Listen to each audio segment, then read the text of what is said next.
Hello? TJ predicts I won't like it. All right. We'll see how it goes.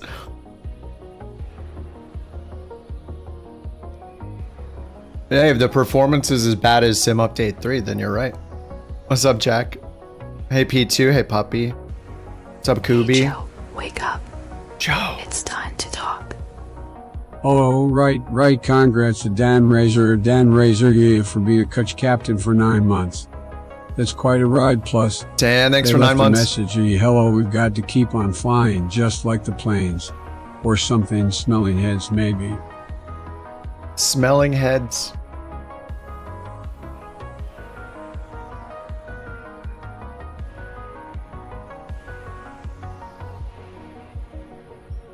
Is the war over? No, it's not.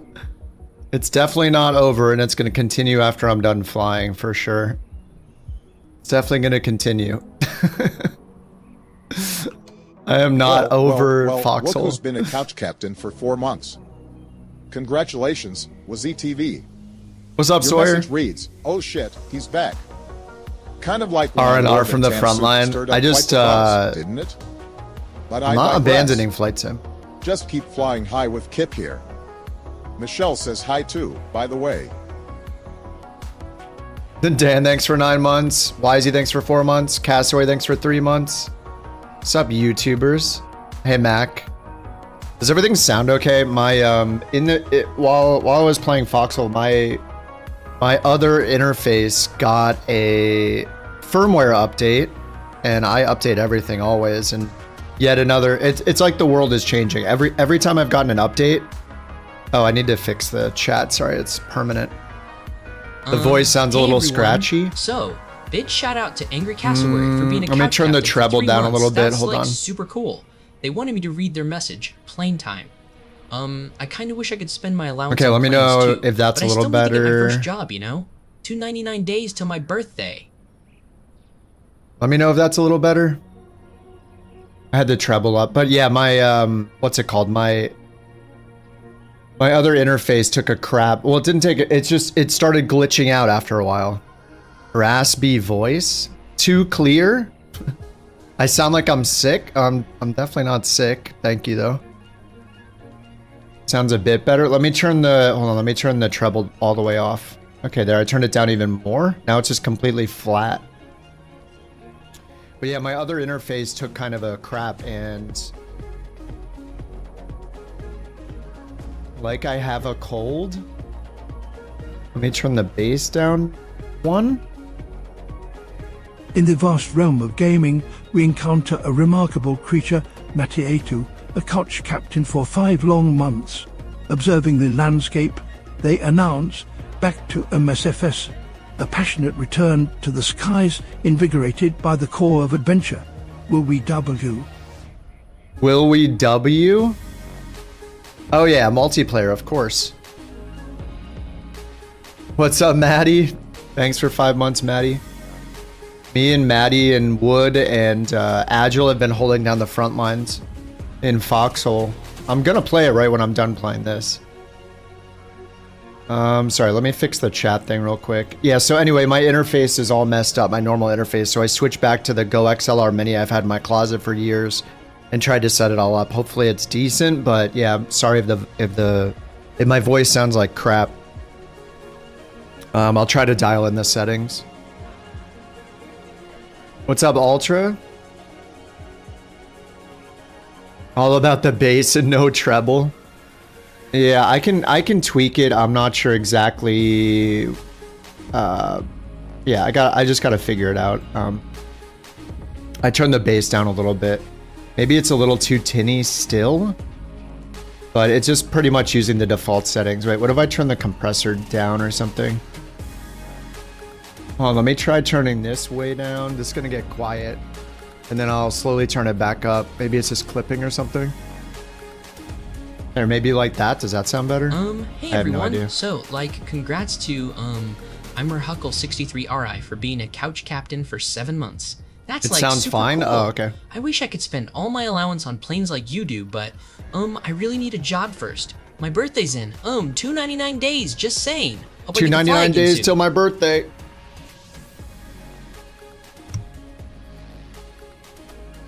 Huckleberry, thank you for 7 months. Jay, thanks for 8 months.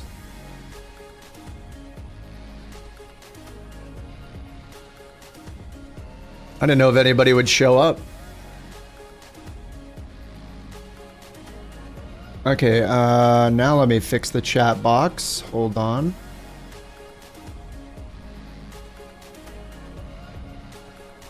G'day mates. Just a quick shout out to J Aviation for hitting the Couch Captain milestone for 8 months. You're a legend, mate. Kip, take notes. This bloke's been grinding while you're avoiding X-Plane like it's the plague. Cheers to some virtual flights in real life. Avoiding X-Plane. Don't forget to catch me on Twitch, Fly Conti. Oh, you're not on Sim Update 4. Oh wait, let me listen to my own mic to see if it sounds horrible or not, like you guys are saying.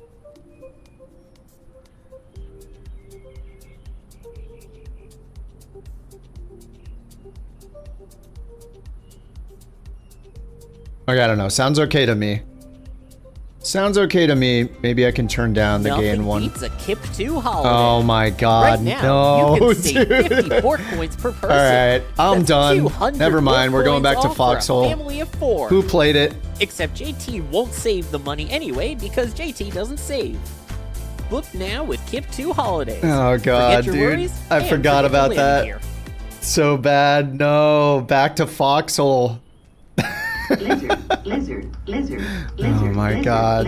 Thank you for the biddies, Maddie. Thank you for the biddies. Thank you for the lizard, Mac. So the only reason I'm on today is because we had this plan yesterday when we were playing Foxhole. I think Maddie came up with it, or maybe it was Q.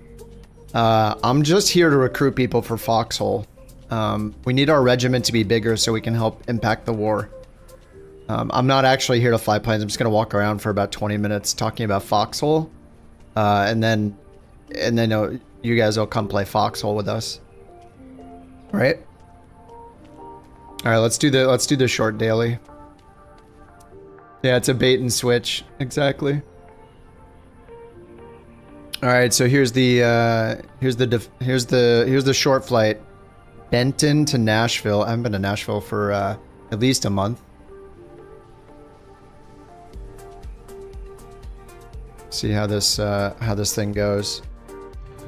All my controls are hooked up. Good, good. Let's check the outside. Rudder looks good. Check the brakes. Yep. Brakes look good. Okay, everything works. The link to join the VA? I think it's just exclamation VA. What's up, Obi? It's been 84 years. True. Accurate this time. Thanks for the biddies, Jack. All right, shift 1, 2. Look at the stutters. No, I'm just kidding. I'm not gonna complain about anything. So I did test a little bit last night, and I had to turn my settings down. I had to turn my render resolution down. I had to turn my max frame rate. I'm just gonna put it at like 60, 70, whatever. I'm on ultra preset with a bunch of things turned off, and then I turned all the top stuff to ultra. Maybe I should turn trees to high. TLOD is still the killer, it seems like. I was at 60 FPS in the 172, so still seems pretty crappy. But anyway, we'll just fly anyway. Parking brakes to request ground services. What? Ground services? Wait, what was that? Is that GSX? I must have GSX. Oh yeah, I have GSX turned. Set parking brakes to request ground services. My parking brake is on.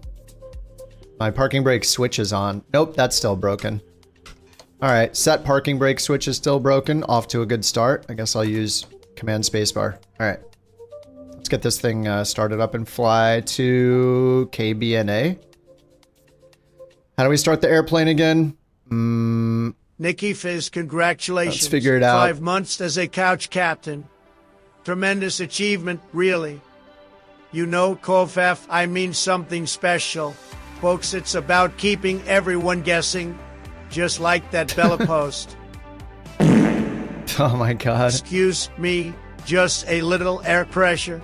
Oaks, big, beautiful air pressure. And don't worry, we're winning. Uh-oh.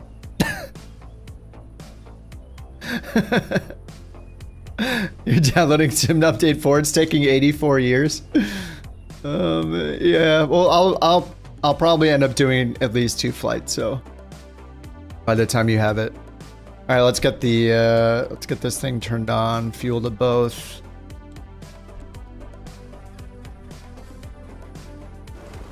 Where's the sound? The heck? Hey, I didn't miss anything. I have to hold it.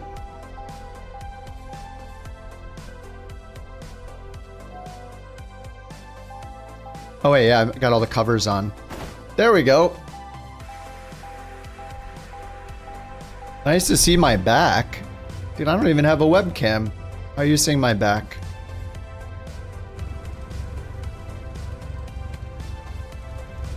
Stream hotline on you? Oh, do you mean Foxhole puppy? Thanks, Jacob. Do I mean, if you mean Foxhole, probably not. I don't know.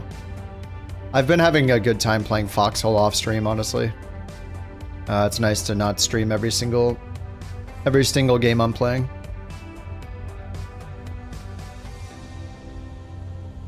And Nikki, thank you for 5 months. Ultra, thanks for joining the Couch Captains, man. Welcome. The news of the Dukes being updated. I did. I got the email and I installed all 4 of them again. So Starship, Turbine Duke, Piston Duke, and the TBM 850. I installed all 4 of them. Yep. I did install all 4.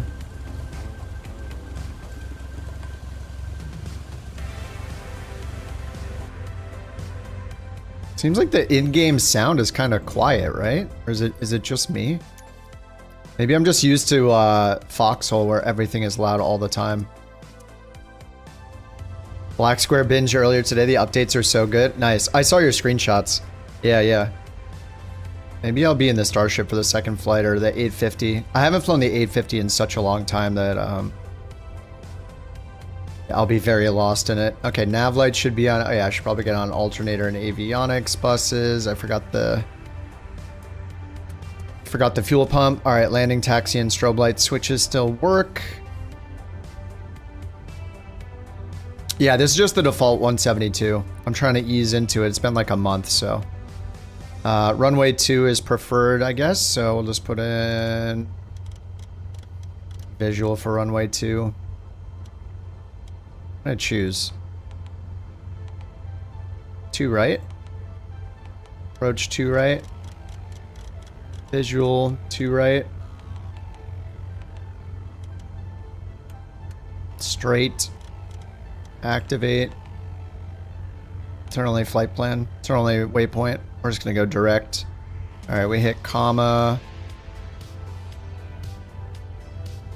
All right, sweet. Let's mixture is rich. I don't have to worry about damage in this plane, so we'll just let it do its thing. I'm just gonna turn all the lights on now. Let's go find a windsock. See if I remember how to fly the airplanes. I'm on live time. Live time, live weather. Multiplayer's on, of course. So overall, you guys, most people seem, especially Jack's been saying that the beta is really good for him, but then again, isn't I think Sim Update 3 was good for Jack, so. We'll see. I'm not going to look at, as you know, like I said before, I stopped for like a month. As long as the performance is consistently decent, it's, oh, Sim Update 3 was bad for you? As long as the performance is consistently like okay, like if I can get 40 plus FPS at all times in all planes, then I'm happy. Like I don't need to hit 120 or 200 FPS sitting on the ground with ideal, oh, we're gonna have a crappy crosswind, huh? And we're gonna go to the south when we take off. I think I'm gonna go this way.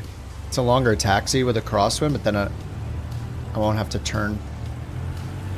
But if I can get decent, consistent performance where it's not choppy, that's fine. I just want the minimum FPS needs to be higher. I'm sorry, but there's no video game that you should be able to play with almost the best hardware money can buy and not get a decent frame rate all the time. And it's worse for everybody else. So it's just unacceptable. Nobody should think that it's normal. That you could have the best hardware you can buy and not get decent frame rates. Echo 19 sound pack. I do not have frame gen or anything on, of course. That's another thing that nobody should need to rely on. I don't even want to look at the performance. I can tell it feels a little stuttery already. In a 172. I have FSLTL uninstalled, and I think I have air traffic on Ultra. So it should show you guys in the planes you're in. We'll see. Rant 15 minutes into the stream. Oh yeah, of course. All right, how high are we gonna go? There's no major, I don't see any major mountains here. We'll just go up to like, I don't know. We're going eastbound, 7,500 feet. Maybe do 5,500. It's raining.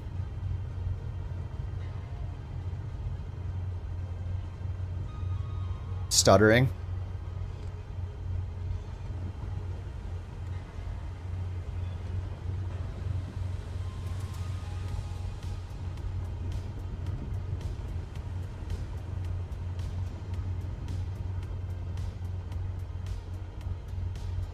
I mean, it looks great.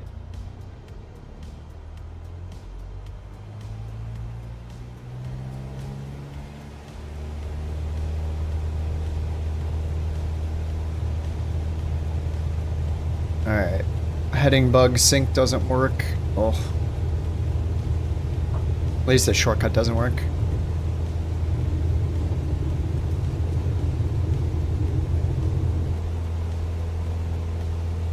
That is some crab.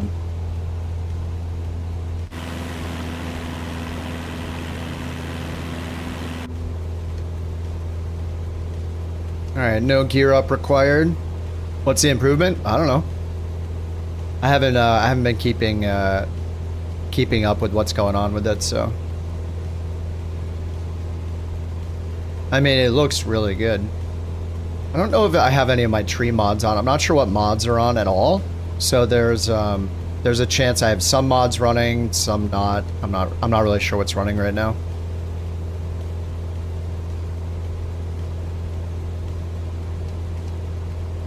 The lag? What lag?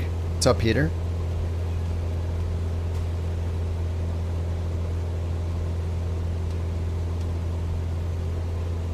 Oh, I am dropping frames.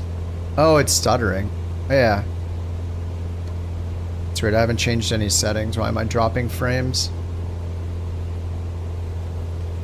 Frozen for a bit? Hold on, let me take a look. Let me get autopilot on first. Is Twitch fine? Is it just YouTube? That's what happens when you don't stream for a month. New game on stream, yeah. Alright, let me get heading. Flight level change.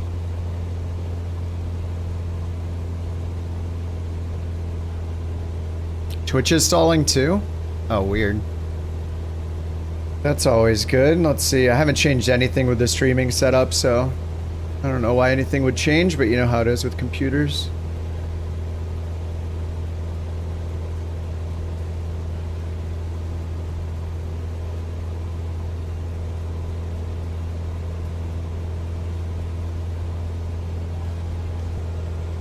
I'm gonna stop and restart the YouTube stream real quick.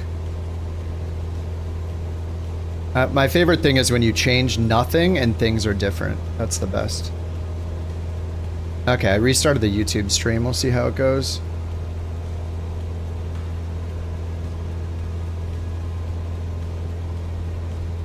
I'm just looking at the stats here.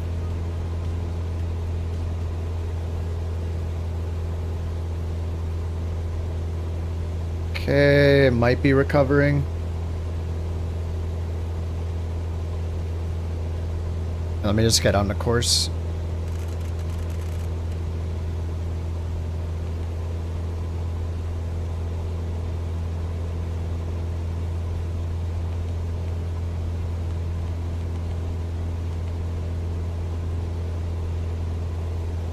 Alright, is it still dropping frames? Let's see. Yeah, it was dropping a ton of frames. Streaming PC's like, what are you doing? You've been using me to listen to Spotify and that's it. So what's happening now? Why are you making me do work? What's up, Ahi? Where have I been? I've just been playing Foxhole. I've been playing another game. Oh, yeah, it's dropping frames again. Okay. I literally have the same settings I've pretty much always had. Yeah, great. It wouldn't be a flight sim stream without technical problems right off the bat.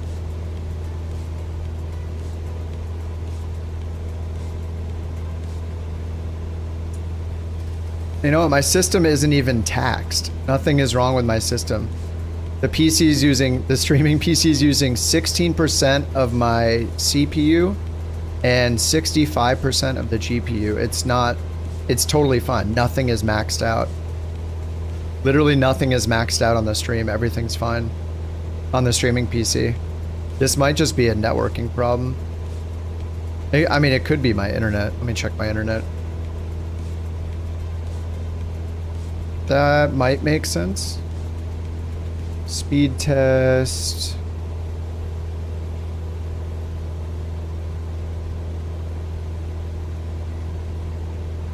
I don't know. It might be my Folks, internet. Let 100. me tell you, this Kofef is Seems a okay. brilliant word. It means whatever you want, just like Bella. Nobody knows why I said a fantastic word to. Excuse me. That was just a big, beautiful deal, folks. Big beautiful many deal. deals. I think it might have been my Congratulations network. to the M the rookie on 9 months as a couch captain. Tremendous. FBI, open up!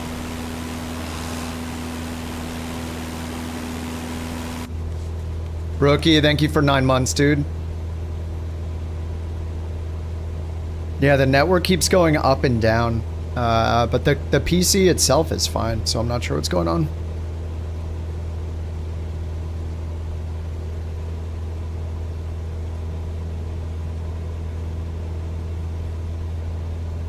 And I don't know why it's still showing that. You know, this is what happens when you're doing stream for a while. Oh, there it goes. Good job.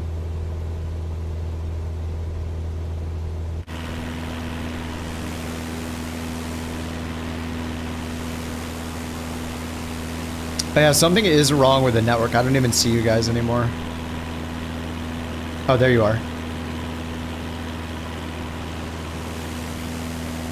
I see 2 of you guys. I think there were like definitely more than 2 of us. Do you have to re-download installed packages when you switch? Usually no. If you're talking about like your community folder, then no. But people usually recommend turning clearing out your community folder when you try the beta and then bringing things in kind of one at a time because anything can break. Hotkey for nameplates? Yeah, it's just called traffic.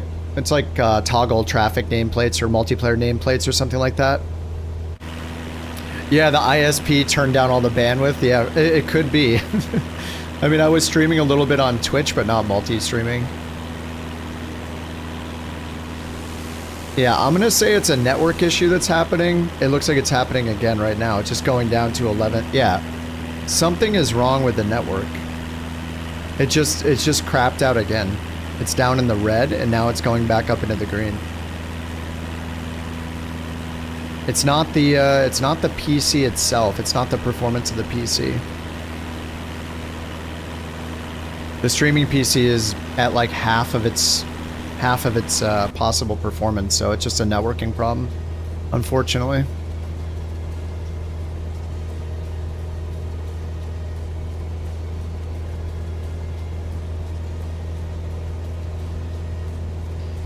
All right, lean in the mixture. 500 gigs local install option. I am also streaming. I don't know what's going on. I've never dropped 12% of my frames ever in a stream, so something is messed up. It's doing it again. I'm gonna turn off Twitch enhanced streaming for a minute and see what happens. Twitch people will get it cut out real quick. Sorry, let me retry Twitch.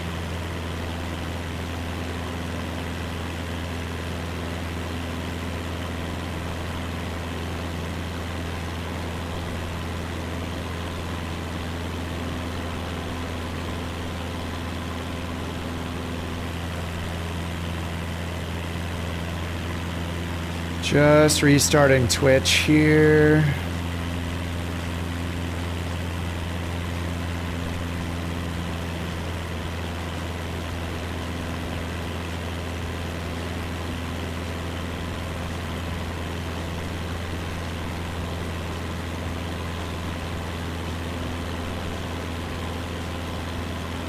Okay, maybe Twitch is restarting.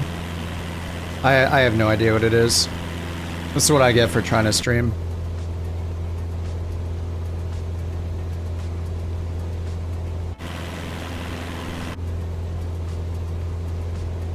Alright, let me check my own Twitch stream now.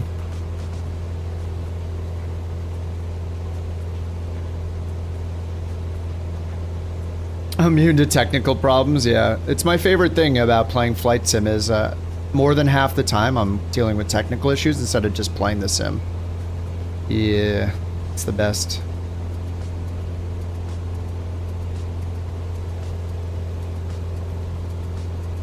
Alright, well I turned off the enhanced streaming on YouTube.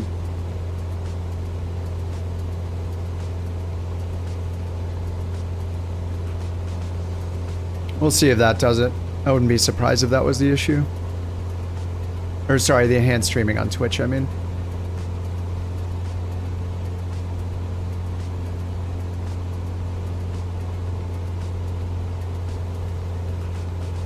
Alright, hopefully we're good. We'll see how it goes. Alright, I guess 5,500's a decent altitude.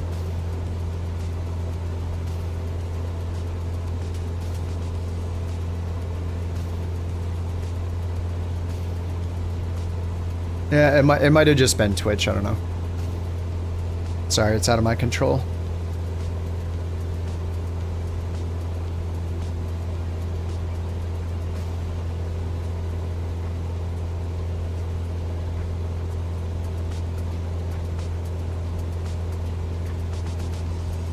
This is like a 100-something mile flight, isn't it?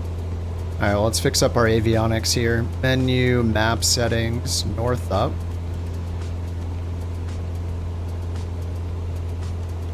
Track vector on and selected altitude arc on. Map options.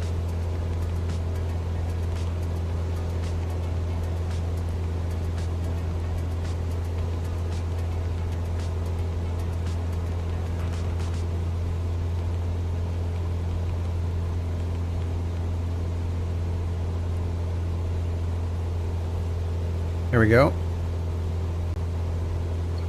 Is it a little better now that I redid that? It says 0 dropped frames now. I think it might have just been Twitch's problem and affecting both. We'll see what happens.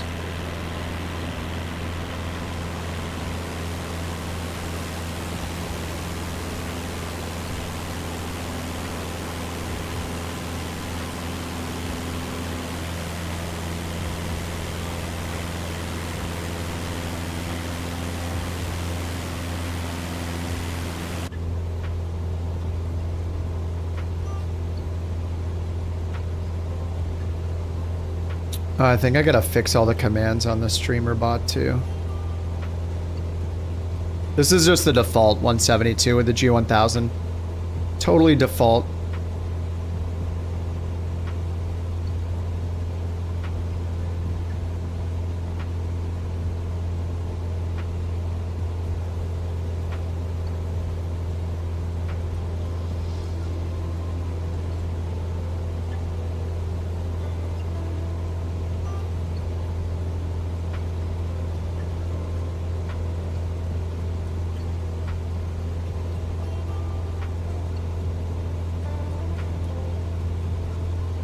Exclamation plane. Let me see if it works now. I think I fixed it. There we go.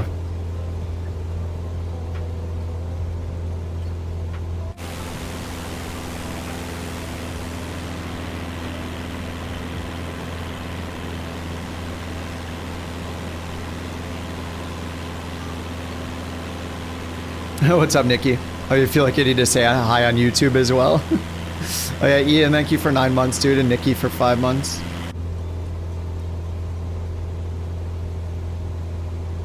I mean, I can tell it's stuttery.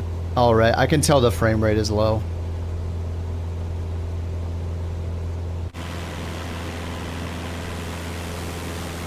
I mean, the most important thing is that if we fly in the Phoenix or something like that and we get to the airport, that we don't have 10 FPS. As long as it doesn't do that, then it's acceptable. But if it does that, then, oh, not great.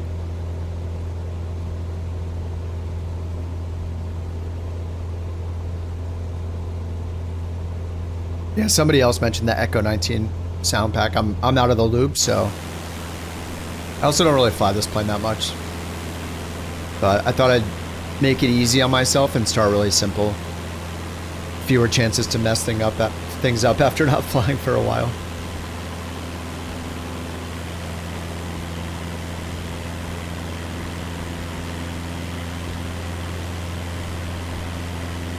What's up, Underdog? Oh yeah, you saw a video on it? Nice. How's it going, Underdog? Aw. Missed you too. I mean, I've been playing games. I haven't stopped. I've just been playing Foxhole for the last like 4 weeks. It's been intense and awesome. I can't stop playing it. Like I said earlier, I'm just here to recruit for Foxhole. We need to build our regiment.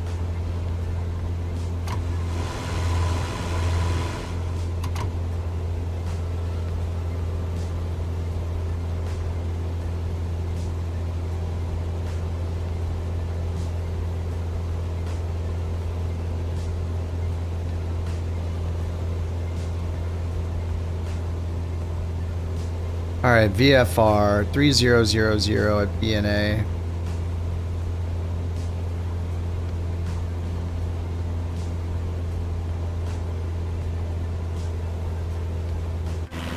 A signing bonus. Such a good game. You're gonna get all the ammunition you need in the game. That's the signing bonus. You can take it from any public stockpile.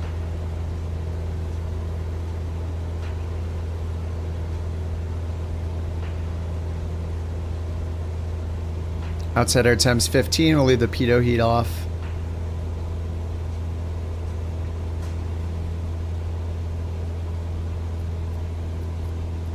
They still made it, so I have to go up here to do this, right? Showcase. Still have to do this every time. As much as you want to try Sim Update 4, you don't want to be stuck with default planes. Oh, are the other ones not working? I thought aren't the black square ones working? Oh man, yeah, I can feel the lag.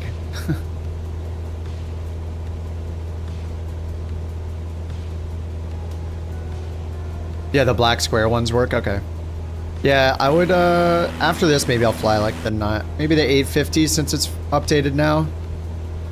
Just a few that aren't working. I mean, that happens every sim update. It's not anything new. Every time Microsoft updates, to a new sim version, they break half the planes, half the third-party planes, and everyone needs to fix them. It just happens all the time. Not really unexpected.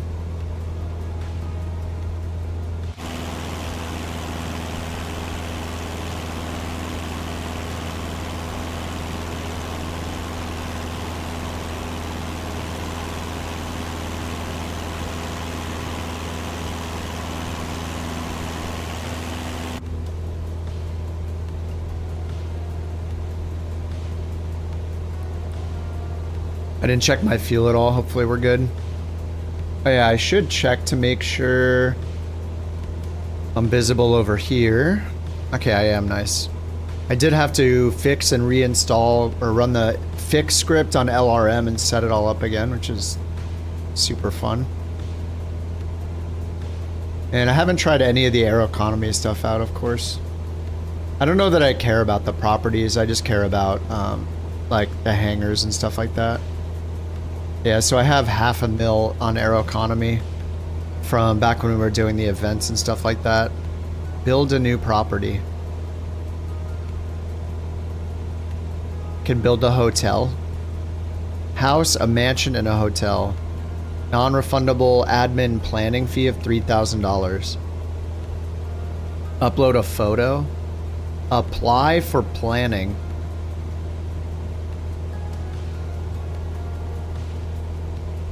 So are all these red dots where things have been made?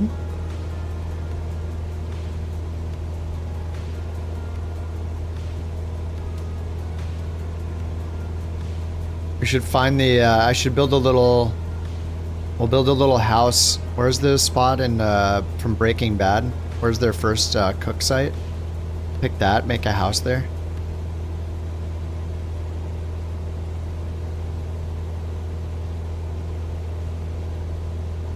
And then they made Pilots for Hire Live, right? Oh yeah, you guys said, oh yeah, the lotto. Live draw on Saturday. You guys are talking about this. What's up, Dave? How you doing? You're getting a solid 60 in the Duke in 4K. Well, you know yours is going to be better because I'm using an NVIDIA card. It's the 5090 sucks apparently, so you know you're going to have better performance than me. 64 FPS. I mean, I should not be getting 65 FPS in the Cessna 172.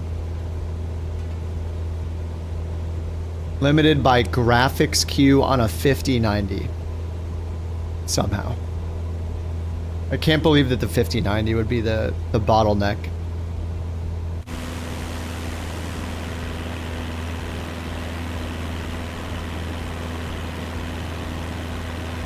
Your performance is pretty good. On a 3060. Yeah, with Microsoft Flight Sim, you can literally have any hardware. You'll get the same performance, apparently. No matter what you have, doesn't matter.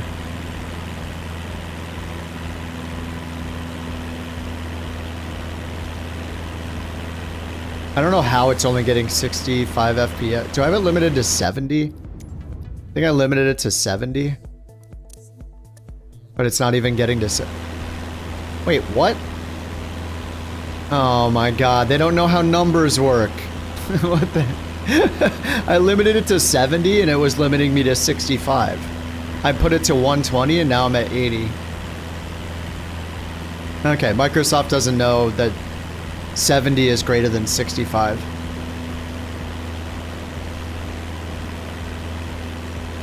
Interesting.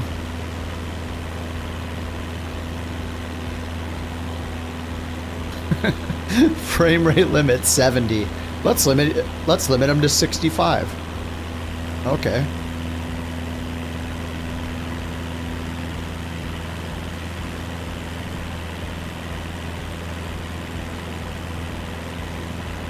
I did have to turn down object and terrain level of detail though. Trees are also not on ultra. So here's ultra would be 200 here and 200 on object. This would be ultra.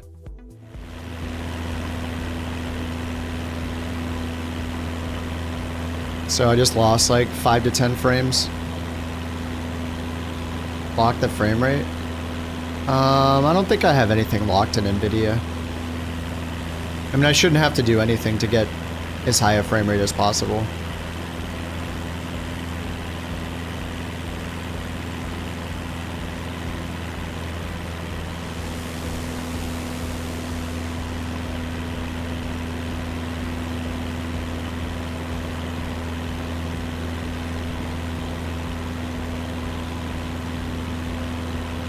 I mean, if I'm over 60, I'm very happy. But I'm in the 172, so...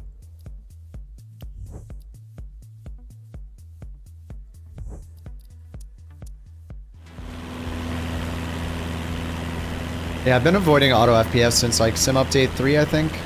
Sim Update 3 Beta, I just got so tired of tweaking it all the time, it's just not worth it for me. I'd rather just set and forget. I just want things I can set and forget, and auto FPS is not a set and forget kind of program. It's a, at least for me, it's not. I'm in there constantly changing stuff, trying to make it work how I want it to work and make it better, and it gets tiring.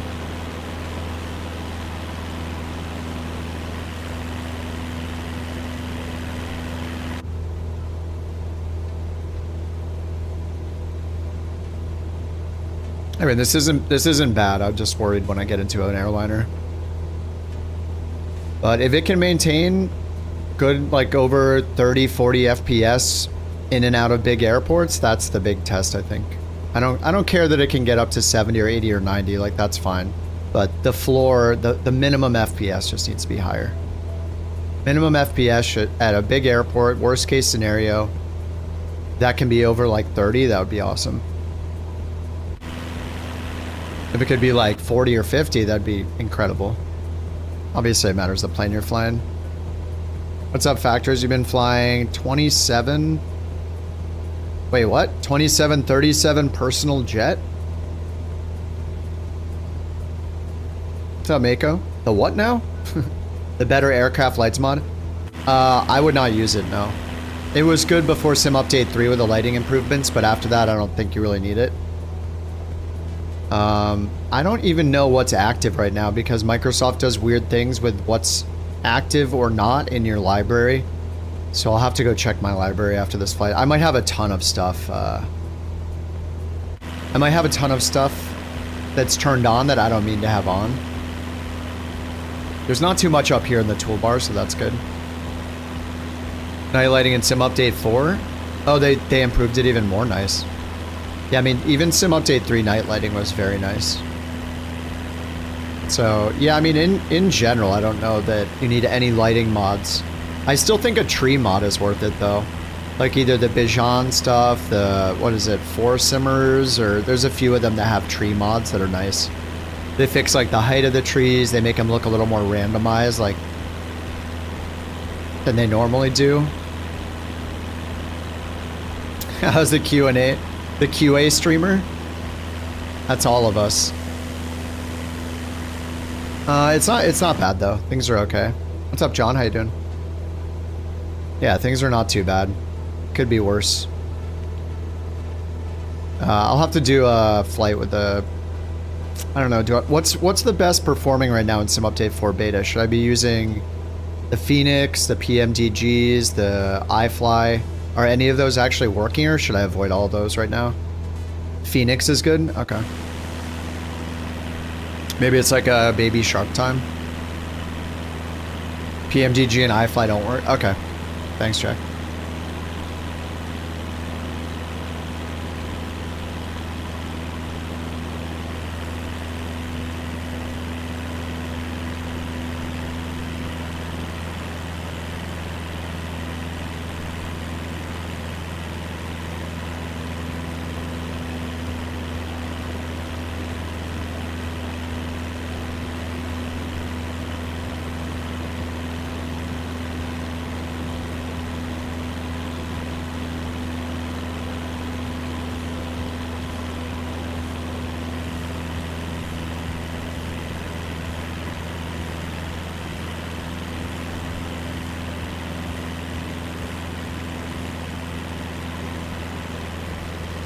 A350. Wait, is the A350 actually good right now?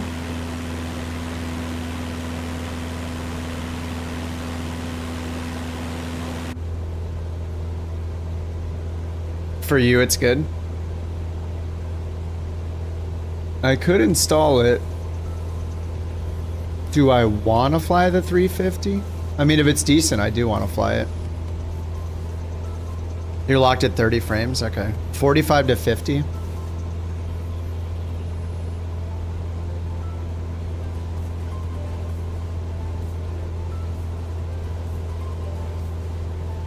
Oh, I do have it installed, it's just not updated.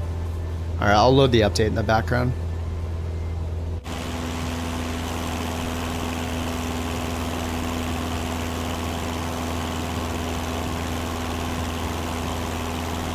Oh, Johnny said I've seen pictures. Sim Update 4 is night and day compared to Sim Update 3 for night lighting? Really? We're on live time right now. Maybe the next flight we'll just fly somewhere at night. Or I could just turn it to night real quick and see. I mean, I think we're in the middle of nowhere right now, so I'm not expecting to see a lot.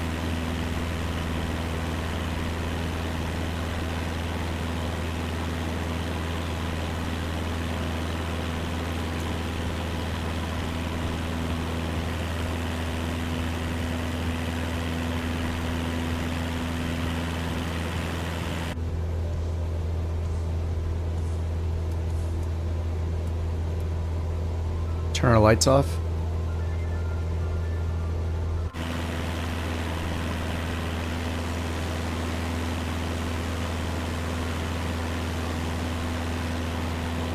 Where are my exposure comp settings at? Okay, it's at 0.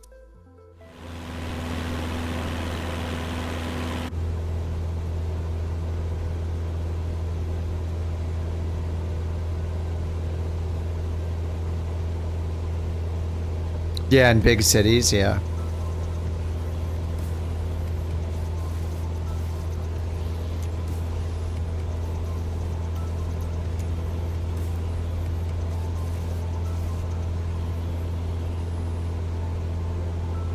Whoa. What the heck? Wait, why did that happen? That was weird. Wait, did I turn off live weather? I thought I only changed the time. Wait, they didn't break it again with the weather, did they?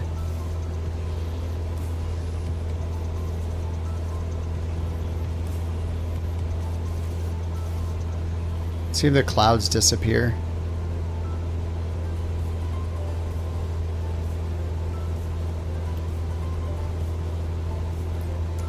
Okay, I don't know what happened. Seems okay though.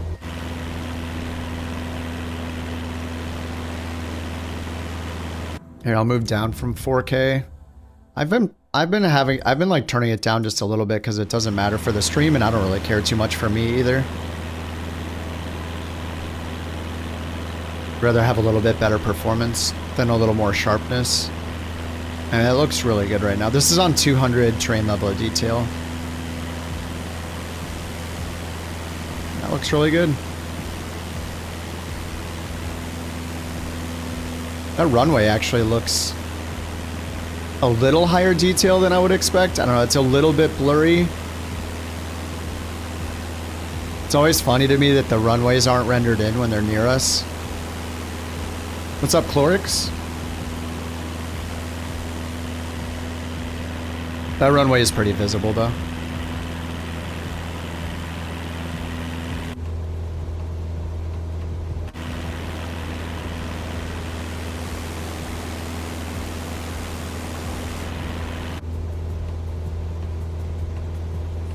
Alright, we are 44 minutes till TOD, so let's do some time acceleration here.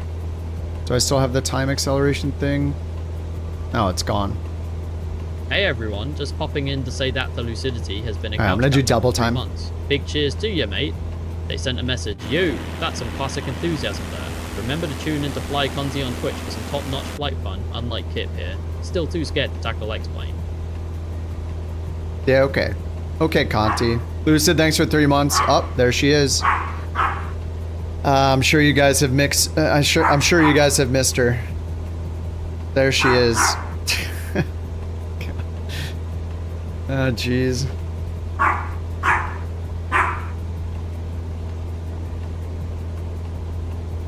She never stops. She's just making her grand entrance.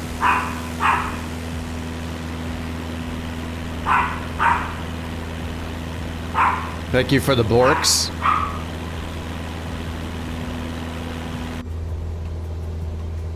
What's up, White Rice? A picture of her? Yeah, there's been a couple pictures of her on the Pets channel.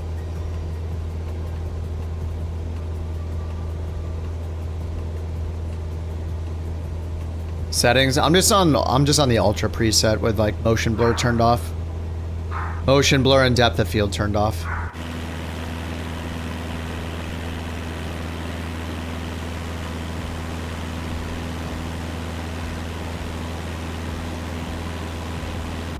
Yeah, she's very cute, which is why she's still in the house and not in a different house.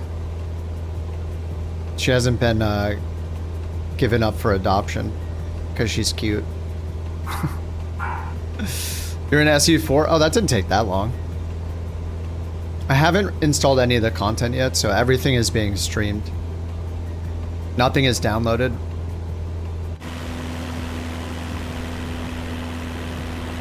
You guys keep disappearing for me though. I saw Cassowary and Jack. Maybe it's because I'm in 2x. I'm in double speed, just trying to make this a little faster. Don't install, the performance is worse than streaming? No way. People have been doing lots of tests on it, Jack. Check out the night lighting. Yeah, we were just talking about that, yeah. Need to go to a bigger city.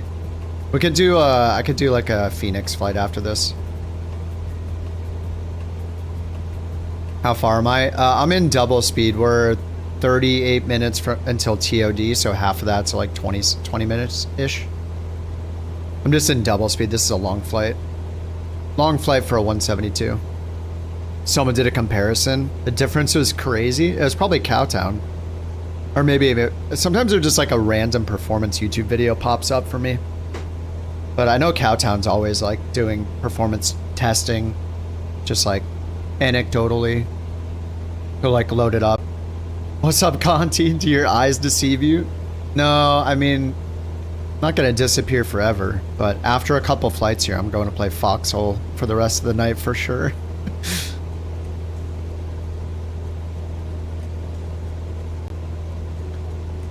Yeah, half of 30 is 15 minutes, but what's half of almost 40? What's half of that?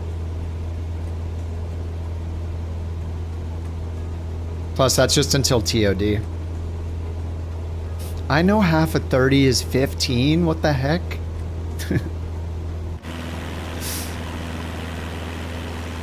I deserve, dude. Foxhole is so fun. I play every day. All day, every day. It's my life now.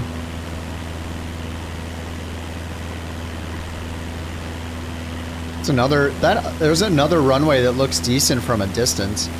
I swear, usually these, I don't know if they changed anything with the runways. It's not super sharp, but I feel like it looks better than it normally looks. Like there's detail on, like you can see the 1,000-foot markers on it. I feel like normally it's just like a blurry mess. It's kind of blurry, but I don't know if they've improved that or not.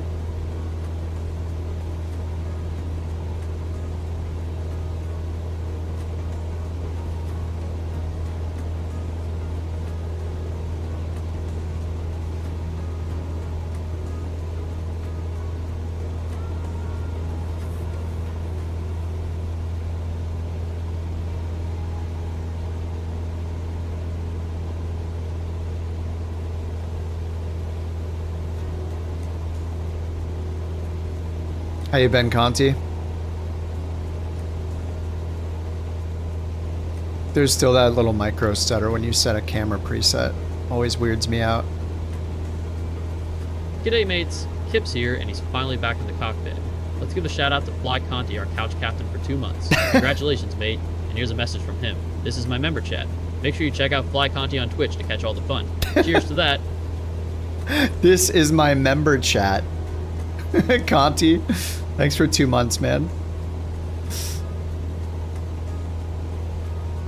Couch Commander, 2 months. Crazy. What's up, Nader? Conti welcoming Conti.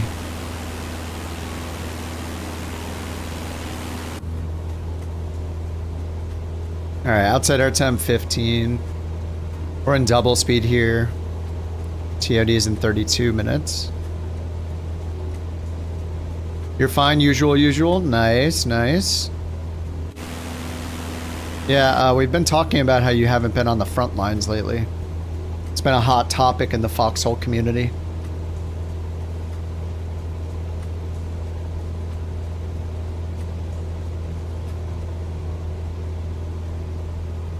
I'm just here to recruit for Foxhole. That's what we're doing today.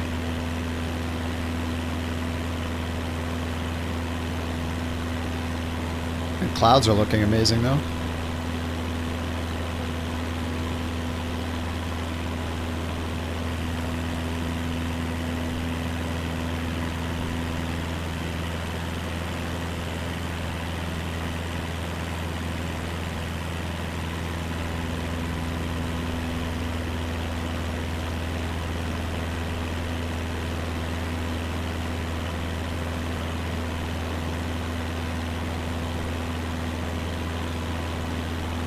You didn't play Foxhole for a while you're on the trip. Now you don't even know what's happening.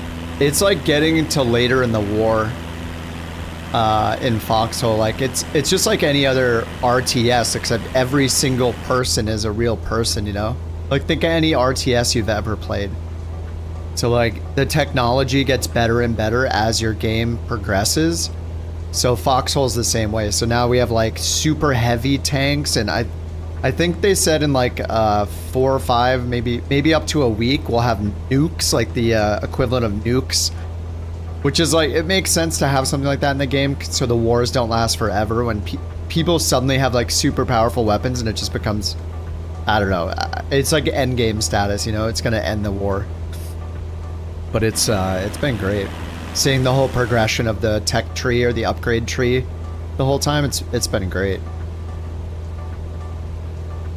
We've been like playing with tanks and trains and, you know, all sorts of stuff. And I've been learning how to like build forward bases and design them and dig them with a shovel and build them up and put defenses on them. And it's pretty cool. There's no shortage of things to do and learn.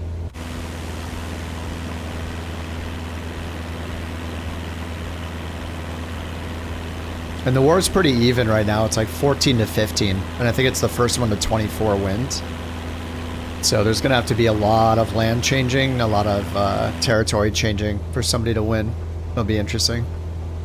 And supposedly this is another slow war I've been reading in Foxhole, because everybody that's played the game a long time is waiting for the airborne update to drop, which might not be until early next year. Or like, there's no date that's given, but apparently a lot of the veterans of the game are waiting for the airborne update, which will introduce planes. There's going to be like bombers, recon planes, paratrooper planes, and a bunch of new equipment, and you can build runways. There'll be like multiple types of runways with different surface types you have to build for your team to use, so it'll be pretty exciting. And, you know, flight sim adjacent. There's going to be planes, so it's topical, you know? But I'm sure it's going to just change the whole dynamic of the game. The last big update was the naval update, so we did some Navy stuff too. Maddie's all about the Navy stuff. But yeah, it's really cool.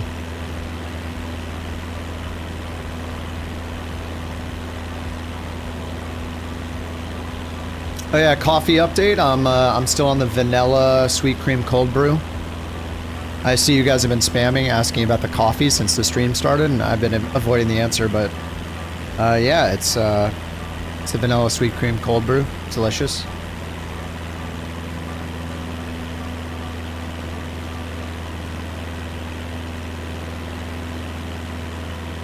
All right, the A350 has been updated if I dare fly it, but I'll probably just do the Phoenix for the next flight.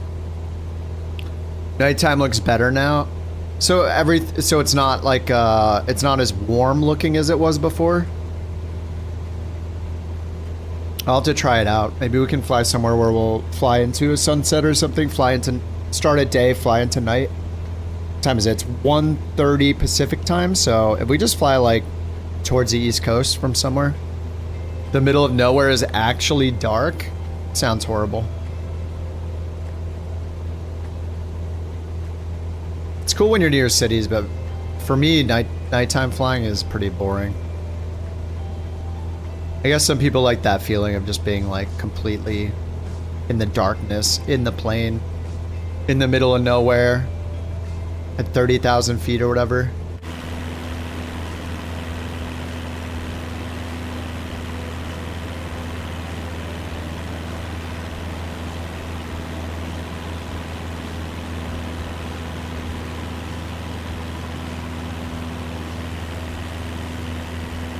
Oh, the airport detail's looking pretty good.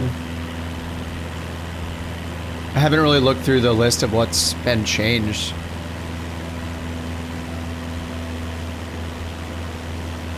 Maybe it's just that maybe it's just that I haven't played for so long that it's just like I'm not used to how everything looks.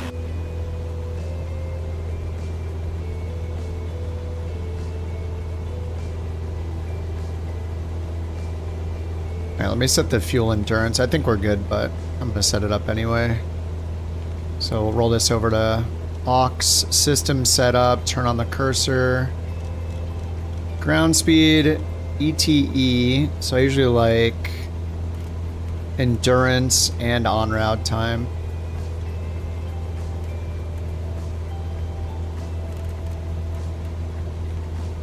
So it's going to take us 29 minutes to get there, and we have an hour and 18 of fuel. Desired track. I like distance to go. Okay, so we got 55 miles to go total. An hour and 20 minutes of fuel endurance and only 28 minutes to get there. Middle of nowhere is actually dark, yeah. The night... Jack says night flight long hauls arriving into dawn. Yeah? Yeah, it sounds fun. Vanilla sweet cream cold brew. It's so good. I've been on this same coffee order for like, I don't know, 2 or 3 months now probably. I always try some of the new stuff, like if they have new flavors to try, and you know, most of the time I really don't like any of them. I just go back to the simple cold brew with like a little bit of vanilla or something.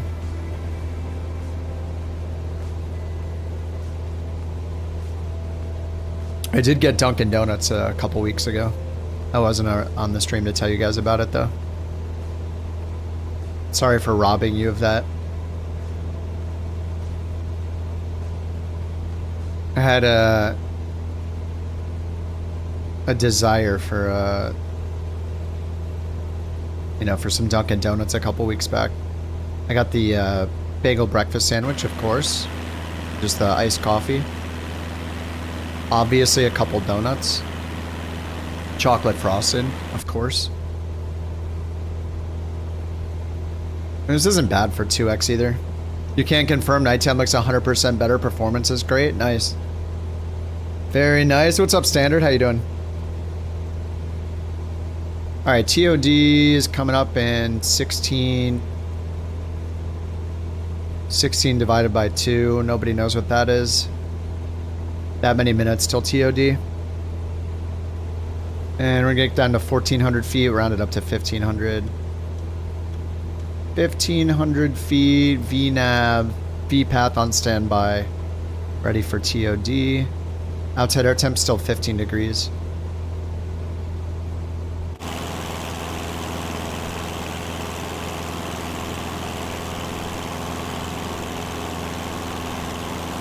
There was a Dunkin' in Oshkosh? Nice.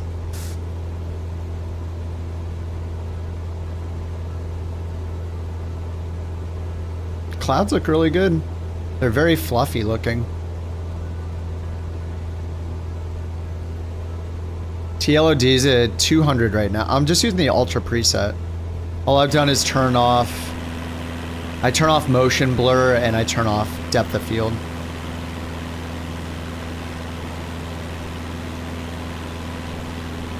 But it's just the Ultra preset, which is 200, 200.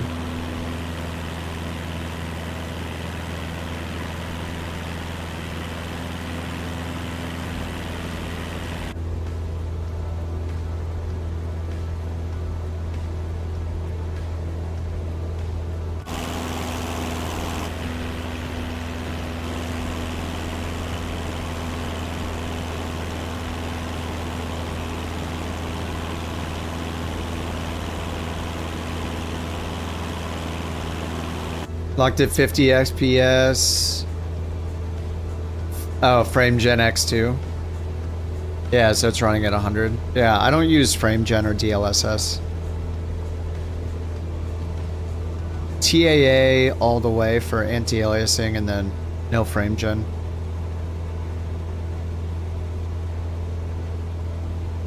No fake frames for me.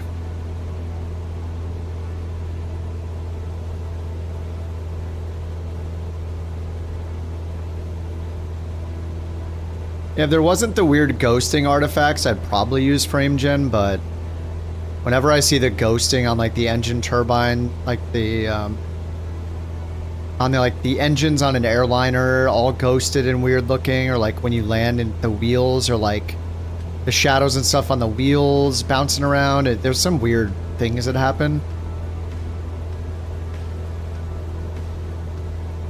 But you know, yeah, some people just don't care. I think it's really just for the stream. I don't want it to look like crappy on the stream, so I'd rather not have that stuff happen.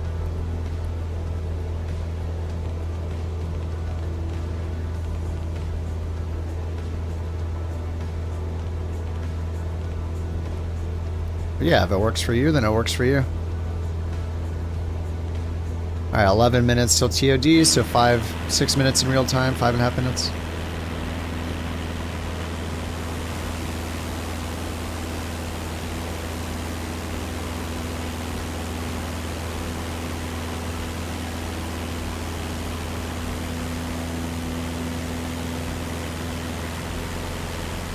So got these like weird overlapping, like these clouds show up all the time. I feel like I never see clouds like this in real life. Like these like overlapping, like brush stroke looking squiggly.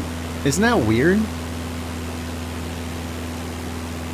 It's like something to do with like how see-through, how like transparent the clouds are or something. These weird squiggly lines. Looks so strange, right? I feel like I see that pretty often in the sim now. But the rest of them look awesome.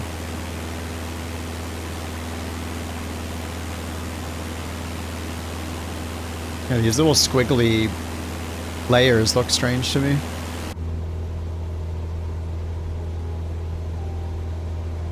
Okay, 8 minutes. How's the fuel? We're gonna get a low fuel warning once we get in. It just started at 50% fuel. I didn't change anything on the fuel. I noticed they mess with the trim setting a little bit. Like when you use the trim now, it's still, they brought back the annoying delay when you first start trimming. They got rid of it for a moment, now they brought it back. So when you hit trim up, it takes a second until it starts actually trimming. I don't know why that is. They had fixed it for a brief moment and it was great. As soon as you hit it, it would start moving instantly.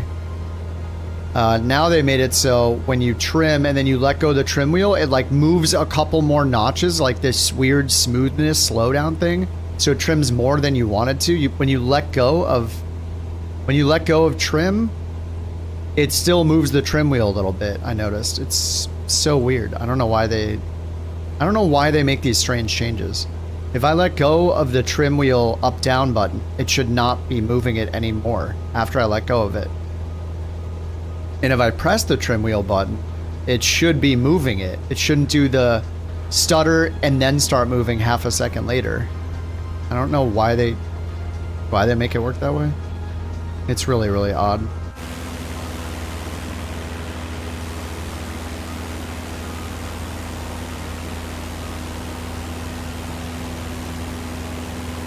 Those are the stratus clouds? Is it? What clouds look like squiggly lines? Okay, I'm looking up pictures of stratus clouds. I don't see any squiggly lines. Nothing looks like squiggles. I'm looking for real world pictures of squiggly line clouds and I can't find any.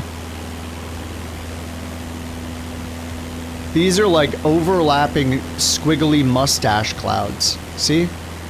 What is that? It doesn't make any sense. They're not cirrus clouds either, because cirrus clouds look like a brush stroke. Cirrus clouds look like a end of a brush, like split ends of hair. Not like squiggly lines. I don't know what these are supposed to be. They look really weird.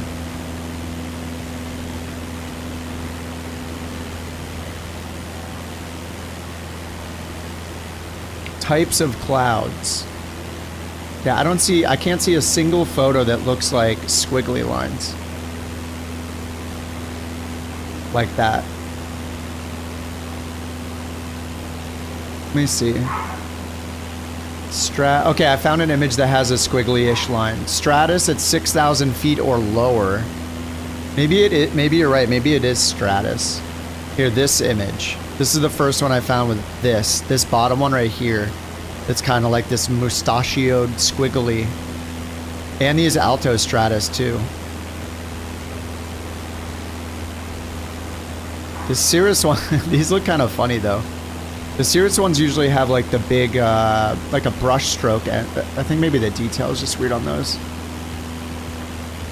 I should look at real world photos instead though.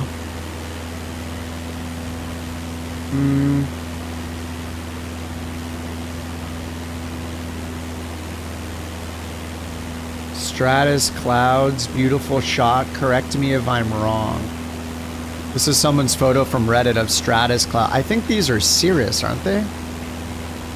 These like super wispy ends, like looks like brushstroke. I guess it's a combo. Like down here, I think these are more Cirrus, right? Like this right here.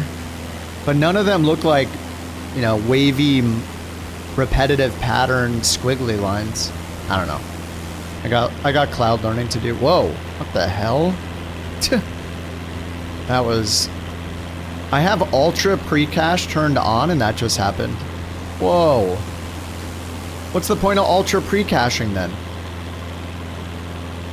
What the heck? Alright, let me go back to real time. Alright, we're in 1x now. Thank you for the Borks. Alright, in 1x, starting our descent. And we got the airport right in front of us to the left. Right out there.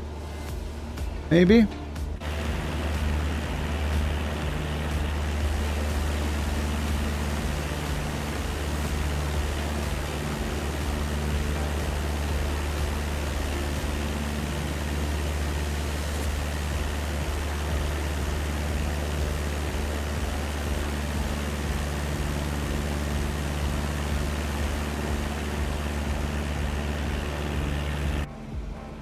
What the? What was that? What is that? Alright, low fuel. Was expecting that. That's fine.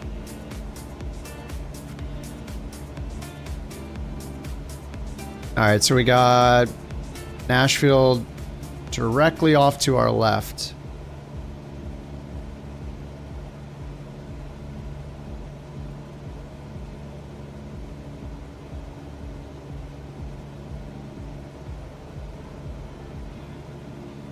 And it wants us to land on 2 right.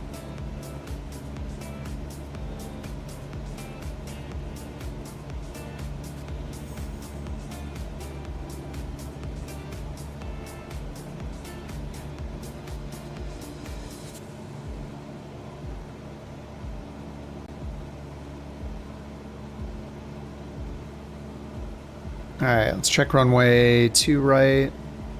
Info BNA. Runways 2 right. 202 magnetic heading. Let's go straight ahead, heading mode. Let's do OBS 202. Hello? Let's do this. Direct KBNA.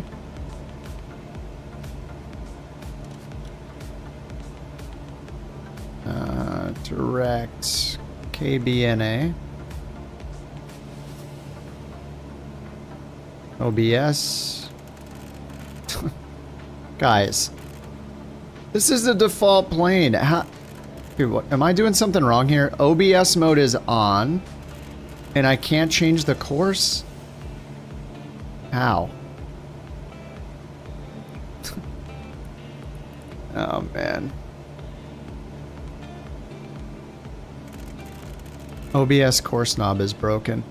In the default 172. Dudes. How? How do you keep doing this? I'll just change the heading to 202 then. Turn the autopilot off.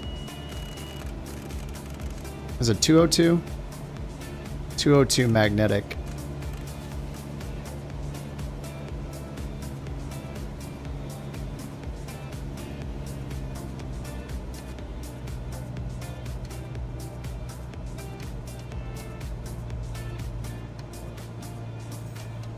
So look at the trim. Watch this.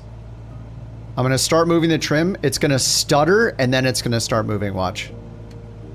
See?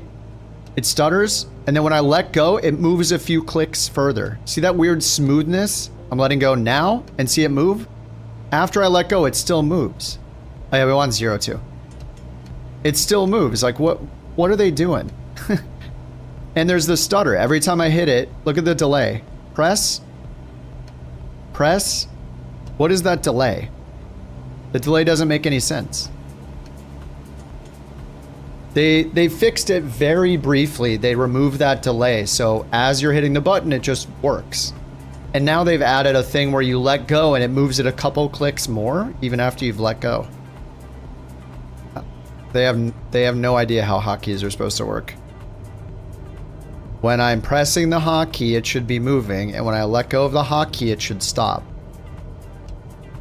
There should be no delay before it starts moving. There should be no extra movement after it stops moving. I don't understand what they're doing. All right, there's the runway.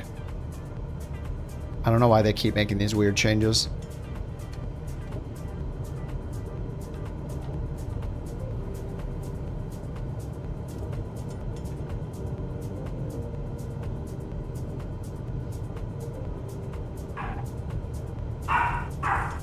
Uh-oh.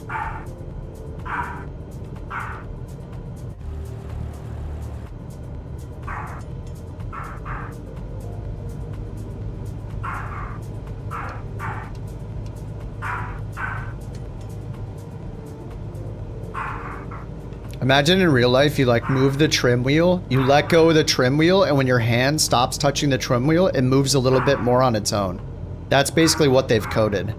Or imagine in real life, you grab the trim wheel, you start moving it with your hand, but it only moves the tiniest bit at first, and then it delays for half a second, and then you're allowed to continue moving it. Even though you're putting the same pressure on it the whole time.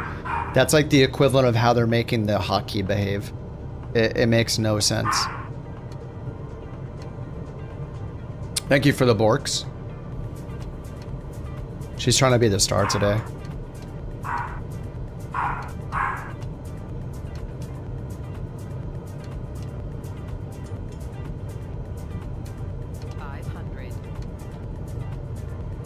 $500. I don't have the wind indicator on. PFD, wind option 1, 2 knots. Back.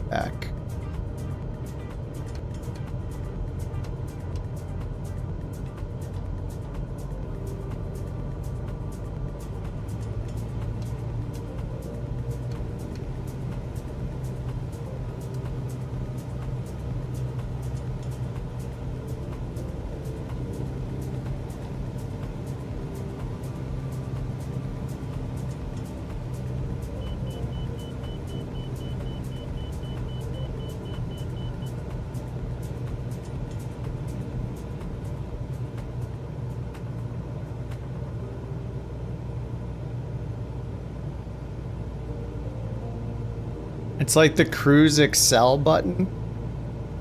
Is that how a trim wheel works in real life?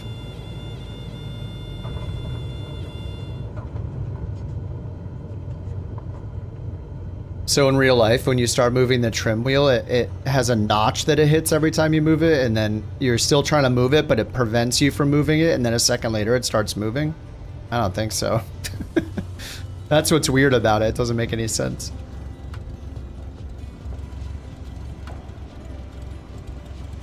Same when you let go of the trim wheel, I'm guessing it doesn't have some weird damping smoothness where it moves several ticks further after you've let go of it with your hand. You know, it doesn't make any sense at all.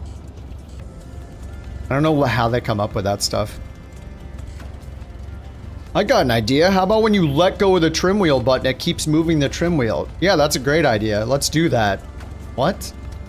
Where's the person going? Isn't that kind of weird? Why would it be moving when I'm not hitting the button, guys? It doesn't make any sense. Don't question it, though.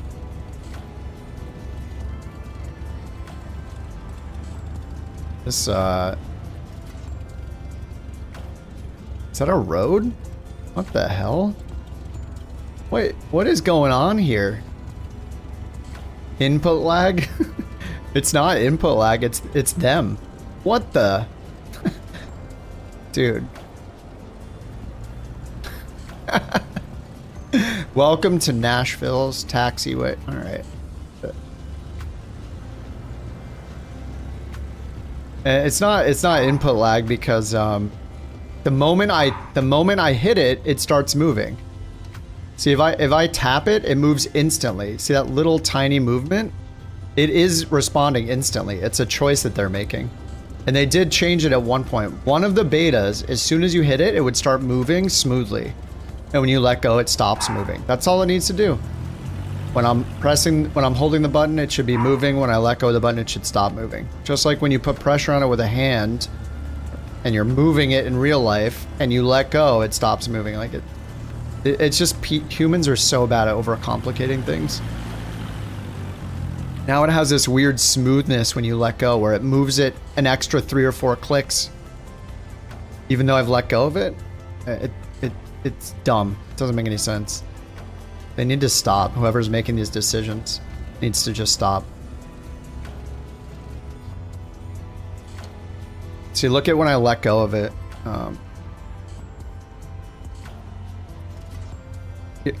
See? Let go. And I let go.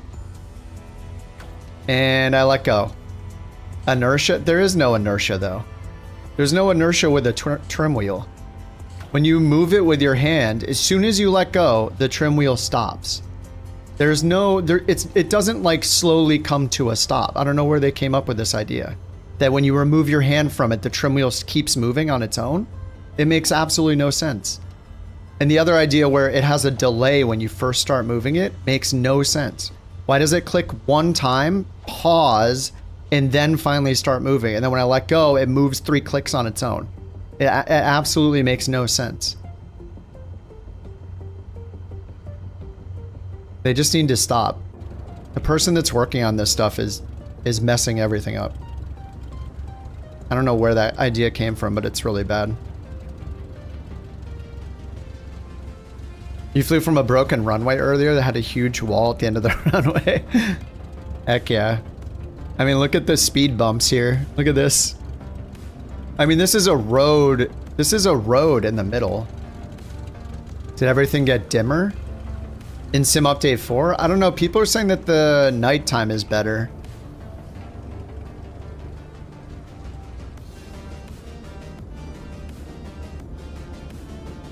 Yeah, this must be like a bridge, right? At the airport? I mean, the taxiways are okay, right? It's just the road that's messed up.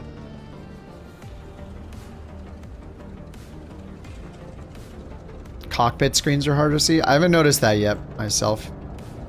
But this is just my first flight in a while. Anyway, this is a default airport, right?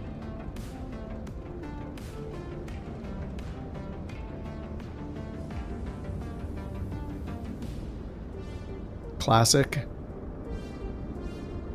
think I have GSX on though. The Price is Right wheel. Yeah, they think the price. There you go. Yeah, that's it exactly. They think it's a Price is Right wheel. How heavy do they think a trim wheel is on a 172? I'm not using Process Lasso because Microsoft Flight Sim freezes when you use it. With an NVIDIA card only, I guess. I don't know for sure if that's the case, but I didn't have any problems with my AMD card with Process Lasso. But honestly, just using game mode seems to be about the same anyway. Using game mode or X3D mode. Just turn on Windows game mode. It pretty much does the same thing. Sim Update 4. It's not bad. I'm gonna try a flight with I don't really notice a major difference yet. We'll see what happens with a Phoenix flight though. The last time I did a Phoenix flight when Sim Update 3 fully came out, I had like 15 FPS landing, so it was horrible. And that made me not want to play anymore. And I also found Foxhole. I mean, I probably would just be playing Foxhole anyway. I found a game I really, really love, so.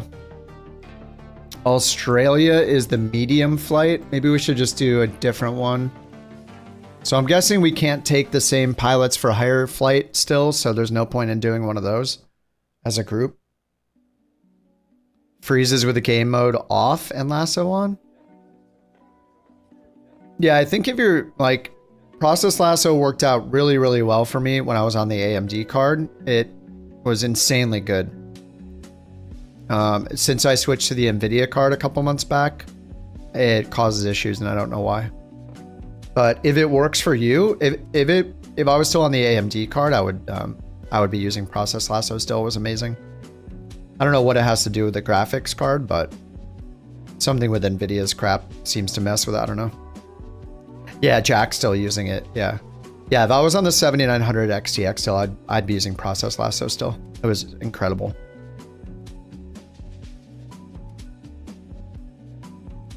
Okay, I don't know where to fly. We can't do any of the pilots for hire stuff together because it's one person only can do each mission, so that kind of sucks. We already did the daily. So there's no, I mean, I guess we could do the other daily. It's in Australia, 330 miles. I guess we could do that. The wispy clouds.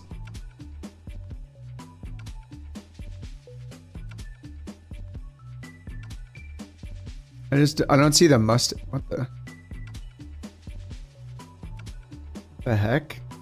Is this the effect when you're flying a plane and all the clouds around you disappear? Is this the same effect that I was just seeing? You know how that happens when you look up and there's just a halo, a clear halo around you of no clouds, no matter where you are in the world? I wonder if they're ever gonna fix that one. I mean, should we do Australia? That's the medium one. 319 Baby Shark. What is it? CFM SL. Actually, I think we only have. I think only the 320 has couch livery. So if I want to do the couch, I need a 320. That's fine though.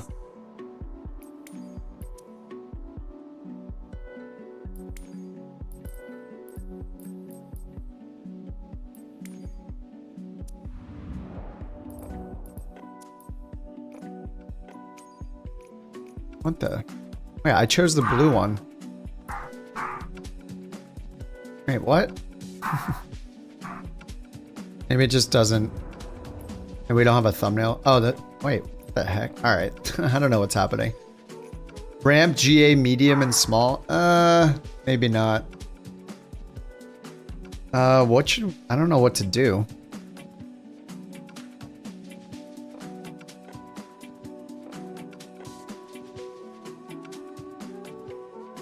Maybe a single flight achievement?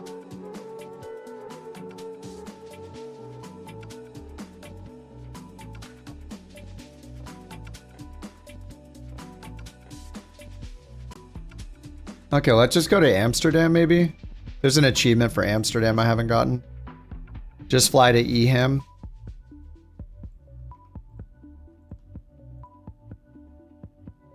Eham and the 320, more than 250 miles.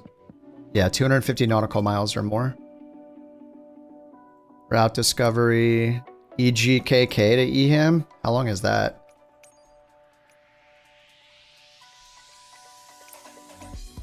I mean, that'll definitely stress the sim out, right?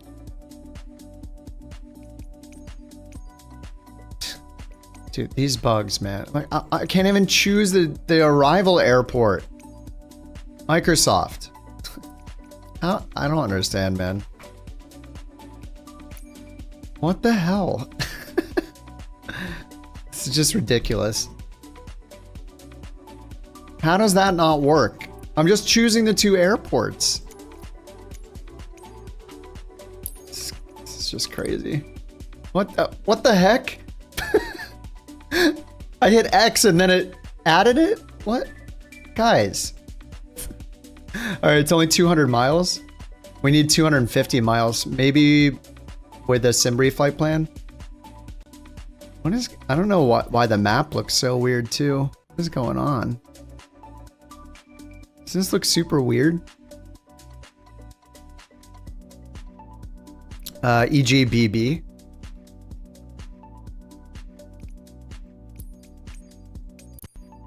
Okay, yeah, EGBB. And that's direct, so yeah, it'll be more than that. Okay, all right, EGBB Birmingham. All right, ramps, gate small. All right, Phoenix, here we go.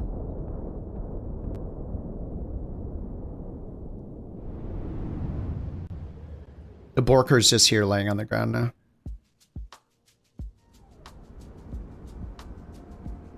All right, Phoenix app's loading. What happened? Oh, we just finished the flight. Now we're at EGBB. Photogrammetry's off? Maybe.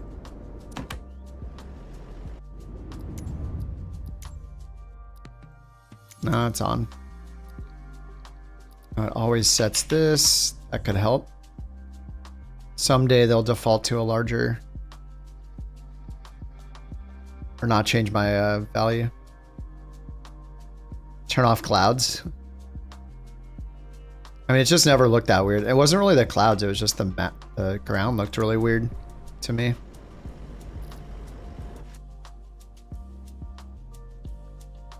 Okay. Let me go to SimBrief. Actually, we'll just do it from here. Why not?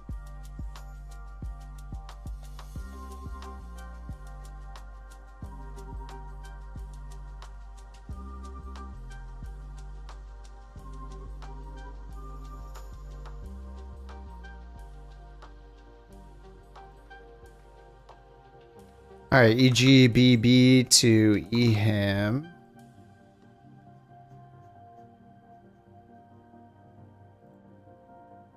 A320 Phoenix. Is that IAE? CFM SL 320. CFM SL. All right, we're in kilograms. Generate.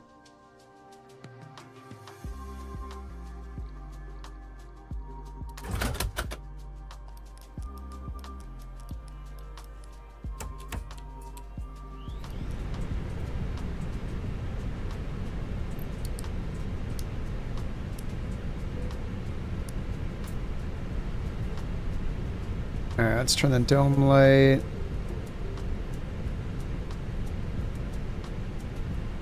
Oh my god, where's the dome light in this again?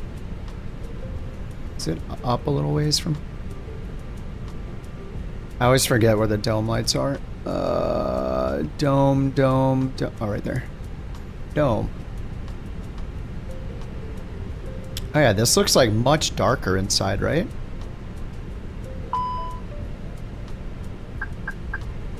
Alright, let's get rid of that. Get rid of that. And we'll use the Phoenix app here. What's up, sausages? You started playing Flight Sim? Excellent. Yeah, I've flown BFU. Just maybe not at nighttime. Yeah, I flew BFU. We like push the blades on the engines and all that.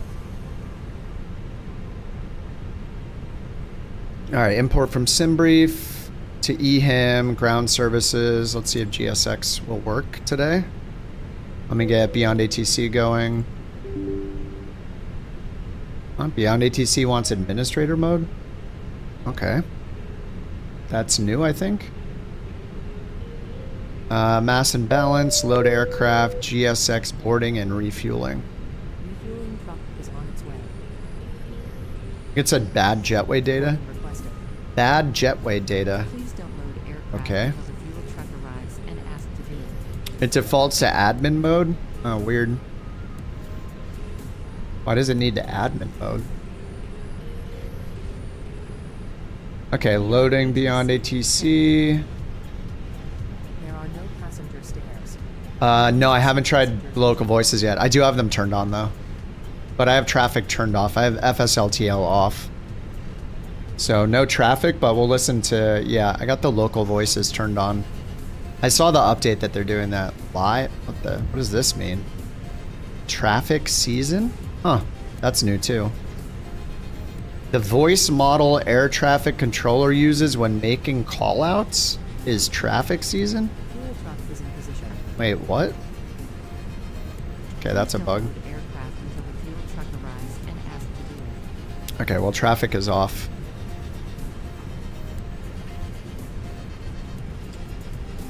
Guess we'll do a PDC as well.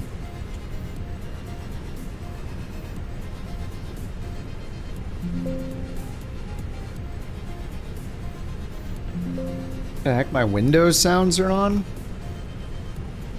Sound settings, system sounds. Oh, weird. No sounds. There we go. Simbrief flight plan import was successful. Okay.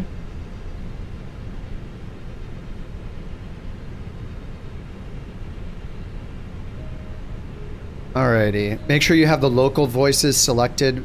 It's actually crazy fast responsive. Okay. I got local turned on. We'll see how it goes. ATIS. Is the ATIS local? Whoa. Transition level 060 advise on initial contact. You have information Sierra. Oh, that is fast. Sure. Birmingham Airport, information Sierra 2106 Zulu, wind 330 at 5 ceiling and visibility OK, temperature 082.04 and H1025 VFR conditions, landing and departing runway 33. Transition level 060 advise on initial contact. You have information Sierra. Alright, we have information, sure. Birmingham Airport, information Sierra 210. Alright, yeah, I mean, that's awesome if it's really fast. I mean, the quick cadence is kind of nice. Take a little getting used to. Information, sure. Yeah, that's totally fine. Alright. Refueling is happening.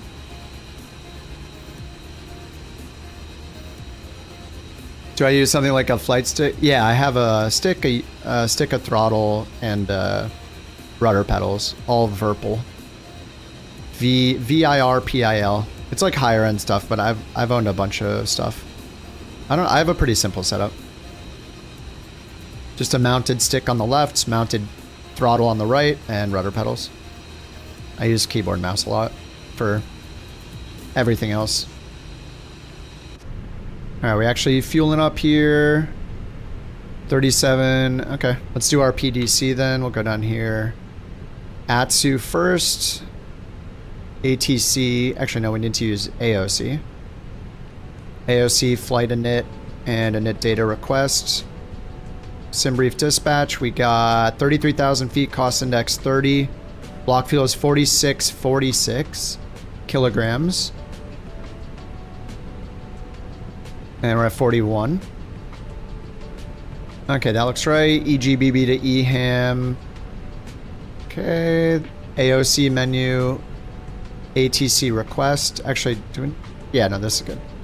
We need to do init page A first before we can do the pre-departure clearance. So we'll go init request. Use a thrustmaster. Oh, the strobes. Oh, my switch is on. That's why. Hey, there we go. Thanks. My switches were on from the last flight. Okay, flight plan uplink. That's right. Flight number couch 323. Cost index 30. Cruise 33,000. Lots of threes today. 330. All right, then we'll get winds request. Okay. Wind request is done. Now let's go back to ATC comm. Return, ATC menu, request. Oh no, not ATC request, whoops. It's an AOC. AOC ATC request. Pre-departure clearance. Gate number, who knows? 9. ATIS, Sura. And EGBB is our station. EGBB. Station. I. Send.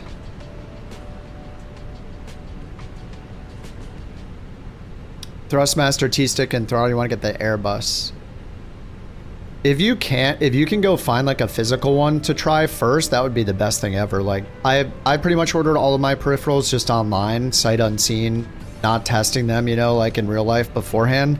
But the way like the pressure it takes to move each stick and throttle and yoke, whatever, is all different. So if you can try them in real life before you decide which one to buy, that would be ideal.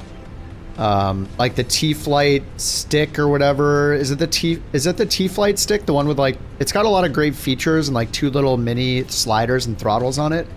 I got that thing for us to use on the Xbox when we got it at the end of last year.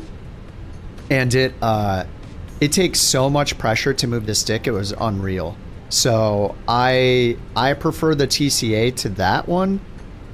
But yeah, everybody is pretty much, it seems like most people recommend the WinWing stuff. I haven't used it myself, but pretty much everybody seems happy with WinWing.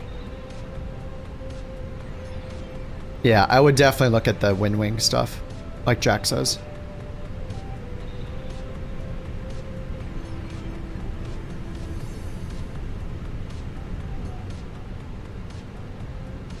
All right, how's our refueling going? 4640 IR alignment in 1 minute. Okay, so those are open. Something is wrong though, right? We're just waiting for the baggage loading in process or in progress. Okay, here comes the baggage. Maybe they fixed some bugs. I don't know. It opened the cargo doors this time. I think I had some issues with cargo doors before. Yeah, you like the Ursa Minor? Yeah, I haven't used it myself, but everybody seems to like it. WinWing stick is much better than the TCA, but doesn't have a throttle yet. It just, doesn't it have one slider on it? I think people don't recommend the TCA WinWing one, or like the Airbus style WinWing one. They recommend like the flight stick or something. It's not the Airbus style one. It's a similar one that has a slider and it has more buttons. I forget the name of it.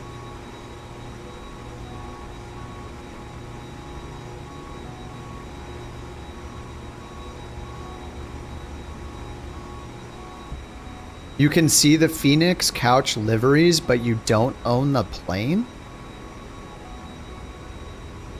Wait, do you have the couch livery? Wait, how? What? You don't have the A320? Are you sure, is it showing the default ones or something? Oh, the A350 is here. White Rice is in the 350. In the 1000. Wait a minute, it doesn't... Okay, it doesn't have the cabin. Hey, wait, did they update the cabin? Look. It doesn't have all the like interior stuff it normally has. Is this an Ini Builds generic? Are they actually doing it? It's hard to tell with how dark it is. Hold on, let me turn the lights on for a minute. Just turn the sun on. Okay, it still does have the... yeah, I mean... yeah, okay, they haven't changed anything. This is not even my plane and we can see this? Okay. Still business as usual. You're in the fly-by-wire. I mean, we do have liveries for the fly-by-wire. Okay, we got our pre-departure clearance. The right click is still broken. Sim update 4. Right click is still very messed up. Oh my god. Yeah, I can barely move it with the right click. I don't. Unbelievable, man. All right, clear to EHAM runway 33. Let's double check our flight plan here. 33. The UNGA 1 mic departure. Yep. And the Sidbit. Okay, Sidbit 8 is Sierra. When ready, call 121-805. Put in 121-805 here. All right, 121-805, which is, yep, Birmingham ground. He's not in the 350? Wait. What the? Oh, yeah. There it is again, isn't it? A320neo showing the A350. Oh my god. They'll never figure it out, dude. It's too complicated. Any big changes in the beta? I don't really have an opinion yet. I'm just doing my first airliner flight, so we'll see. You might get some mods. Oh yeah, get some mods. Get beyond ATC. Get a trees mod for the trees.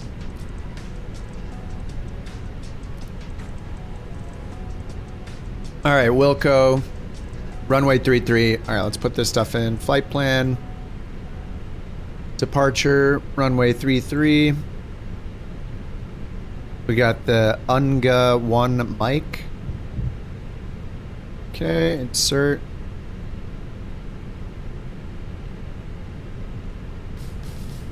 And squawk 1522. 1522 auto. You have to restart your sim?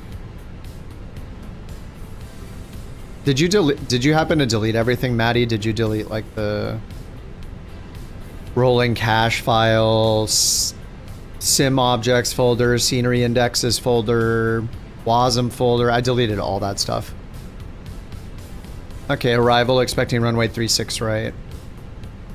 ILS 36 right, the red F1 Alpha. Red F1 Alpha.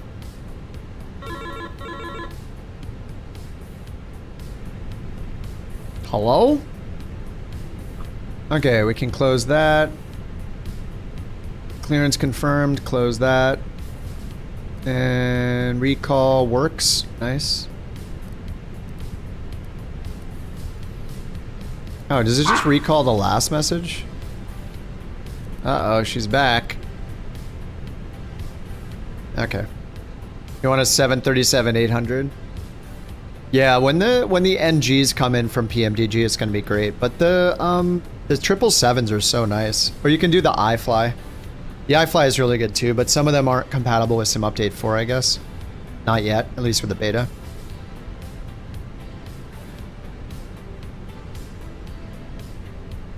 Okay, let's do our takeoff performance. We got our clearance. Is boarding just not happening today? They just didn't do the boarding, right?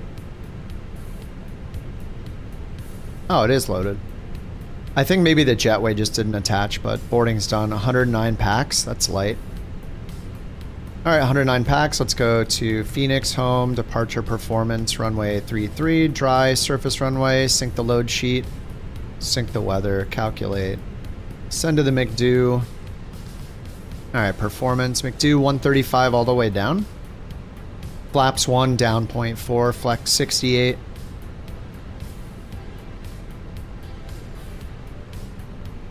Okay, and then sim brief, import route, flight planner.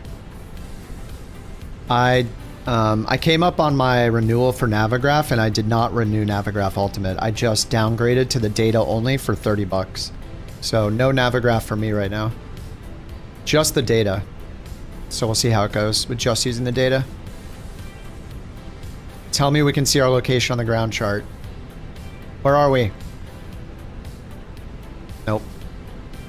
Still can't see our location on the ground chart. When they add that, it's gonna be... God, she scared the crap out of me.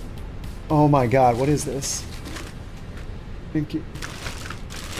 She's trying to kill me, I swear. Oh, cables, nice. More cables, by the way. Look.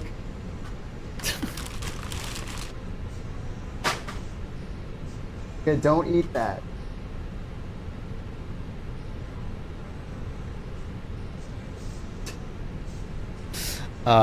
Dude, I swear she sneaks up on me.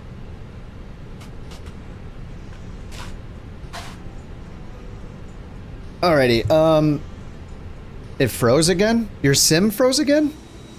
Surprisingly, mine hasn't frozen yet. Oh, do we have chocks? Yeah, we still have chocks there, okay.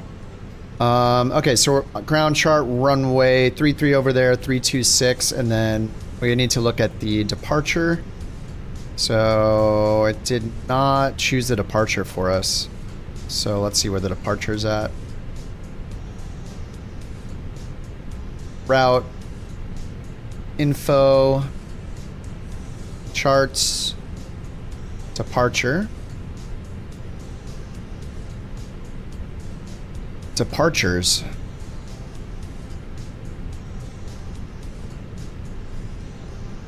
That's the Luxto. Mosun.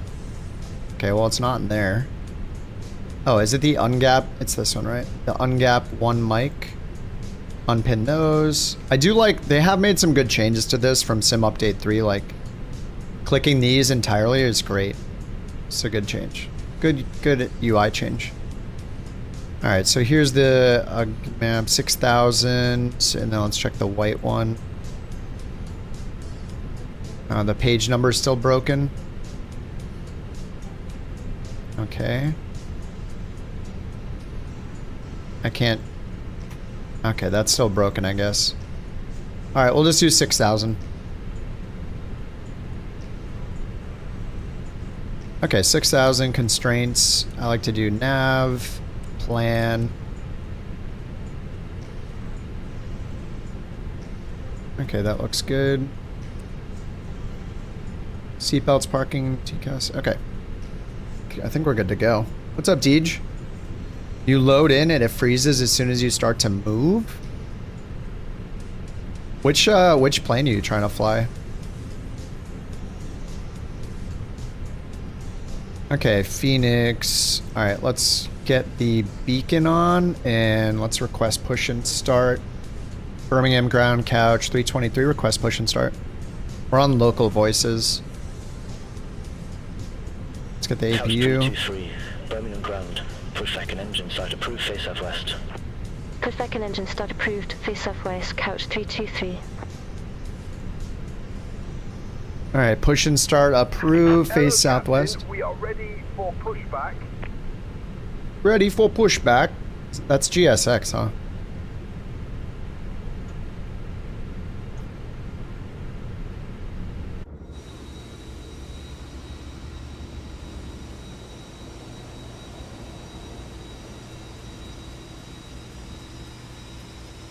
Departure checks completed, bypass pin inserted. The chocks, yeah. When I turn the beacon on, I think it removes the chocks. I always forget. Everybody does it differently. Once the APU is available, I'll turn the beacon on.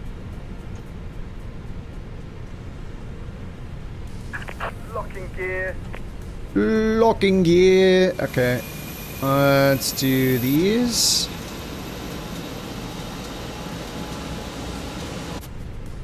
Alright, APU available, APU bleed on, beacon on. Let's see, the chocks went away. I think they did go away.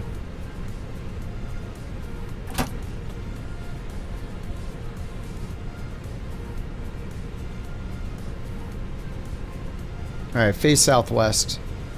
Southwest, nose right. Nose right. Release parking brakes, please. Alright, parking brake released. Commencing push. All engines clear. Start at will. All engines clear. Alright, start. Engine 1.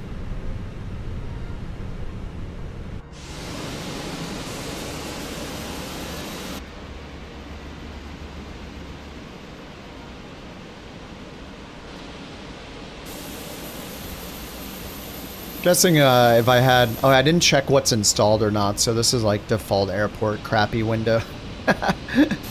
Crappy windows. Oh, custom livery. I have no idea how to do it nowadays. I did one years ago, but not for a long time. And yeah, I mean the night lighting looks really, really good. The reflections look amazing.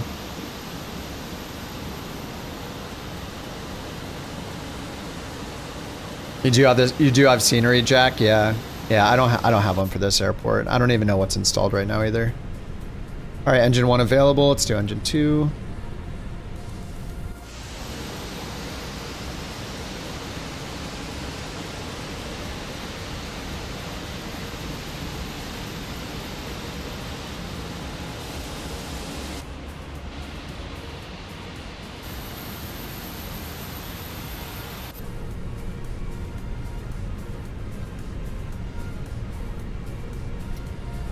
Oh, I didn't do initialize weights. Whoops. Init page B, kind of important. EFB flights. Send to McDo, there we go. Alright, set parking brake. Unlocking gear. Okay, okay, that's set. Perf. Alright, engine 2 available, ignition off. Parking brake is on. Go flaps 1. Down 0.4. Down 0.4. Max auto braking. EPU bleed off. Master off. Strobe auto. It is so dark out there right now. Delta, what's up, man? Bypass pin removed. Left is clear, right is clear. Oh, whoops. I didn't want that. I want GSX settings just to turn the volume up a little bit. And the volume is up. Cockpit sounds, outside sounds, calm sounds.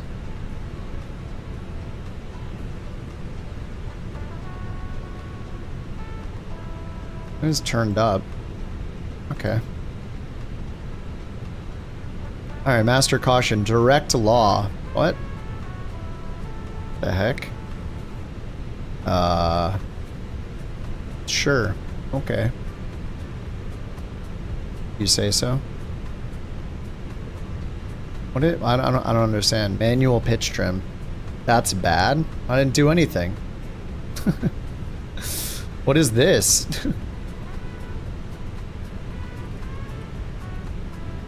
That's really bad? No flyby. What the heck? I didn't do anything. What? I just started the plane up.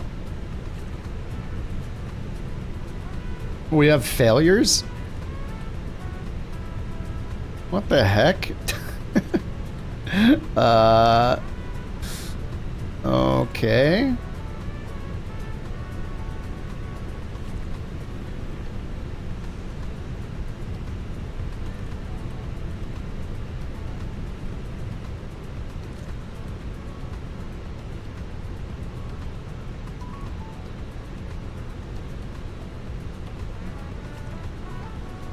I deserve it.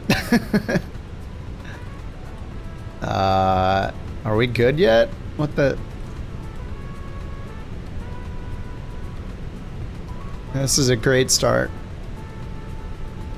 I don't know what to do. Manual pitch trim. So, would you just fix everything, please?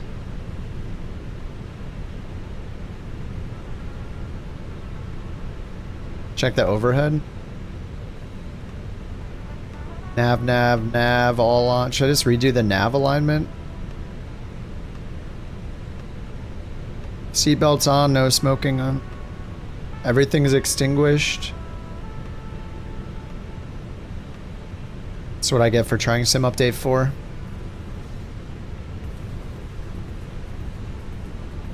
Load the ready state.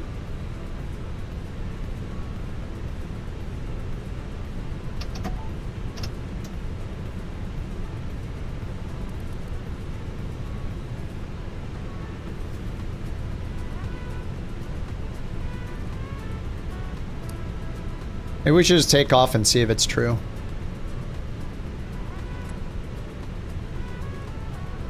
Couch 323, request taxi to the active. Couch 323, runway 33 taxi via Victor. Victor 1 Delta 4 Delta, Delta 6 Delta 7 Echo 2 Echo. Alright, we'll taxi to runway 33 via Victor. Victor 1 Delta 4 Delta, Delta 6 Delta 7 Echo 2 Echo, Couch 323. Couch 323. We'll just see what happens, I guess.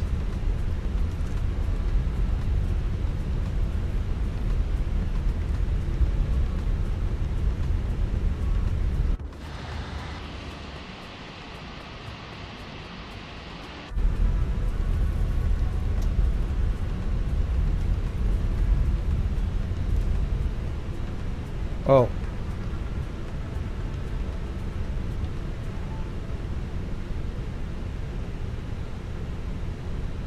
Direct law is like flying the 172. You control everything. Raw. No auto trim. Boeing time. Is the autopilot gonna work?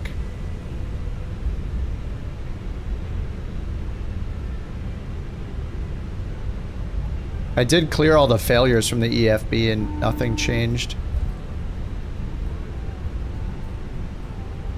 Sometimes with the Phoenix, you just clear the errors and the errors remain.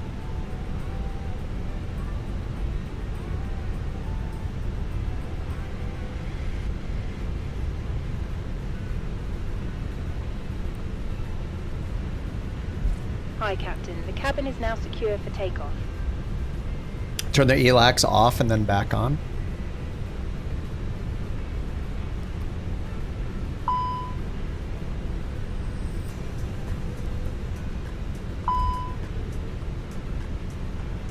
Couch 323, contact Birmingham Tower 118.305. Contact Tower 118.305, Couch 323. Have a good evening.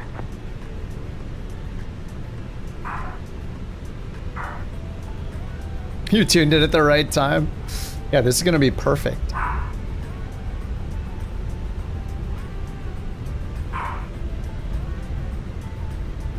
Oh, the DHC6? Wait, is that the PMDG one? So the try or just cancel the error and ignore it? Yeah, I mean, we'll see what it does. Direct law. No, it's not in direct law.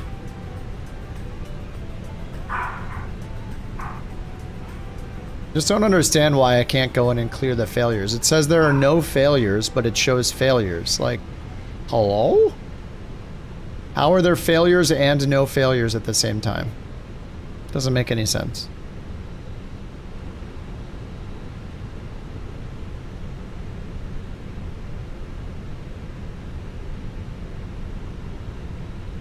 Tower Couch 323, ready to go, runway 33. Couch 323, Birmingham Tower, wind 330, 5 runway 33 cleared for takeoff. Runway 33 cleared for takeoff, Couch 323.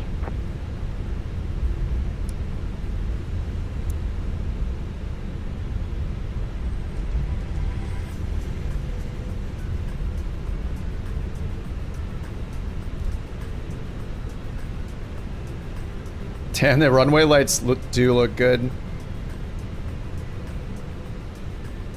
And yeah, this lighting does look really good. So I'm definitely noticing like the nose light and stuff, or like the runway turn on. Like all the lights right in front of us look very white.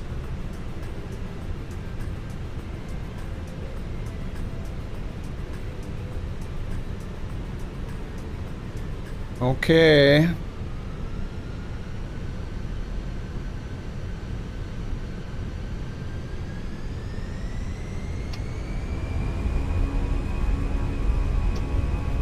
Alright, flex.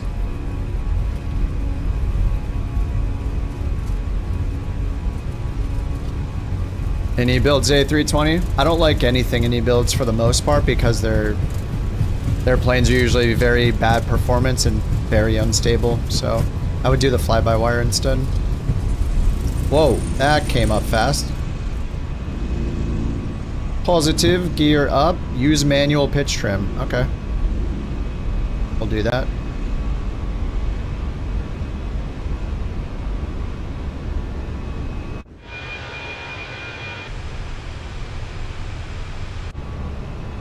Couch 323, contact Birmingham Radar 123.98. Contact 123.998. Couch 323. Birmingham Radar, Couch 323, yeah, autopilot doesn't work. 1,500 feet. Alright, no autopilot today. 323, Birmingham Radar, identified. Climb to flight level 160. Climb to flight level 160, Couch 323. Alright, 160, open climb. All aircraft be advised, the information tango now current. QNH 1025. Alright, flaps up. 1025, we got that. I forgot TCAS, forgot Chronos.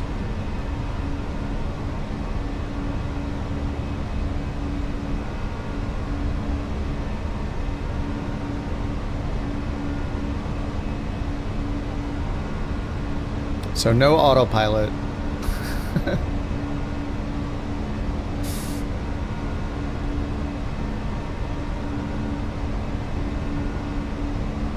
This is fun. just a little manual A320 flight here. Everything's fine.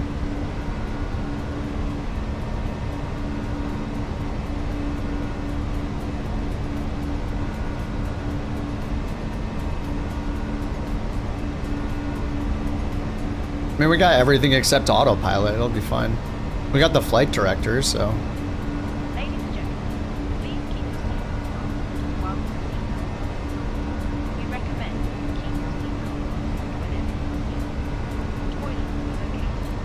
All right, standard QNH.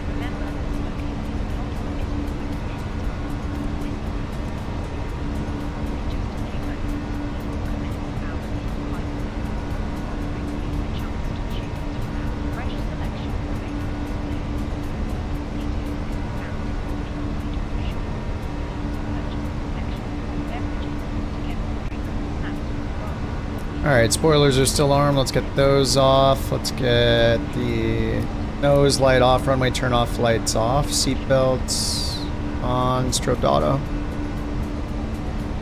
8,000 feet. What's up, Red Wings? Congrats on the move, man. It's awesome, dude. I saw your pics in the pets channel. Looks nice and cozy, man.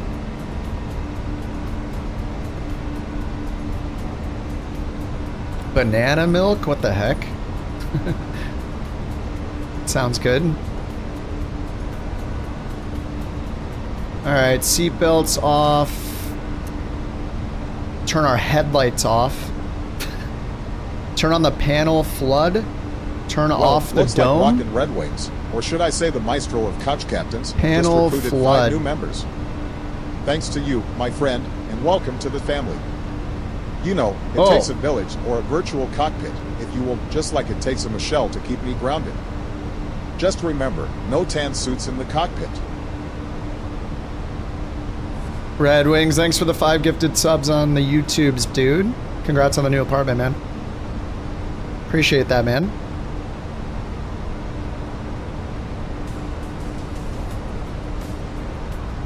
You have lightning up ahead? Nice. Alright, Jack's 3 miles ahead of us.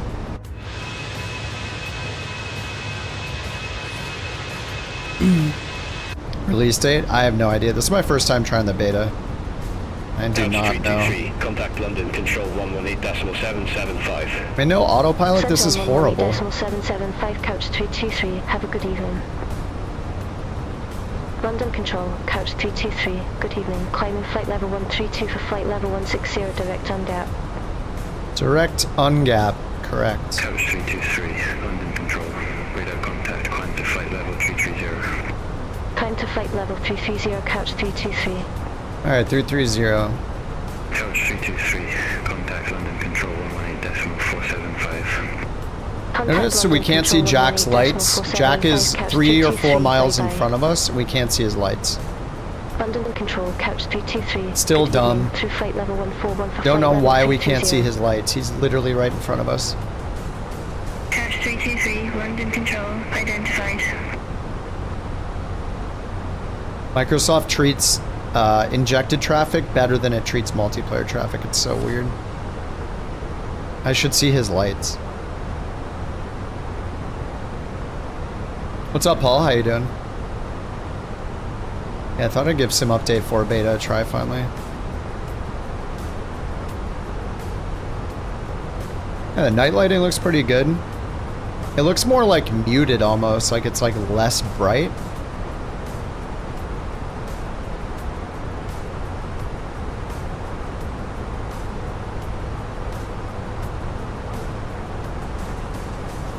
Thought I quit streaming. No, I was just streaming on Twitch for a while. I was just playing Foxhole.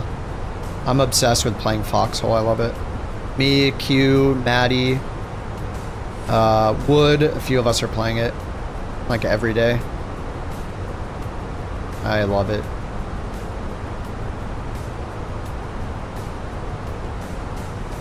Even if Sim Update 3 was great, I probably still would be obsessing over Foxhole, so. What kind of game? It's a persistent war game. Two sides are fighting a war. It's like World War I era. It's a war MMO. $30 on Steam. Every single magazine, tank, gun, bandage, medical kit is created by players. And it's a war that lasts like 30 plus days usually, until one side wins with enough territory control. You could sit in the back lines just making like supplies for the front line, or you could be on the front line fighting the whole time. Like, it's up to you. There are lots and lots of things to do. It's like an RTS style game, but it's an MMO. It's insane. It's insanely addictive. I'm gonna play after I'm done flying today. I've been playing it every single day. I have like way too many hours in it already. It's a little ridiculous.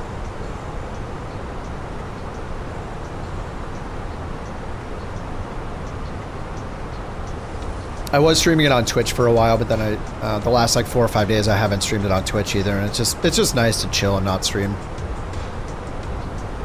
And also with a game like that, it's kind of weird. Like, you don't want to give out the intel from the map to people that could be watching on the other side, so you have to like kind of censor yourself and where you're going and what you're planning and all that kind of stuff. Otherwise, they could have an advantage. So it's better to not stream it, really. Like Command and Conquer, it's like, think of any RTS you've ever played, where you start with like, you know, small technologies and you work your way up to bigger and better technologies as far as equipment and weapons and all that stuff. But every single peon and NPC in the game is a real person instead. So everything has to be done by real people. So there's thousands of people playing at once in a persistent 24/7 war with voice chat and proximity chat, and it looks like an overhead RTS style, like zombie shooter almost, but it's more complicated than you think it is. It's like very complicated. There's tons and tons of stuff to learn. But yeah, I've been having a really fun time with it.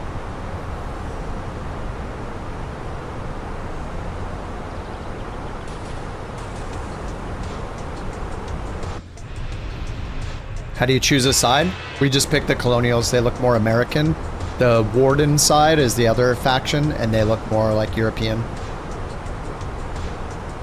The Wardens are blue. They're in the north, and they look more European. The Colonials are in the south, where it's warmer and looks more American. And they both have a lot of unique equipment, like their vehicles, tanks, guns. They're all unique to the side.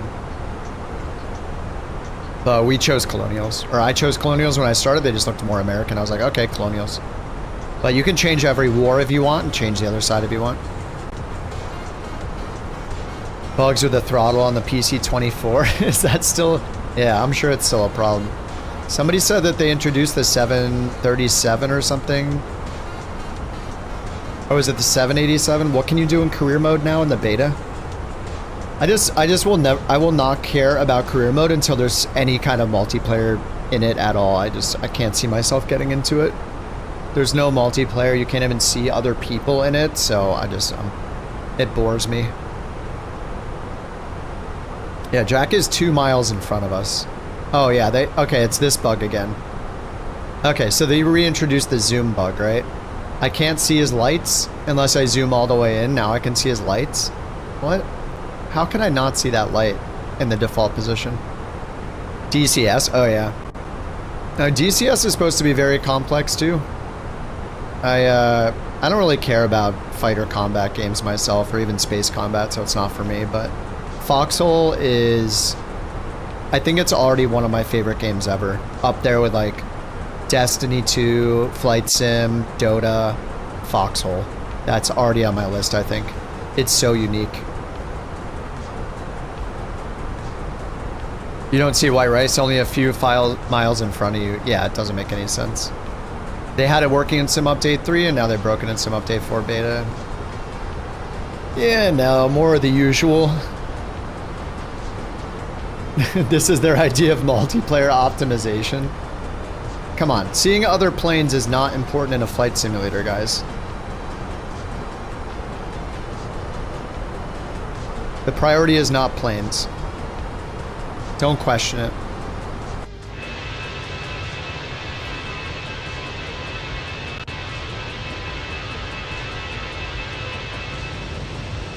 Alright, shall we see what the performance looks like?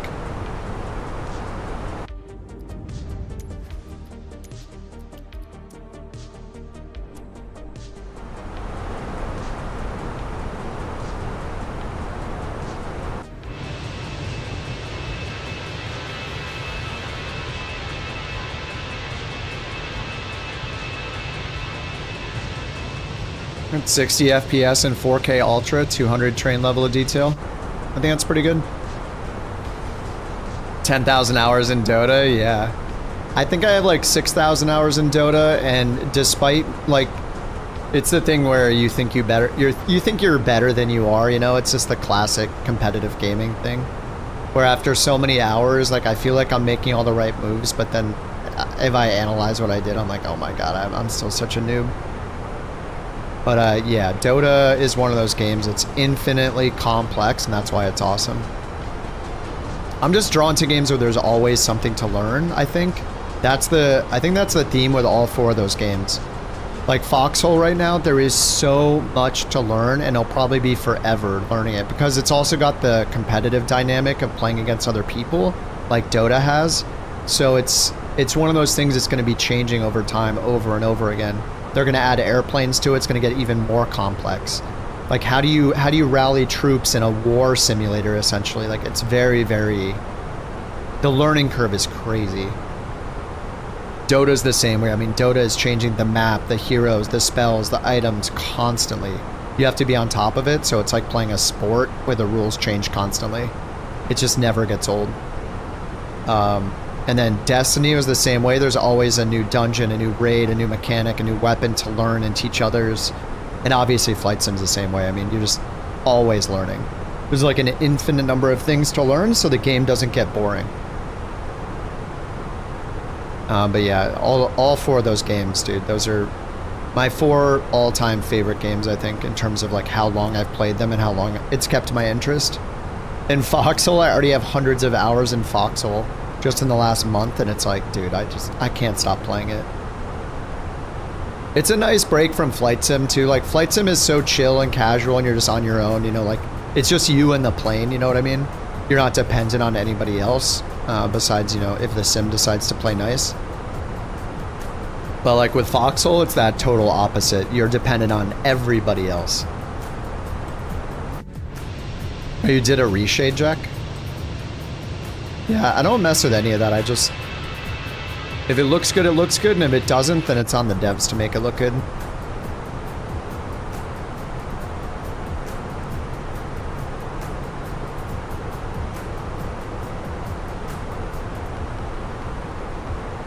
Alright, good thing this is a short flight. Otherwise, flying this by hand might have been a pain.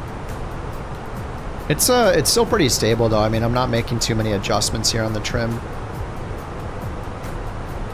Thankfully, with the flight director, it makes it really easy. Now, holding altitude is going to be the difficult part, though.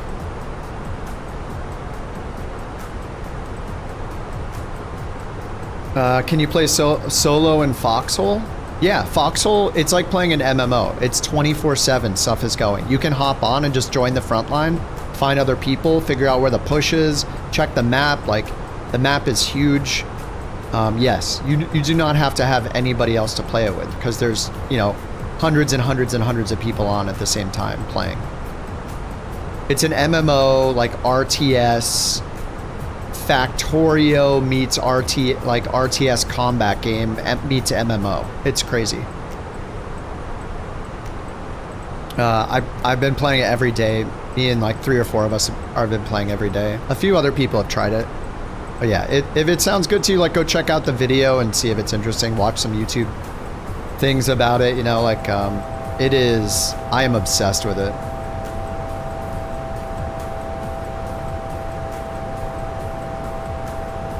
Okay, what is it yelling at me for? Such as altitude? I see Jack's lights now that I'm, what, 1 mile from him? Yeah, 0.7 miles I see his lights now.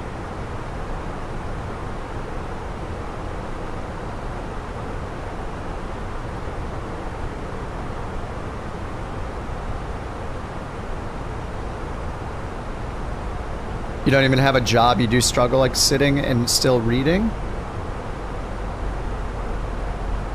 Oh, if you ever get a PC, you're gonna do streams? Yeah, streaming is fun. I mean, you could stream on Xbox and PlayStation. Okay, be quiet. Why is it? What is the problem?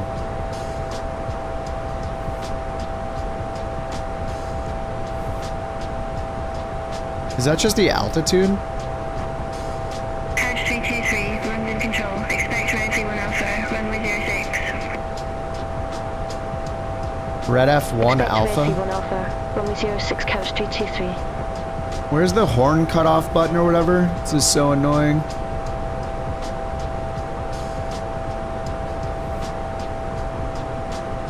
Oh, you think it's the trim?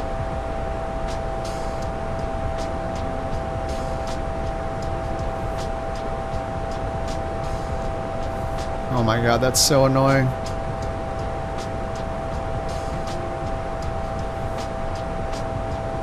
Where's the altitude horn shut off or whatever?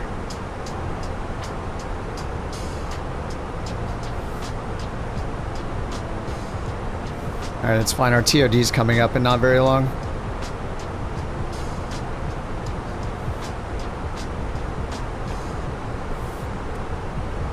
Alright, TOD in 29 miles, enter destination data. This is going to be fun to do with no autopilot. Alright, destination data. We'll just do the... Oh my god. I can't even see where master caution is. It's so dark.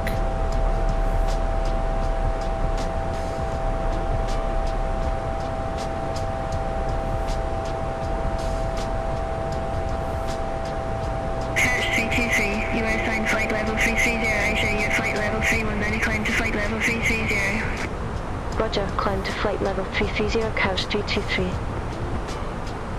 I don't know if there are any lights here, and the master caution being on and not showing the light is super annoying. Like, if it's a master caution, then show the master caution light. If it's not, then why am I hearing anything? And why does pushing master caution change anything? Alright, destination data. Let's try to get the ATIS.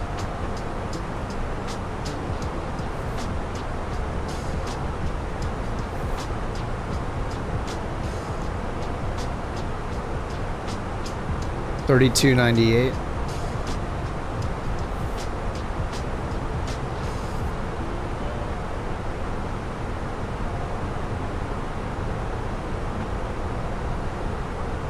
Or more few clouds at 3100, temperature 11.08 QNH1020 VFR conditions, landing runway 04, 06. Departing runways 26 left, 04.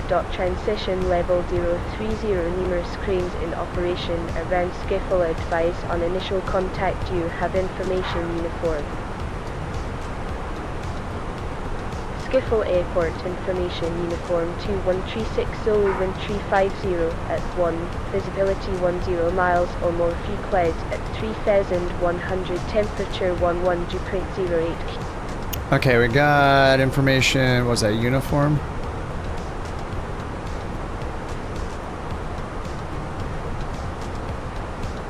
Alright, information uniform. They said to expect, let's see. Gave us red F1A runway 6. Red F1A. Gotta change that. Red F1A. Flight plan. Red V1 Alpha, runway 06. Report ready for descent. 06, red F1A. Couch 323. Couch 323, descend to flight level 230. Descend to flight level 230, couch 323. Heading track first. Descend to 230.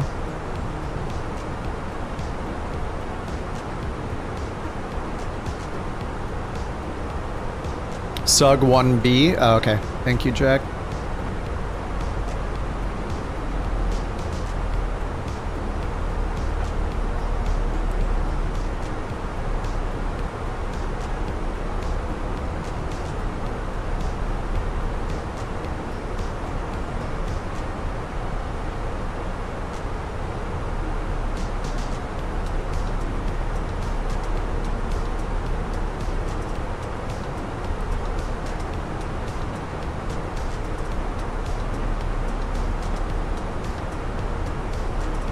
Everything's fine, people. Everything's fine. We need landing performance for runway 6. Phoenix Ab, home, arrival, EHAM, 6. Refresh METAR, 1 knot winds, landing weight, fuel pred, 3.1, 54, 57.5. Good, low auto brakes.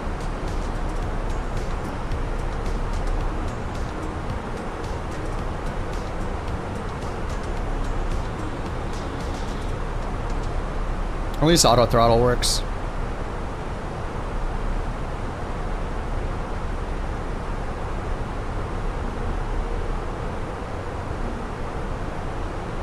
It is a little touchy on the controls, but it's fine.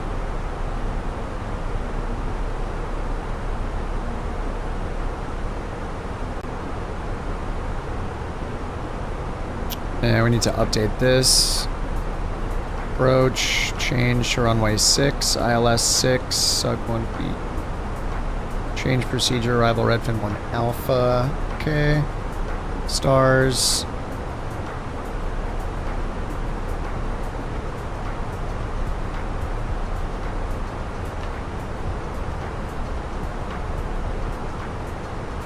It's a nice welcome back to the sim with no autopilot.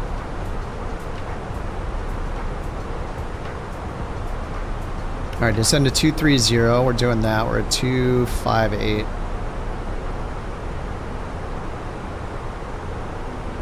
It's punishment? Yeah. It is. I deserve it.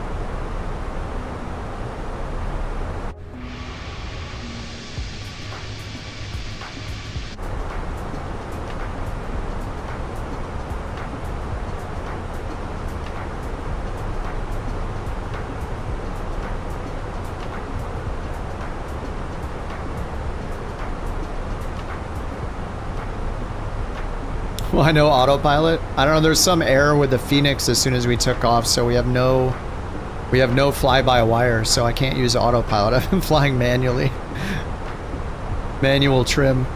I don't know, maybe a Phoenix compatibility problem with Sim Update 4, I don't know. I did everything the way I normally do. Not that that's the right way, but I haven't had this happen before. And I cleared the errors and they're still there, so I don't know. Cleared the failures.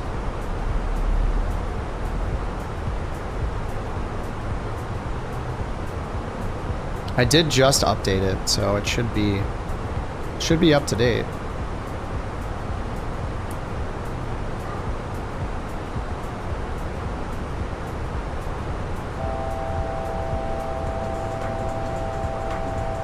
Couch 323, contact Amsterdam, radar 119.175, have a good evening. Centre on 119.175, couch 323. Alright, so assuming we get ILS runway 6. Descending by Red V1 Alpha. Cat 1 DME mins 19D. 190056. Radnav. Amsterdam radar. Radar Wait. contact. 056? Yeah, okay. Descend to flight level 100. 190. Descend to flight level 100, couch 323.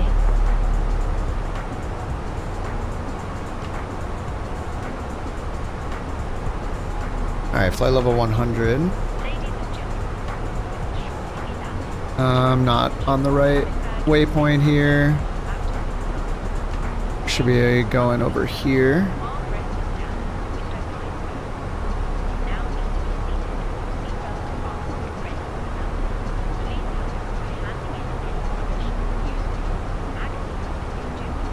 Alright, down to 100, and then we'll just check the baro minimums. 190 baro.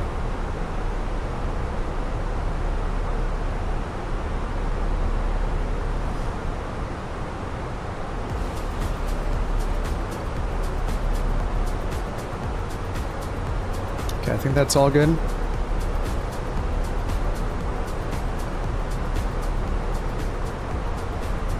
Alright, Red Wing, sounds good, man. Dude, unpacking is nice. You get to like methodically go through all your crap. In a way, I kind of... Moving is kind of nice. It feels like a fresh start almost every time. I kind of like it. It's like, okay, I can get rid of these things. I can get rid of this. I can get this maybe thing to replace this thing. Simplifier stuff, I don't know. Camp, you get to camp on the floor the first night with a pizza.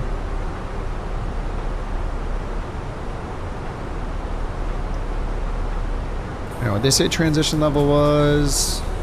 020 VFR conditions, landing runway 04, 06 dot departing runways 36 left, 04 dot transition level 030, numerous cranes in operation around skiffle advised on initial contact, you have information uniform. 030?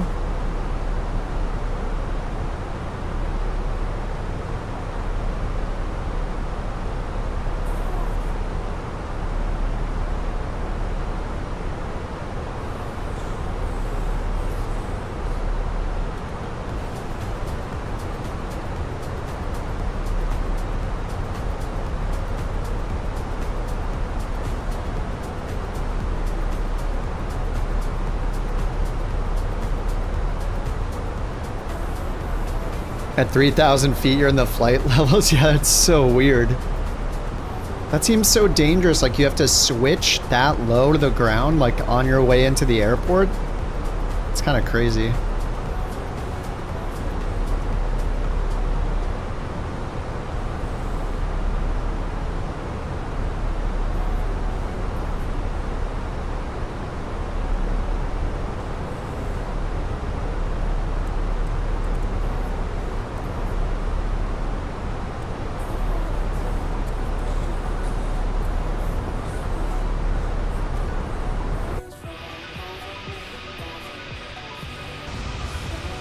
It is so dark.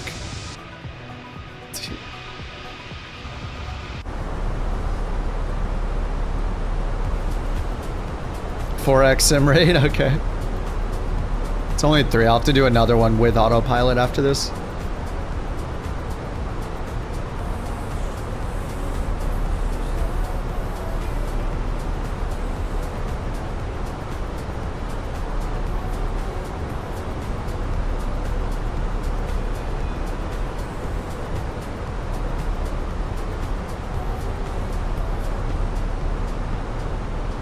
Is it better to build a PC or buy pre-made? It just depends on how like technically inclined you are, how patient you are, how much you're actually gonna like look through the manuals for your motherboard, make sure everything's connected the right way and configured the right way, watching YouTube videos, tutorials, all that. If you're somebody that's thorough and you're going to take the time to do all of that stuff and set it up correctly, then go ahead and build. You'll save money. It'll take longer, of course. But I think a lot of people are there's too many people in the PC community that would recommend building your first time, and I don't I don't share that view because not everybody wants to spend the time doing that, and it can be a little bit intimidating, especially doing things like putting the graphics card in, putting the cooler on the CPU, how much thermal paste to use, how hard you have to press to put certain things in, like your RAM, your memory sticks, you know, like there's a lot of things that are intimidating with building a PC. Did you get your airflow correct? How do you set up the BIOS settings for maximum performance? Like there's so much to do that if you can find a good deal on a reputable pre-built machine, then I would say for your first one, it's easier to do that. It's going to cost you a little more, but it's going to save you potential headaches and problems. And then after that, when you need to make an update, you can, like say you want to add some more memory or change your graphics card. Those initial things you do are going to be much easier to do when it's just one thing you have to learn how to do instead of building the whole PC. And then you can just start there. Like that's how you can learn, like one component at a time as you need to update things. So I would say if you can afford it and you found a good reputable one, like for a pre-built, then get a pre-built to start. Unless you just really, really want to learn and take the time how to build it yourself. It's not that bad. It's totally learnable. It's like, I don't want it to sound like it's impossible. Of course you can learn how to do it. But if you're willing to put in the research to just figure out like not making the common mistakes people make, like bad fan direction, the airflow's all wrong, you're not setting the BIOS settings correctly for, you know, your memory overclocking and stuff like that, and you know, you're putting on not too much thermal paste on your CPU. Like, there's so many things. Yeah, if you're the kind of person that can be really thorough right away and learn all that stuff and not rush it and do the things the right way when you're building it, then yeah, I would say go ahead and build it. PC Part Picker is a really good website to use. It'll make sure you're picking compatible components.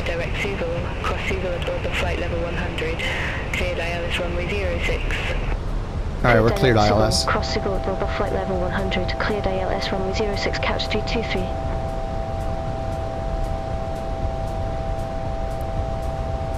Alright, cleared ILS runway 06 down to 2,000 feet.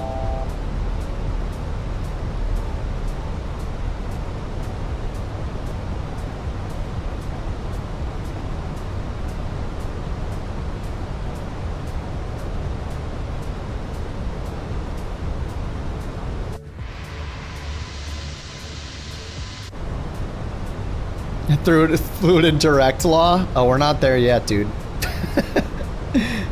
It's also a short flight, so...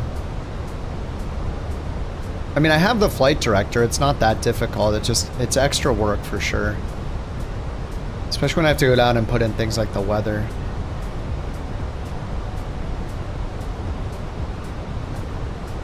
Flight director does all the work.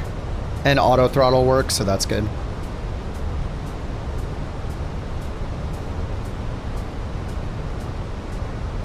It's my welcome back punishment.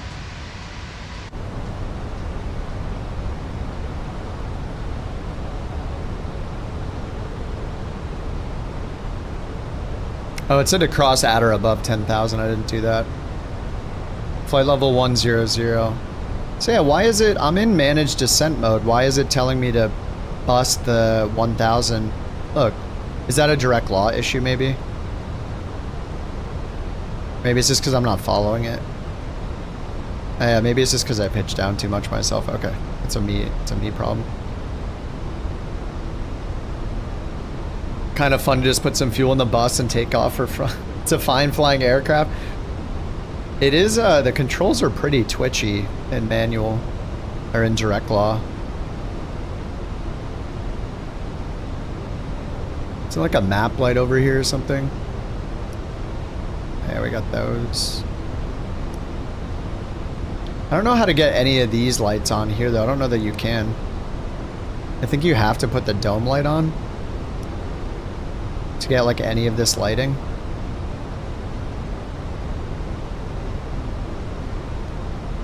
I think I'd rather have that than the floodlight just so I can see everything.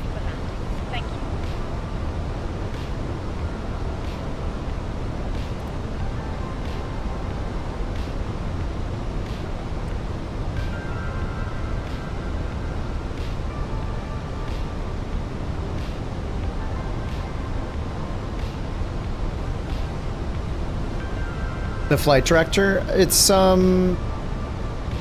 this is the flight director, like the green crosshairs. It shows where exactly to pitch the plane to achieve whatever autopilot modes there are, like what the goal of the autopilot is. It's essentially like the brains behind the autopilot is how I look at it. Like it does all the calculations, it knows exactly where to aim the plane to achieve the course and the altitude and the climb or descent, you know, all of the pitch and roll of the plane. It shows you just where to aim based on the autopilot settings. And when you turn on autopilot, it just does the aiming at the crosshair for you, is how I look at it.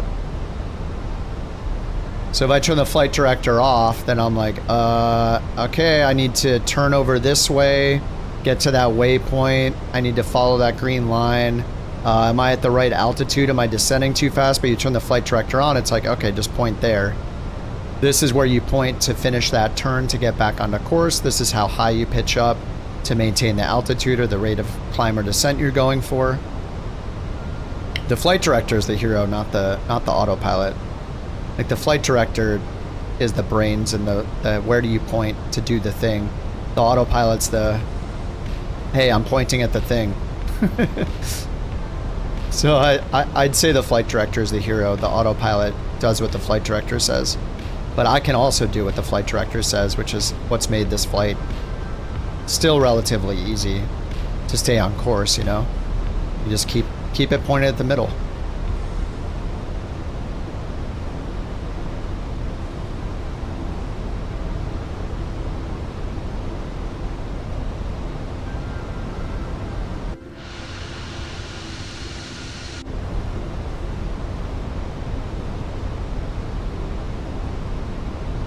Yeah, exactly. The flight director tells you where to go, the autopilot just takes you there, yeah. Autopilot just does what I'm doing. It's saving me from doing this manually and pointing at the flight director crosshair.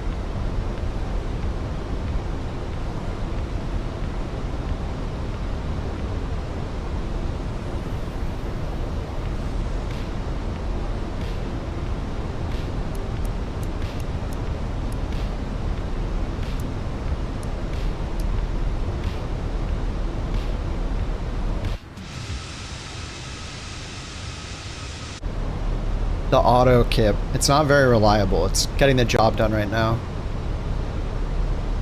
You have a lot of flight directors in your life? People telling you where to go?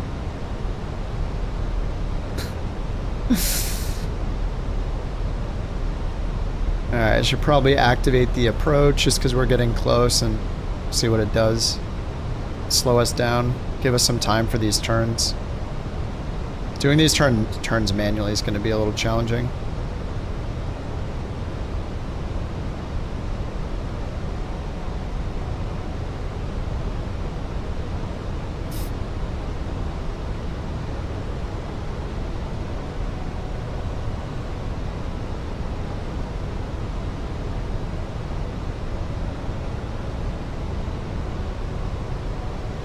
Alright, see the airport out there.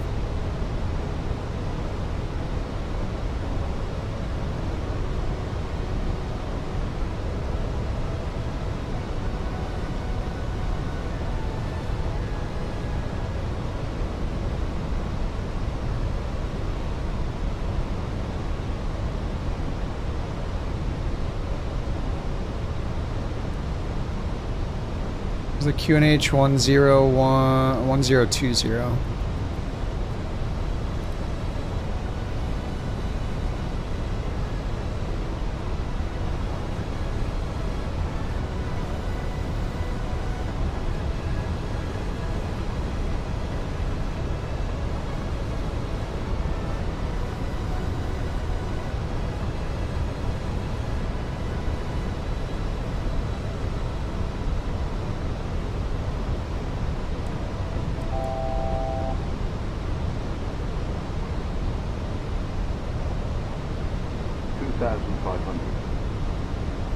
We're low? Does it say flight level 040 at the next waypoint? Yeah, we shouldn't be this low. I haven't in managed descent too, and it feels like it's not.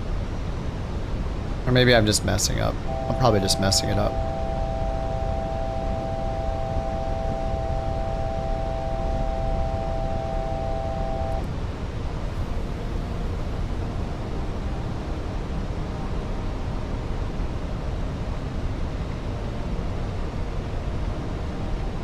Manual trim the whole time has definitely been fun.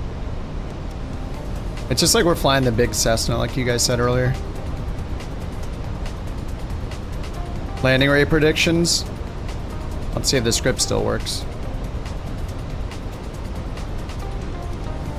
I hit the button and nothing happened. Philippe? I don't think so, no. Wait, I hit the landing rate. I hit the predict button and nothing happened. Clicking it again, nothing's happening. Oh no, is it broken? Oh, let me pause and try to find it.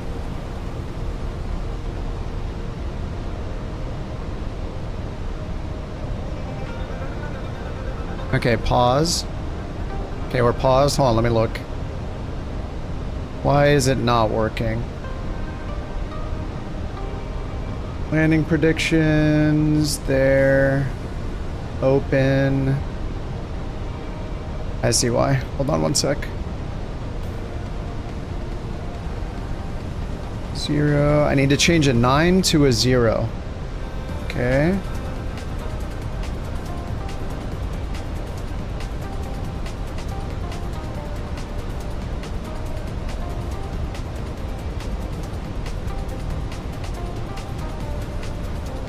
One sec. Just a little live coding as usual.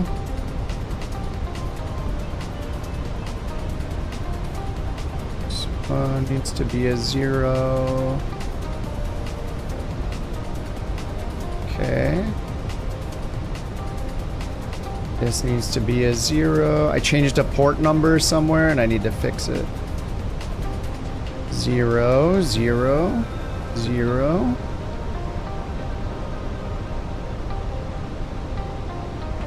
Yep, okay.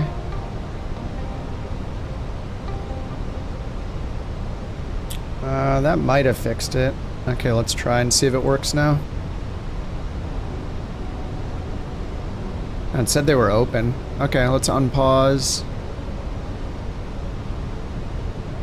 Is it stable enough? This is my first airliner flight with it. This is only my second flight in Sim Update 4 Beta.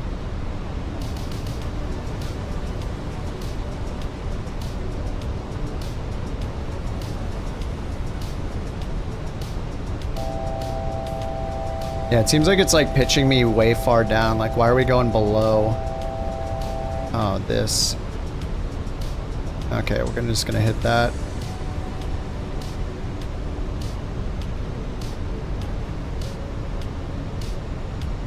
I am way too low.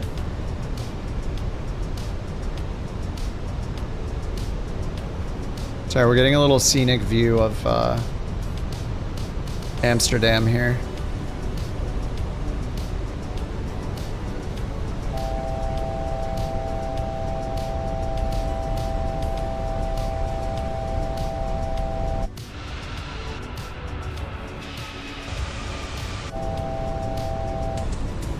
Just flying over a 2000 AGL.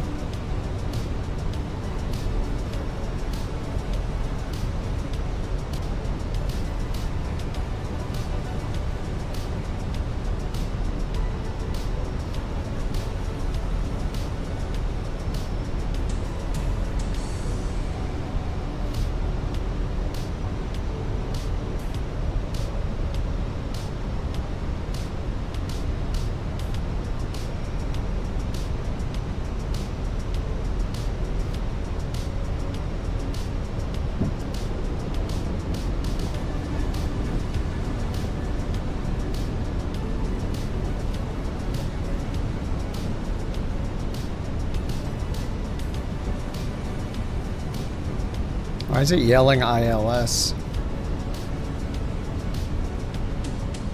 Looks like the flight director is still working.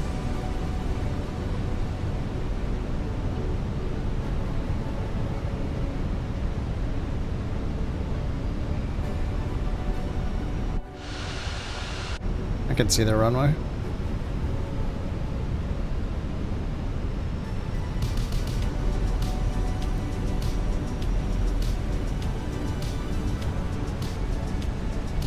Maybe the ILS won't work. Oh, I don't have LS on, thank you. Smart. Hey, it's been a minute, okay?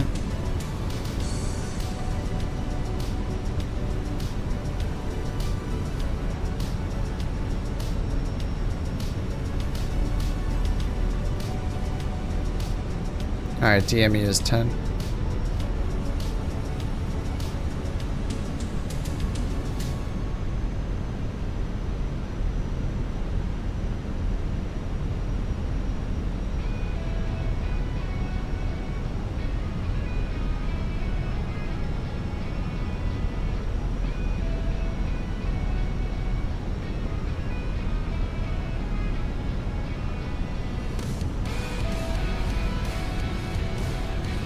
Alright, Loke. Couch 323, contact Skiffle Tower 125.11. Over to tower 135.11, couch 323. Alright, glide Have a slope's good alive, evening. 2 dots above, coming down kind of fast. Skiffle tower, couch 323, ILS runway 06.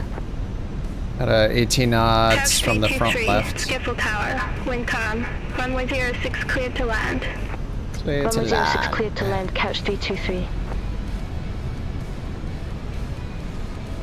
Alright, we got flaps 3. Spoilers need to be armed.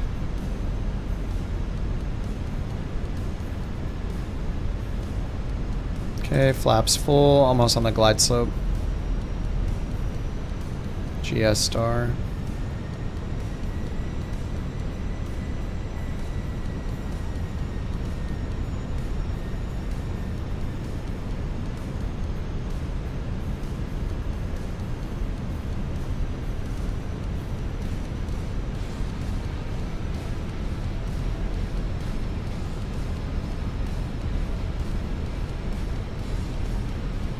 Why does it say flaps comp 3? Oh, it wants me to do a flaps 3 landing. Okay. That must be a direct law thing. Alright, flaps 3 it is.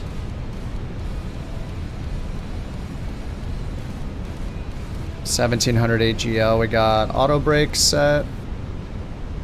Let's clear this because it's distracting. Yeah, we got winds from the left. I just want to tell you both good luck. We're all counting on you. Thank you. Thanks to the biddies, Mac. Alright, just a little low.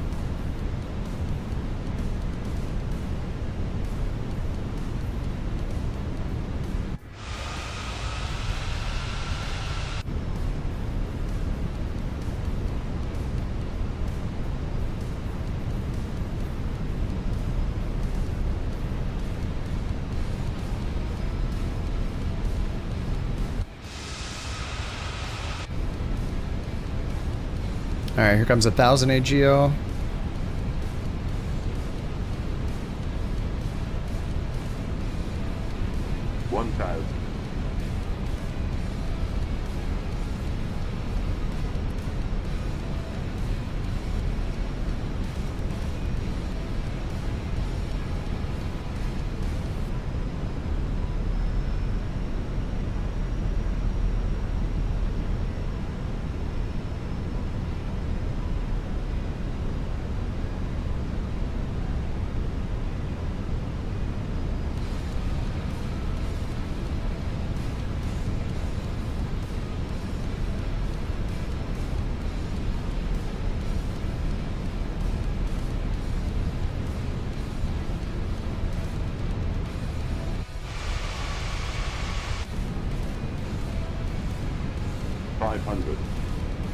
$500. Minimums are 190. So I got like almost 200 feet to go. Okay, land. 300 feet AGL.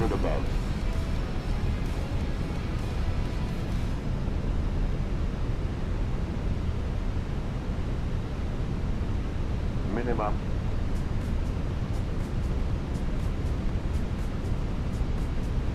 Winds are calm now. 100.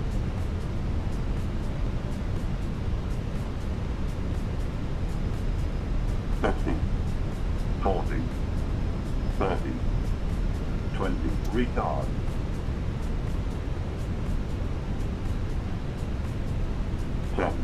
Oh god, it's long. Pitch, pitch. Ooh.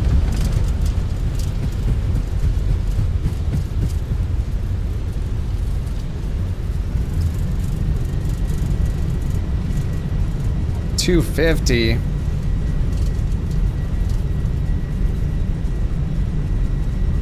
Congratulations to Tenchageist. You've nailed the landing rate prediction at minus 188 feet per minute. Exit left at sea. That's impressive. Here's your well-deserved reward, 1 Bork Coin. As always, remember that Tenchi's the winner. Just What was like the average Michelle guess? says about my tan 215? suit. It's all about confidence. I've never done a direct law landing. That was fun.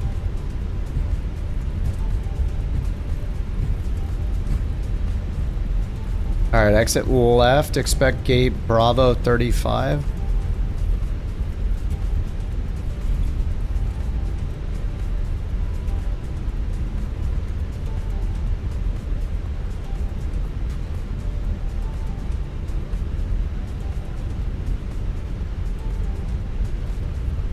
Couch 323, contact ground 121.905.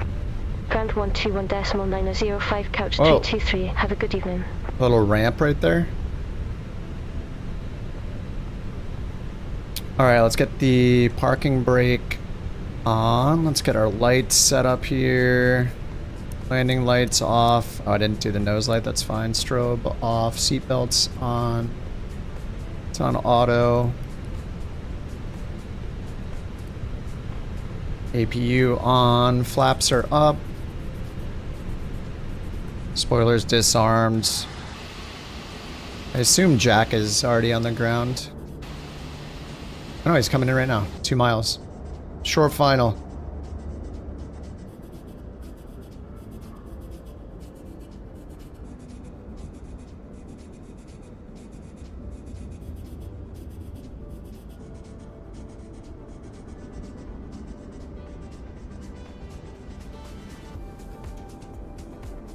So dark. Oh, he's got the scenery. He's already on the ground, isn't he? I thought I had scenery here. It's probably just not installed. How far out to Matt? Maddie's only 2 miles out. Amazing. Yeah, it is so dark. Definitely seems darker, like you guys said, in Sim Update 4 compared to Sim Update 3.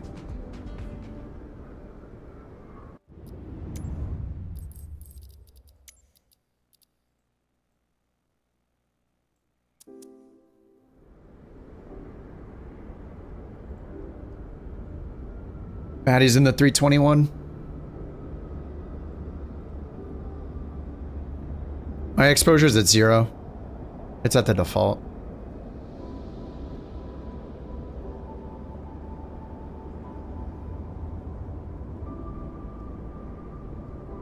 What the heck is that beam of light into the sky? It's the Luxor. What are we in Vegas? What is it doing?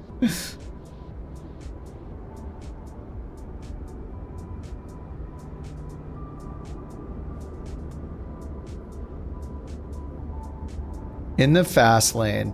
Oh wait, that's a slow lane. Yeah, what is up with that light? Whoa. Oh man.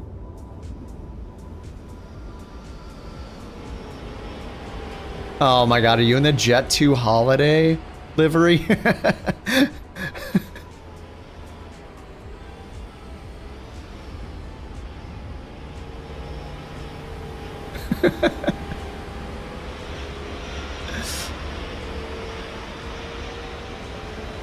We do not have couch liveries for the Dukes, no.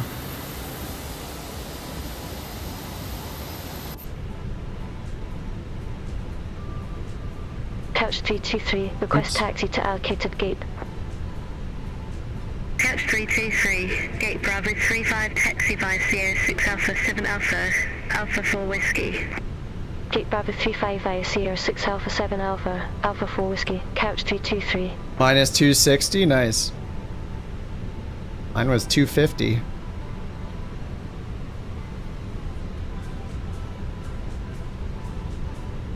Alright, left on Alpha, all the way down. Turn right for the gate.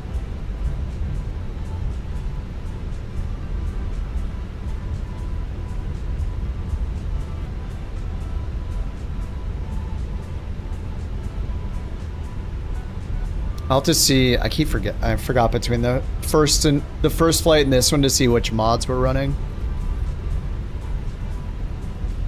from the library.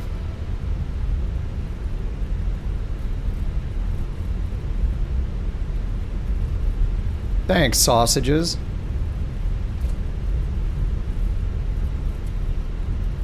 My monthly stream.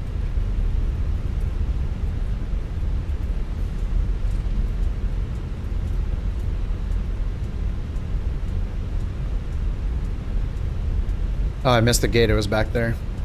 Oops. Oh, I wonder if it activated it. Hold on. Let's see. GSX is not opening. Change facility. B35. Show me this spot.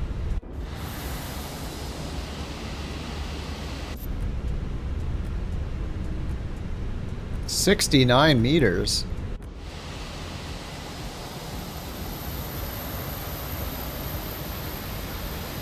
I have some sort of scenery, you have nothing? Oh. I guess I do.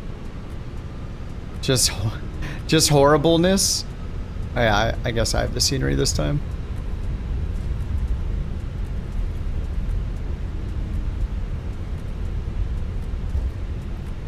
I would assume there's default scenery here from Microsoft with some of the world updates maybe.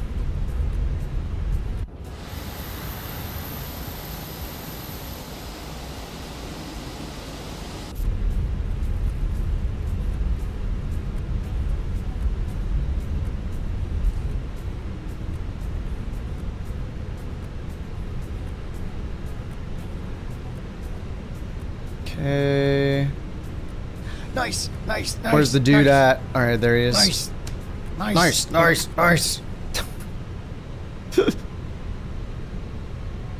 B35.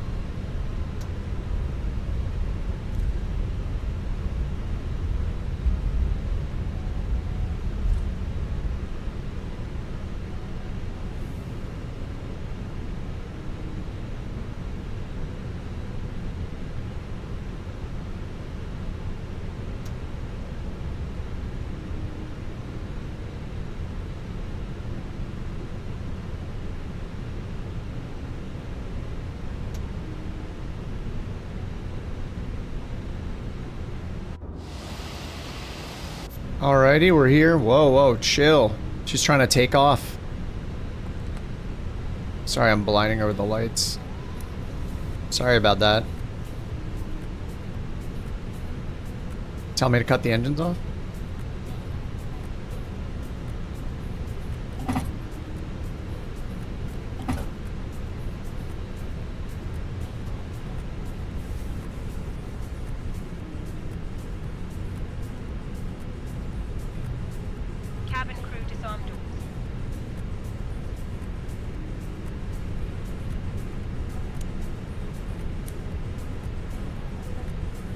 Boarding requested. Hey, it worked. Is the gate gonna work though?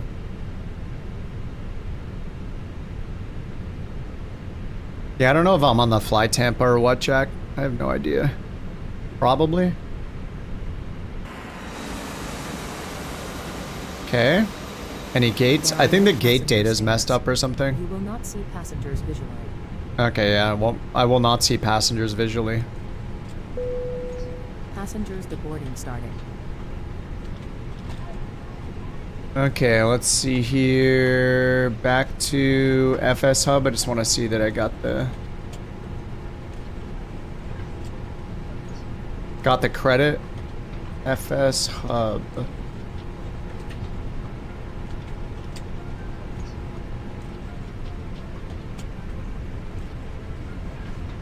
Okay, sweet. My last flight was the 25th of August. Or sorry, the 26th of August. It's now the 21st of September. Jetways don't even work without GSX? Oh. Nice. That's good. It's kind of impressive how much stuff they break every single update. The lighting looks really good though. Very, very good. Advise information whiskey now current QNH 1020. 1020. Well, do we want to do another Phoenix flight or hop in? Maybe I should hop in a Black Square plane. Maybe I should do or even the Aerostar or the Starship. Starship got an update, right? Another Phoenix flight. Where to? Oh yeah, did we get the achievement?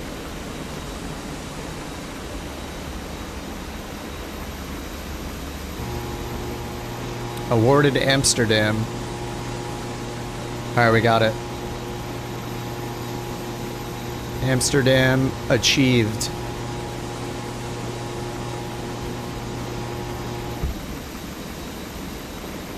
Which planes even work? Apparently the blacks, well, you guys are saying the black square ones work well. Elvis week. I want to fly somewhere daytime. So either West Coast US or Oceania.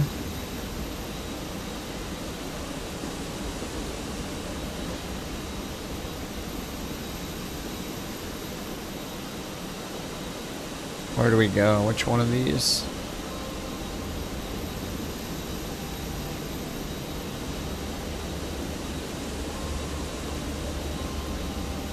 US cities V2? Oh, I think there's one I didn't get. Oh no, there's, okay. What's Mermaid City? Oh, Virginia? Virginia. Oh, Albuquerque. Fly to and land at Albuquerque? That sounds good. Oh, the Aerostar doesn't work. Alright, let's fly to Albuquerque. It just says 120 miles. Less than 120 miles.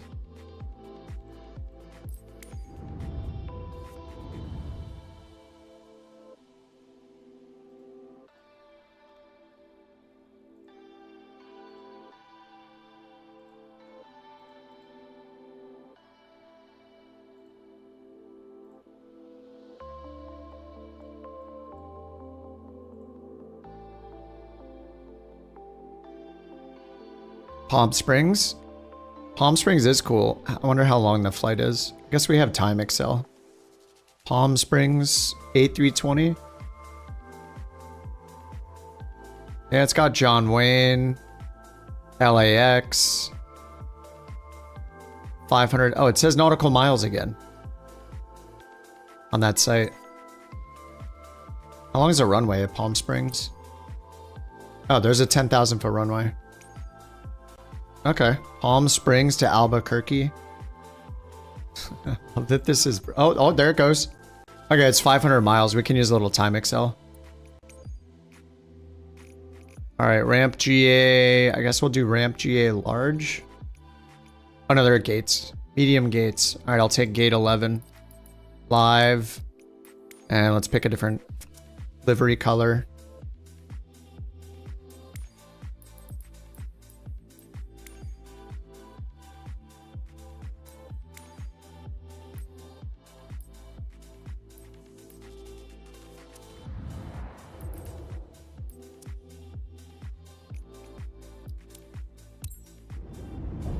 Pretty big direct flights to Toronto. I always thought it was smaller. Oh, I didn't, wait, hold on. I didn't check what's installed here. Well, let me take a look at my marketplace stuff real quick. Oh, what's even new? I haven't looked at anything in so long. Is there anything even worth getting? I mean, not today, but massive bugs? No, not really. Not yet. I've only done 2 flights though. Oh, I have a ton of upgrades. Upgraded. Oh, enhanced longitude TBM. Wait, the RJ professional free upgrade. Oh, the RJ got updated? That's awesome. Get it for free? I don't know if it's going to show my payment information, so let me hide it just in case. I don't know, it's just being set up. I think it's okay.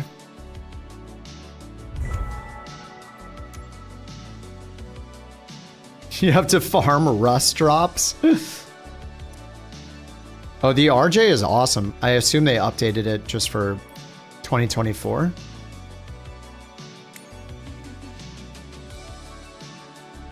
$10 upgrade? I'm gonna skip that for now. I don't even fly that.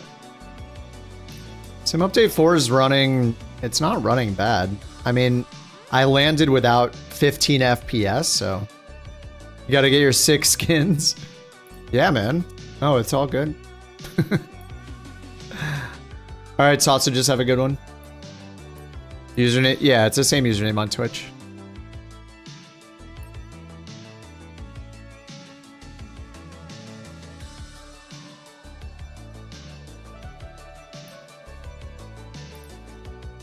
All right, aircraft.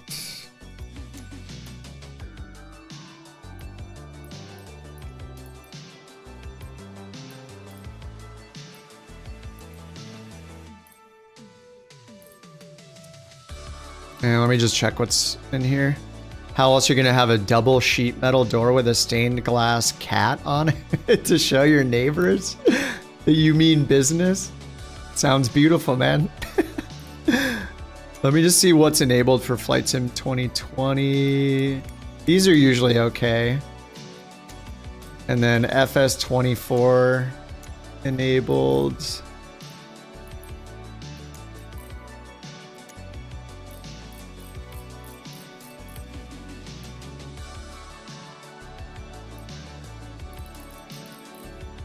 World updates, blah, blah, blah. World updates, world updates, world updates. That's all fine.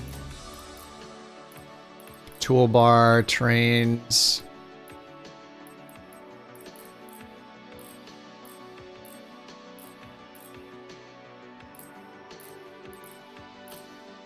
I just look up trees or realistic or taxi or graphics or lighting.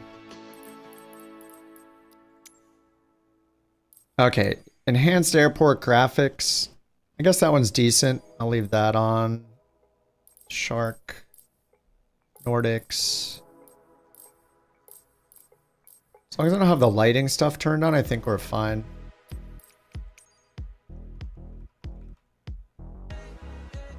Lighting.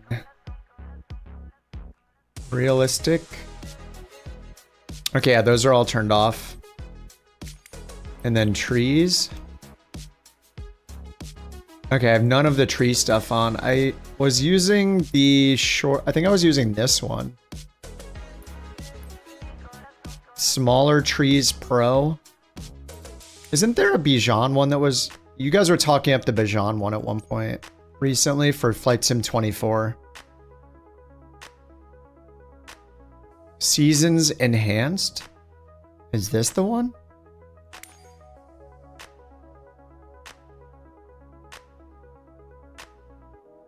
Added missing or wrong seasons, spring blossoms, removed excess rural trees. Oh yeah, all right, we're getting this.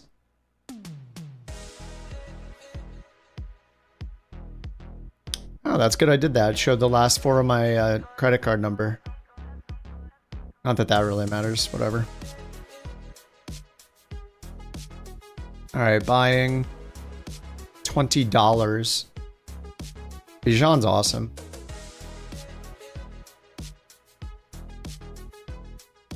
Bam, bam, bam, bam, bam, bam.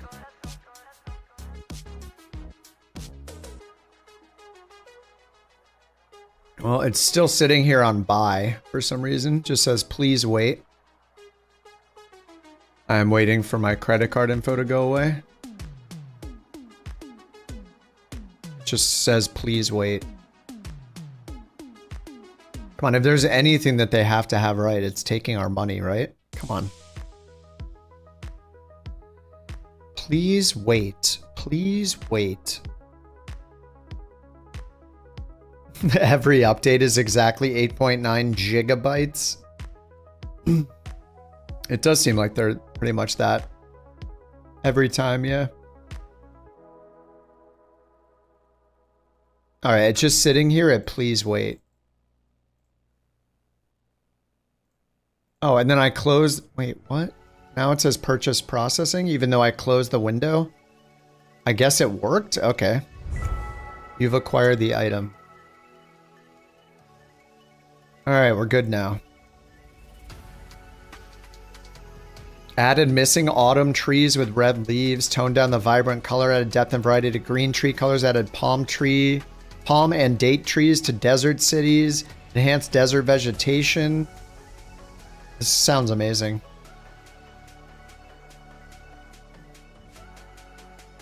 Replaced excess rural trees with 12 new bush species in various regions. Remove trees that are too close to ocean waters. Sounds awesome.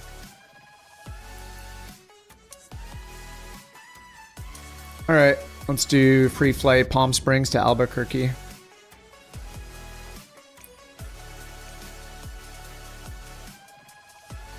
Gate 11. You're tighter seeing palm trees in the Northeast US. Embrace it. Yeah, I mean, the Bijan stuff is always awesome, so.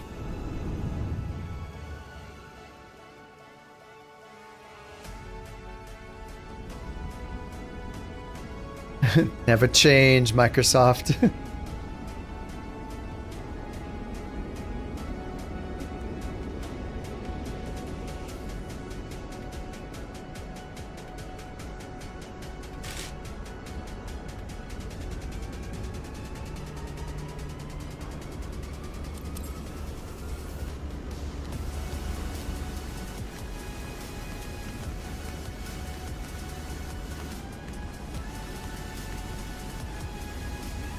Young Bopper's here. What's up, Young?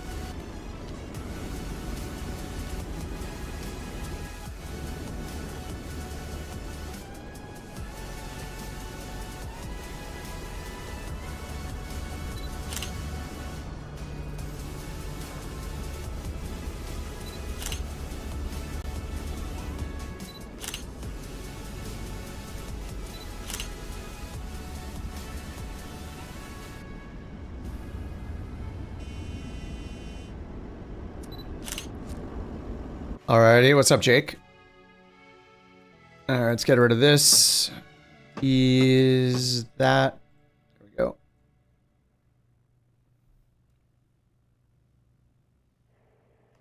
Okay, and let's do another sim brief.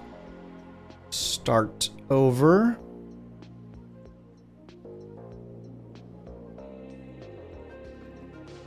KPSP. Okay, BQ, A320, CFM Sharklets, generate.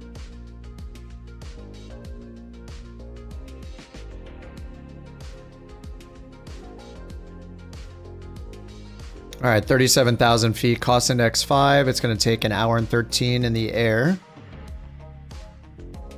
Block fuel, about 6,400 kilograms. All right, sim brief is loaded. Jetways are going to break, which is fine. Commence deboarding. Import next flight. Ground services, GPU chocks and cones. All right, load aircraft. Boarding and refueling. Refueling truck is on its way. Boarding requested. Please don't load aircraft until the fuel truck arrives and ask to do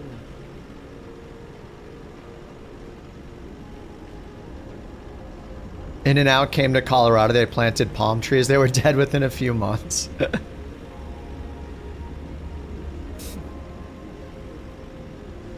In and Out.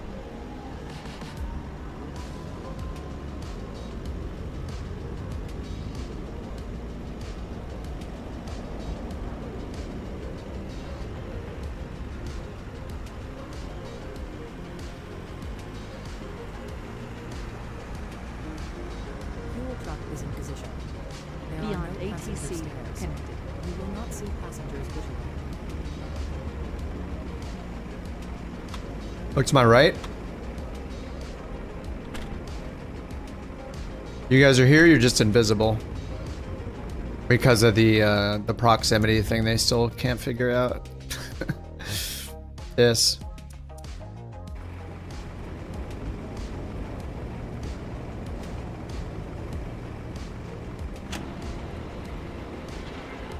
I don't know, maybe it's not even that. It's showing Matt, oh, you're in the 350? How dare you?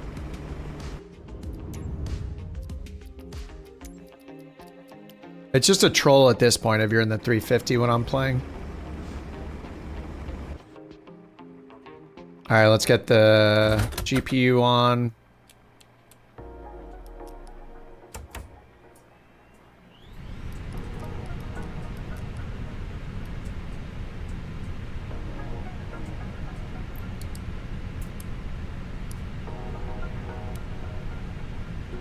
All right.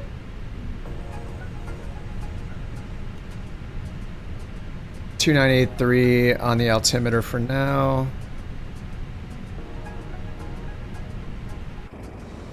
Fuel truck.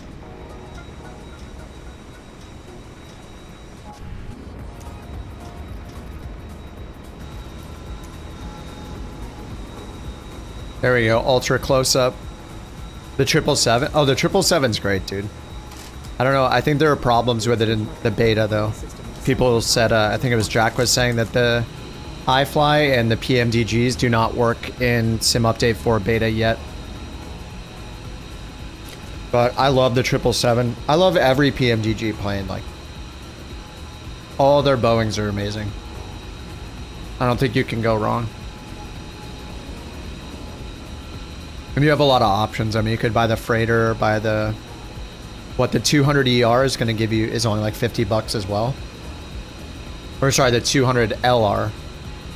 The regular 200... I think the 200 is the best. If you want a passenger one. Because you get the 3 engine options. Whereas the 300 ER, you only get 1 engine. Yeah, I would get the 200 ER. Unless you want to save like $20-25, then I'd consider the freighter. It's like $55 for the freighter. And flying cargo is great. I think the LR is the cheap one, right? The LR variant or whatever is $55. Anyway, the more expensive 200 I think is the best value though, because it has three engine options. But if you don't care about that, then yeah, you might as well get one of the $55 ones instead. Yeah, the freighter and the LR is the same airframe. Yeah, I think that's right. It's just obviously one's for packs and one's for cargo. The LR, yeah. Yeah, the LR, yeah, if you want passengers, the cheap passenger options, the LR, the cheap freighter options, the only freighter that they have. And then the 200E, the 200ER, I think, is the one with 3 engine options. The 300ER is the one with just one engine option. So that's why, like, if you're willing to pay the $70 or whatever, then I think the 200ER is the best value, just because you get the 3 engine options. What's up, Dorian? How's it going, dude?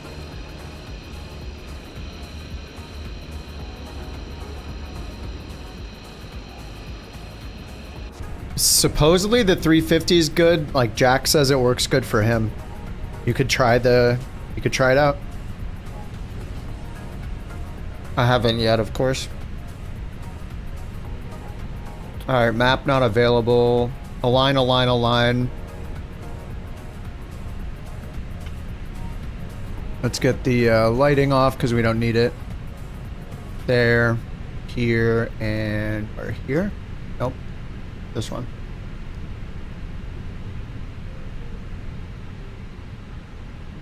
All right, let's start this thing up. ATSU, AOC, flight init, request.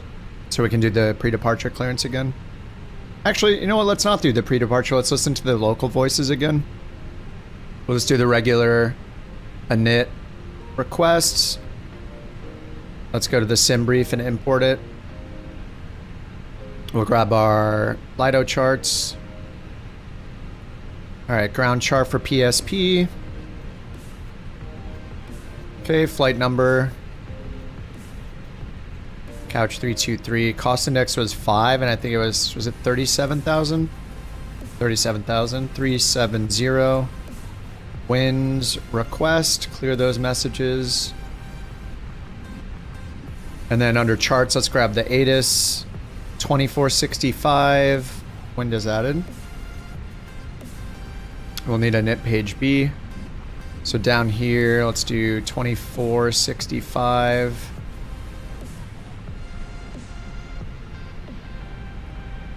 Departing runways 1 tree right, 1 tree left, read back. All hold short, instructions advise. On initial contact, you have information, Indy. Indy, Palm Springs Airport information, Indy. At 2251 Zulu wind 125 at 4 visibility 10 scattered at 11,000 temperature tree 22.08 altimeter 2984 VFR conditions landing and departing runways 1 tree right, 1 tree left way back. All hold short instructions advise on initial contact. You have information, Indy. Indy, alright. Well, they said 1-3 right and left, so 3-1 is wrong. 3-1 is incorrect. PMDG doesn't market their products as study level. And it's a nice little buzzword, isn't it? Yeah. I mean, they don't even market their products all that much compared to, like... I mean, Any Builds puts everyone to shame with their marketing. Not with their planes, of course, but with their marketing.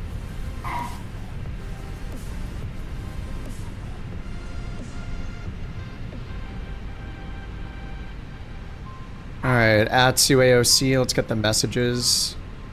Received messages. Prelim load sheet. Zero fuel weight is 61.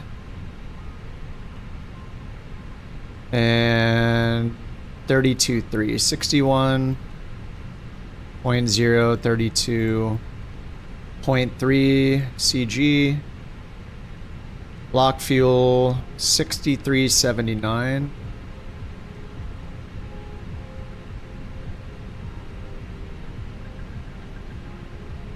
Okay, flight plan. Let's grab the clearance.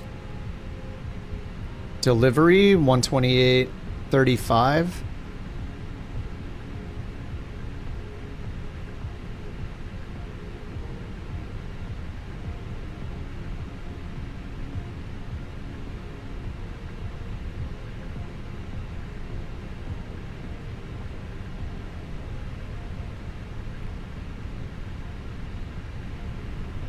Alrighty. Palm Springs clearance, couch 323. To pick up our IFR to Albuquerque.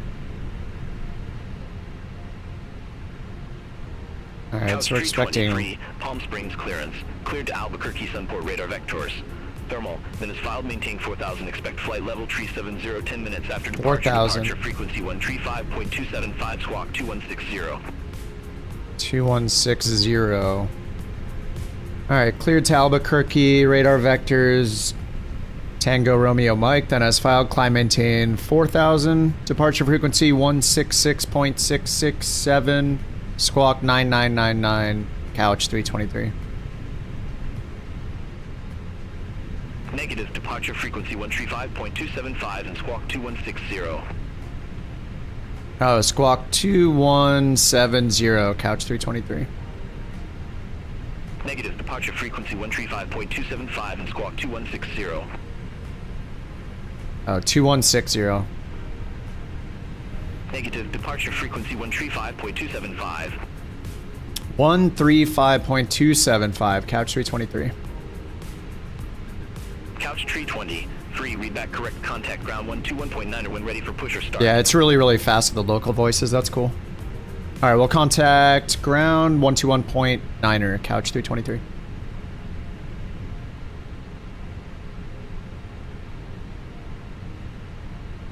Oh yeah, it switched automatically. Alright, 121.9, then we'll have tower eventually. Copilot will take care of that. Let's go. Constraints, nav, good, and then plan. Alright, and it said runway 13 right. He didn't say it, but it shows it in the transcript. So we'll go 13 right. And then they're just giving us radar vectors, so we have no SID. And they're going to give us vectors to TRM right here.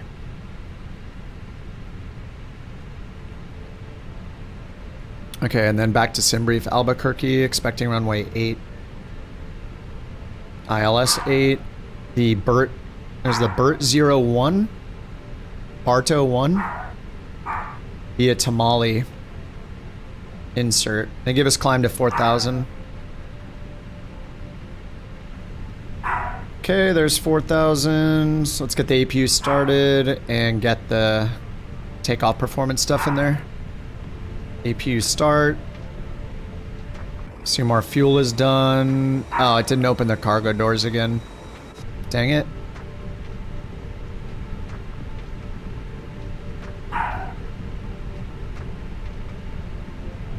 Doors. Forward and aft cargo.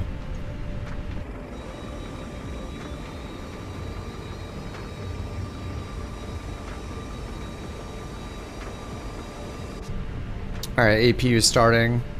4,000. And let's do the performance. Actually, let's fix this first. So instead of 3-1 left, go into the route. Departure. 1-3 right. Alright, 1-3 right direct.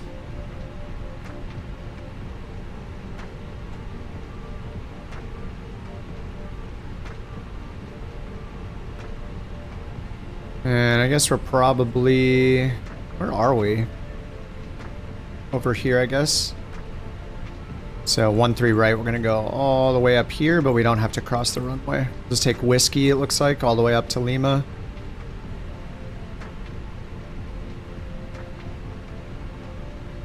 Alright, let's go to the Phoenix app.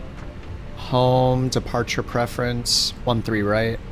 Dry, sync the load sheet. That's just prelim. So this is our prelim performance. 148, 149, flaps 1 and 0.5.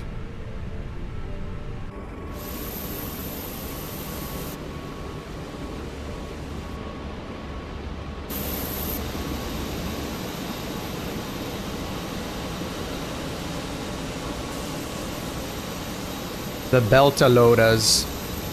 How's the war going in Foxhole? Dude, it's crazy. It's just like fighting for inches every day. It's pretty nuts.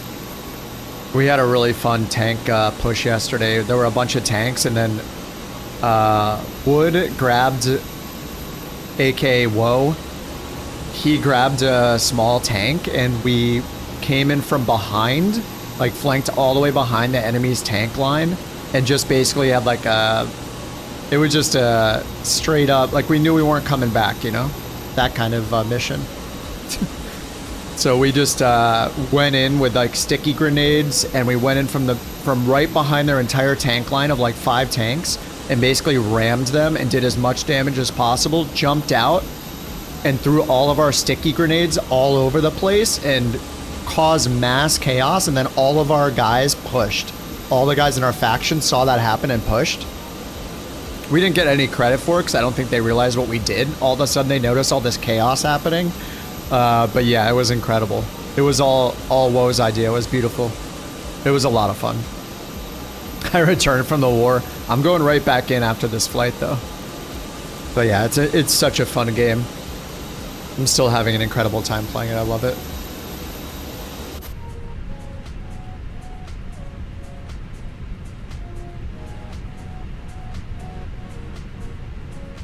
All right, so fuel-wise, 6380, I think that's correct. And okay, it's all loaded. We'll sync the final load sheet, recalculate, and send a McDo. Or trim 0.4 down instead of 0.5. All right, we're just gonna get vectors, so yeah, we're like good to go. We got the APU on already, and let's request push and start. Palm Springs ground, couch 323, ready for push and start. Gate 11. Couch 323, Palm Springs ground, pushback and engine start approved face northwest. Alright, we'll get the APU bleed on. Push approved, face northwest, couch 323. No warnings? Not yet, yeah.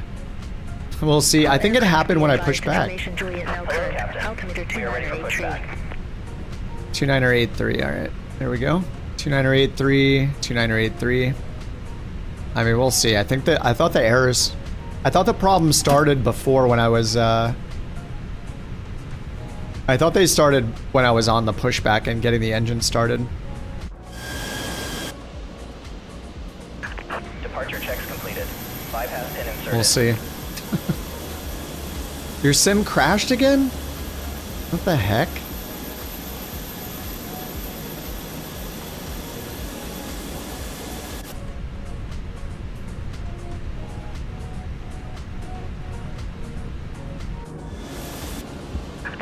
Locking gear. Locking gear.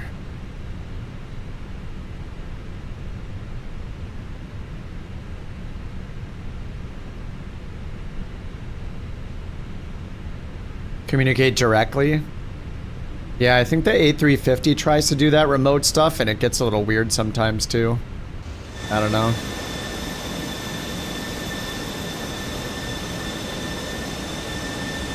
Looks like they're lifting us right now. I know, we're good. Pushback direction northwest, so north is here, west is here, so nose right. Release parking brakes, please. Alright, parking brake released. Commencing push. All engines clear. Start at will. Start at will. Start. Engine number 1.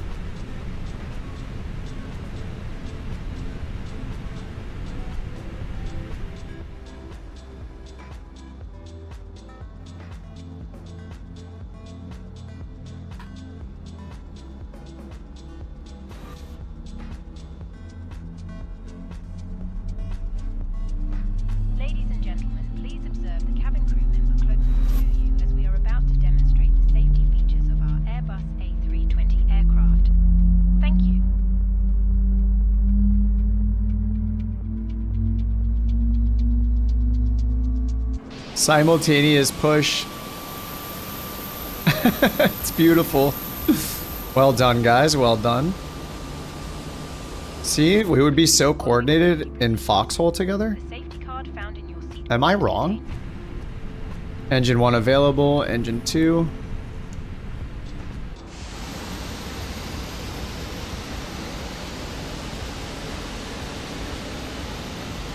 Yeah, that timing is amazing. That's teamwork. Imagine the 3 of us in tanks in Foxhole. Please set parking brakes. Unlocking gear. Dude. Come on. What is wrong with this thing? I don't want to fly another flight manually. Dude, what is wrong with it? Reload the state? Okay.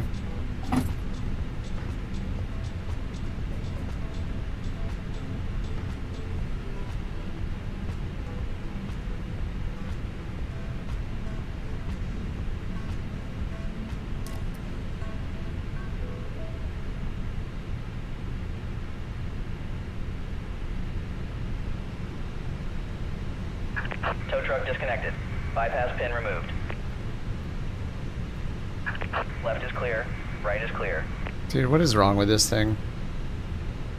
Why does everybody have to break everything?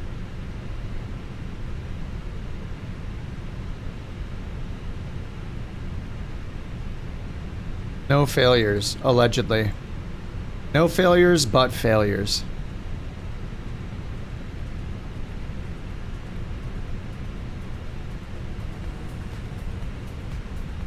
This is some crap.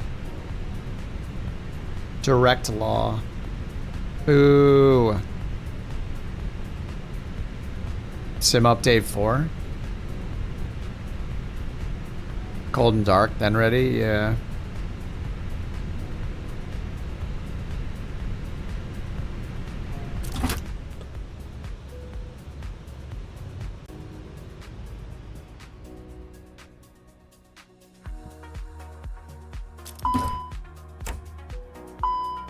Yeah, the Osprey, the hydraulics won't work.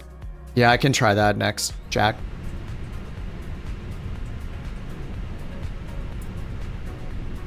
Seems okay now?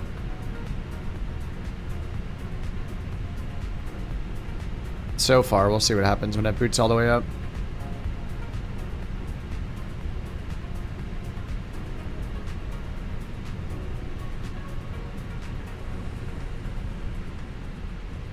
Might be okay.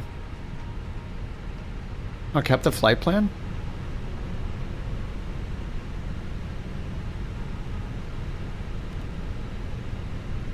In-flight meal service? Oh, absolutely. Your drink of choice on the house.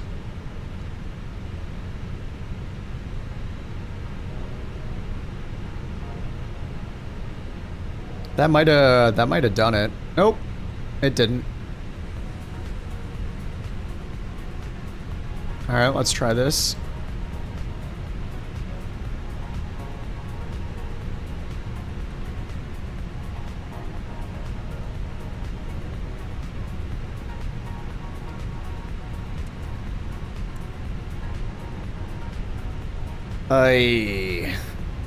Why?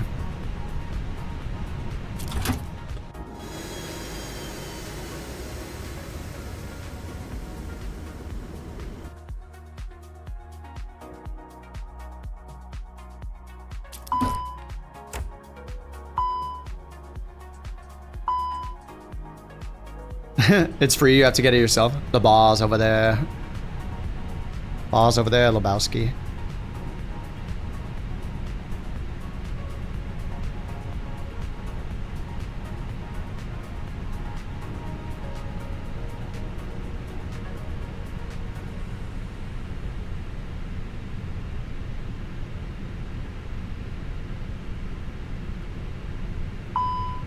Restart ELAC 1 and 2 using the buttons. I tried that last time and nothing happened.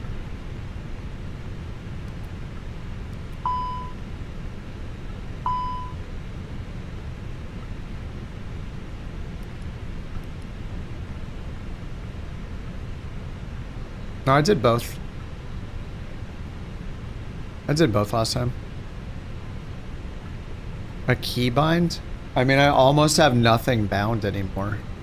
Like, I've unbound so many things compared to what I used to have bound.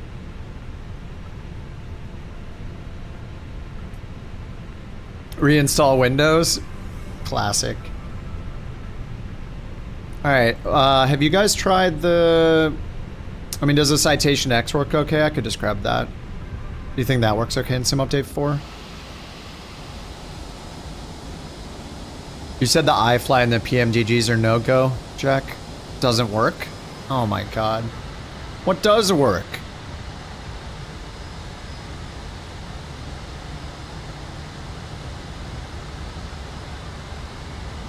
Is it worth getting the Phoenix A319? Only if you really, really want a 319 and 321. For me, I don't... If I'd rather have the $40 and I was debating it, I wouldn't get them because the 319 and the 321 feel almost identical to me, like as a intermediate realism person. Like, I would spend the $40 on the Citation X or something else, honestly. Or like put it towards a black square plane. Because the 320 is so good already, like, you're just getting 2 more airframes. Unless you really, really want a 319 and a 321 specifically, I wouldn't get them. It feels pretty much the same to me. Like, it's cool to have the slightly longer, shorter variant, but eh. Yeah, I would spend the money on another plane. I love... The Phoenixes are incredible.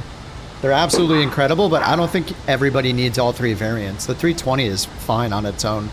It's the most popular. I think the 319 is cool just because it's a little smaller. So I like the smaller ones, but I would even consider like the Aerosoft CRJ if you want a smaller plane. Like the CRJ is fine. It's not perfect, but it's good enough. And it's pretty much the only regional jet we have to use. So yeah, I would consider the Aerosoft CRJ with that money instead of the expansion for the Phoenix. Or the a black square plane if you want a GA plane. Or the Flight FX Citation X. Yeah, the Just Flight RJ. Just Flight planes are incredible. Yep, agreed. Okay, well, I don't want to fly this without autopilot again. I'm gonna... Should I just risk? Let's fly the default max. This could be horrible or it could be impressive. I'll fly the default max.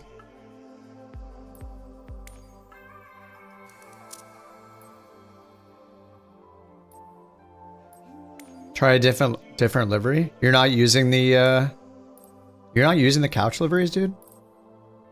Unbelievable.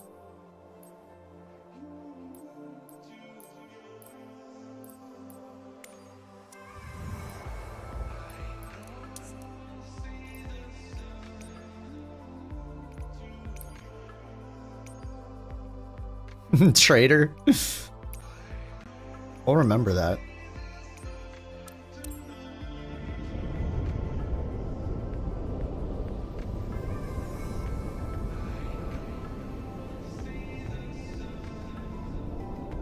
Just gonna fix sim brief before I load in.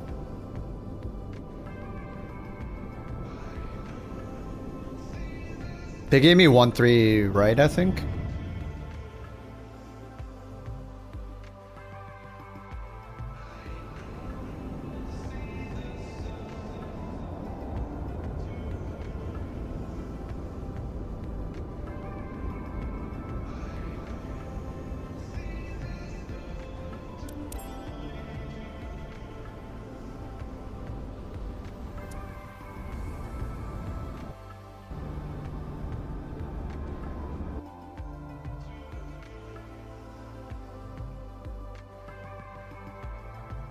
Okay, we'll try the Boeing. Oh, ground power is on by default now. That's good. Alright, guard the battery, emergency exit lights, armed, steady. Over there, we'll get the align. Nav. Ground power is on. We'll just turn all the fuel on. Electric hydraulic pumps, window heat. Fasten seat belts, auto, yaw damper. Okay. Alright, so let's view Albuquerque, 37,000 feet, cost index 6, block fuel 5610. Import route. What is it? Alright, 2. Execute, position init. Copy and paste. Route 3-1 left is wrong. Flight plan request. I think this just takes it from here. So we'll go in and update this again. Oh, 1-3 right. That's right. 1-3 right. 1-3 right. Load. Uplink loading.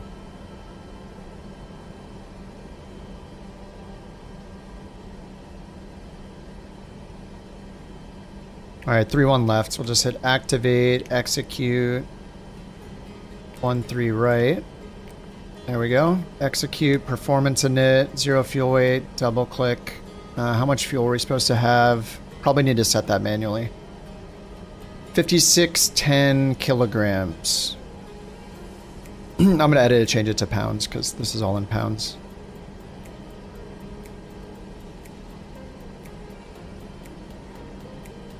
And we'll change it to 1-3.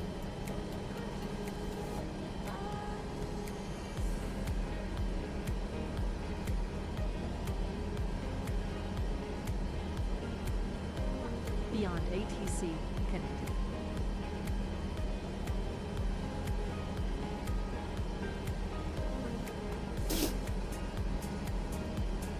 Derpy's hacking.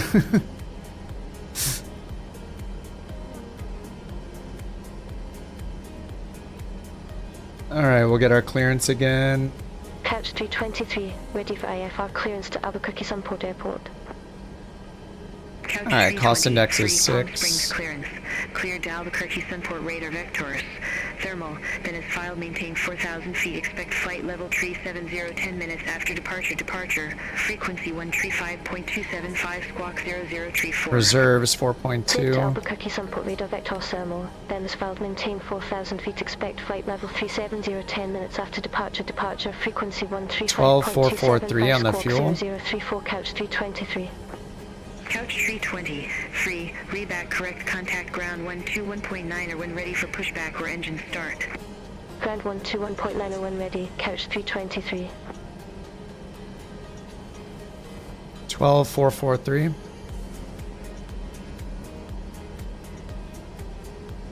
Alright, 12.7.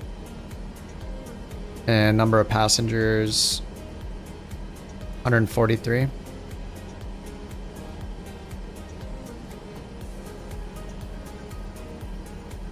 Okay, loaded. 0 fuel weight.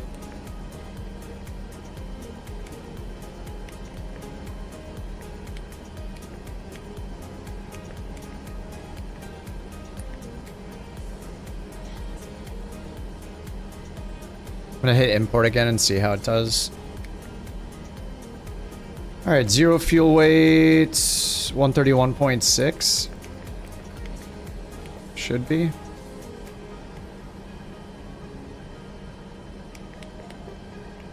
$390 cruise wind. I'll just put in the average wind. 248 at 55. Okay, ISA. That's got that. Okay. 12.7 fuel sensed. And 12.4. Okay. Good. Close enough. N1 limit. We're just going to go full toga power. That's fine. Flaps 5. CG. Double click. V1, 2. Great. Let's get the APU on. APU on. Start. Let's activate GSX just for the pushback. See if it even works. Alright, then over here, we already imported, so 1-3, Cath, yep, okay. Ground chart. Cathedral 1. We're not actually doing that, so they just said vectors again.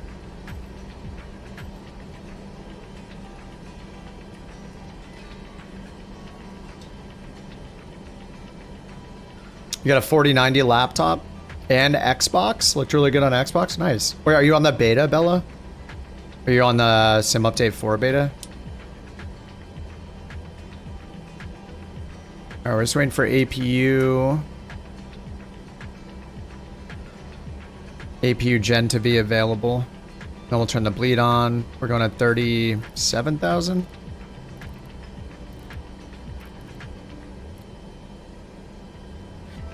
$39,000. And let's get the Albuquerque altitude or elevation 5317.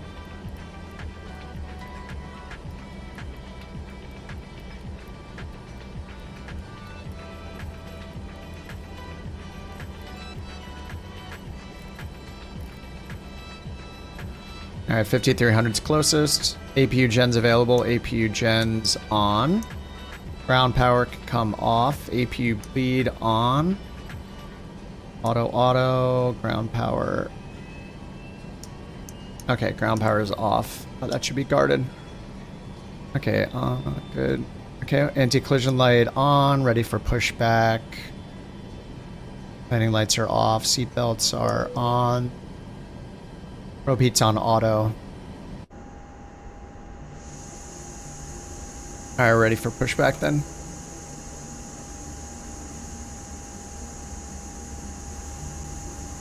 Palm Springs ground couch, 323, ready for push and start. Oh, Sim Update 3. Should you try the beta? Oh, you should. It's up to you. I mean, if it's running great, there's no reason to try the beta unless you're really excited to try out new things, but I don't know that there's anything critical to try. Okay, I didn't put in the rest of the flight plan, so let's do that. Legs. Show me departure arrival. Cath 113 right. Okay, it did that automatically. And arrival, we're expecting. Yep, it's got Bardo, Tamale. And then, was it ILS runway 3? Departure checks completed. Bypass runway 8. ILS 8. No transition yet. Okay, back to init ref performance 145 for V2.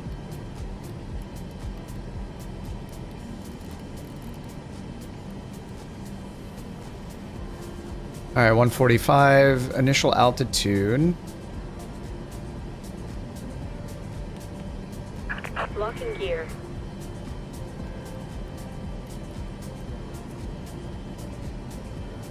Okay, fuel is good. And they said pushback direction northwest, that's nose right.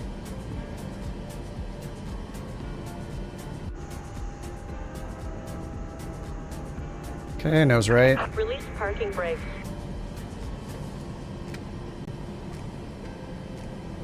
Parking brake, I can't see it. Oh, it's over here. Duh. All engines clear. Start at will. Alright, start at will. Let's go up top. Start engine number uno. APU bleed is on. And we have auto start. We'll just turn that on. Okay, N2 rising.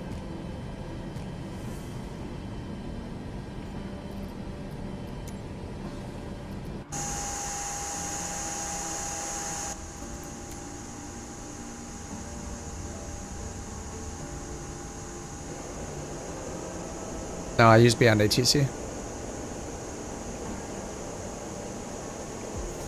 I see a Rock Wolf. What's up, Rock?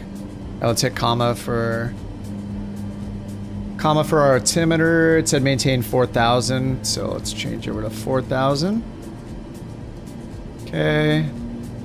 Engine 1 starting. We'll get flight director 1 on, flight director 2 on. We have main on the left side. Auto throttle is armed. VNav, LNav for departure and climb, and then we're actually just going to be on runway heading to start, so let's get runway heading for runway 13 right. In our charts, ground chart 13 right, heading is 130.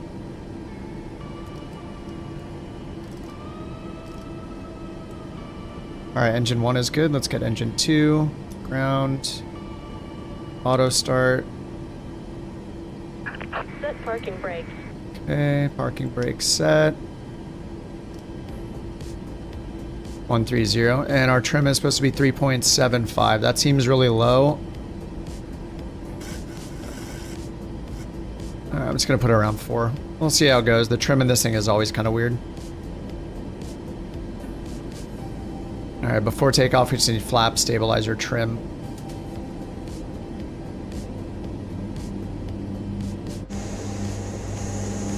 Alright, engine 2 starting.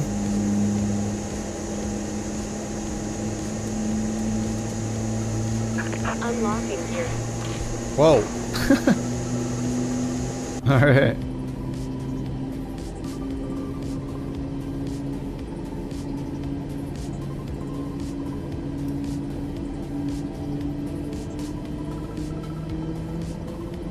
Tow truck disconnected. Bypass pin removed.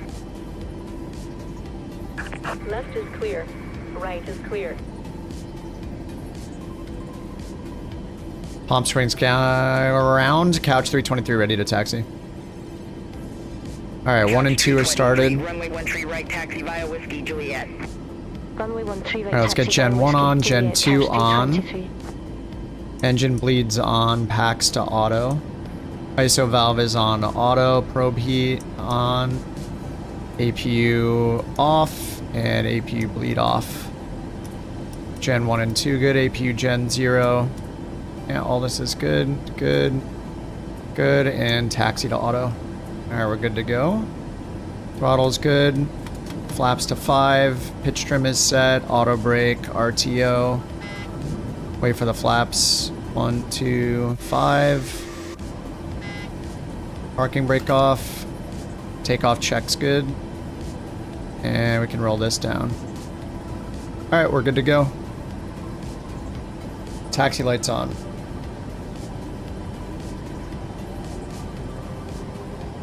Alright, flight controls.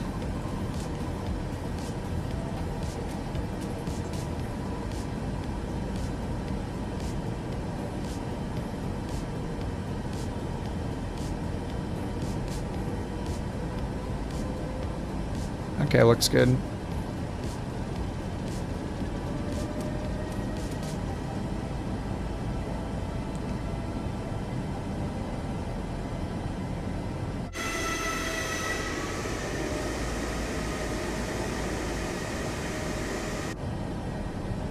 Why does this plane feel so heavy?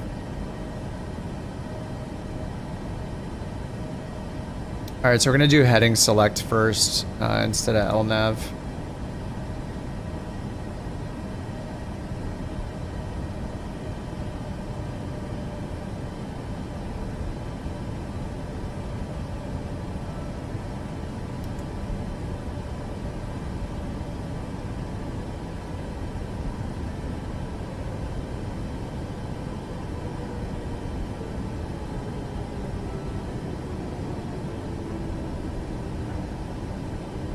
Alright, let's get these to continuous.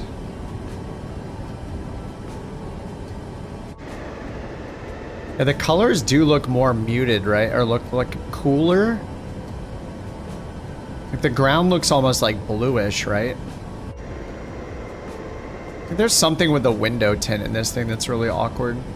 I don't know why they keep insisting on tinting windows. Like in weird ways, I don't know. Maybe it's realistic. Look how clear the colors look outside, and then inside, look at the like shading on the windows. Looks strange. You would think you'd want like as clear visibility as possible.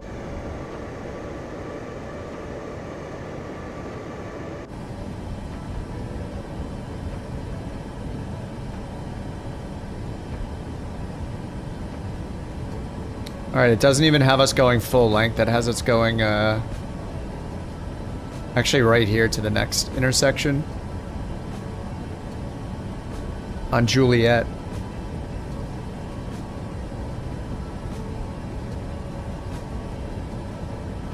See, it's not the first one here, but the second one. There's like 2 of them in a row here.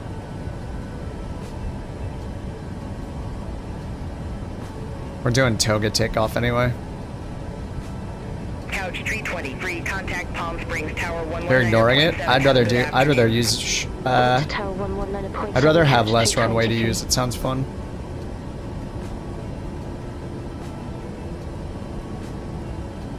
Palm Springs Tower, couch 323, ready to go. Runway 13 right at Juliet. Couch 320, free Palm Springs Tower, wind 165 at 4 fly heading 130, runway 13 right, cleared for takeoff. 130, 13 right, cleared for takeoff. Continuous, strobes, everything, all the lights are on. Seatbelt sign, ringy dingy, and let's get on the runway. Yeah, that's right at the threshold. That's why it didn't use the displace threshold.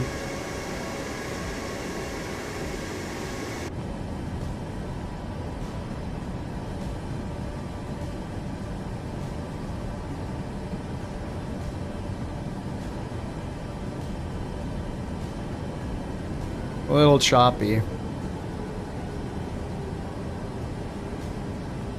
Alright, they gave us clear for takeoff. Alright, toga button pressed.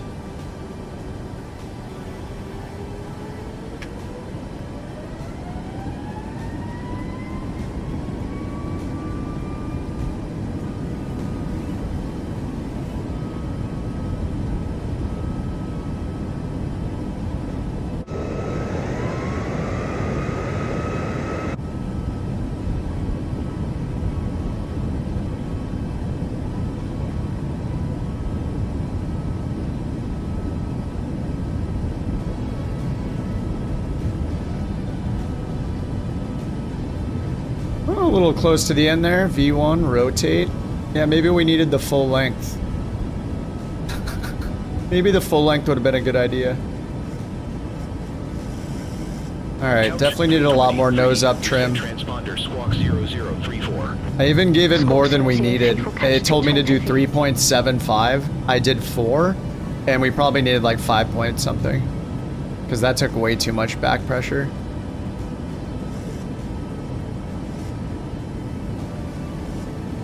Yeah, I feel like the trim is just always wrong in the calculations. I should just use SimBrief. Alright, we're at 1,000 feet. I'm just gonna get autopilot on already. Let's fix the squawk code 0034.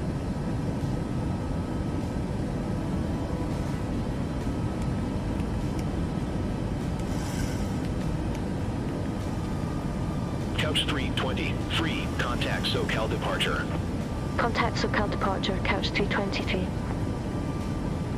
Yeah, flying this heading is a bad idea. Good afternoon. We're going to LNAV. The departure procedure makes sense. Couch 320, free SoCal departure. Good afternoon. Radar contact.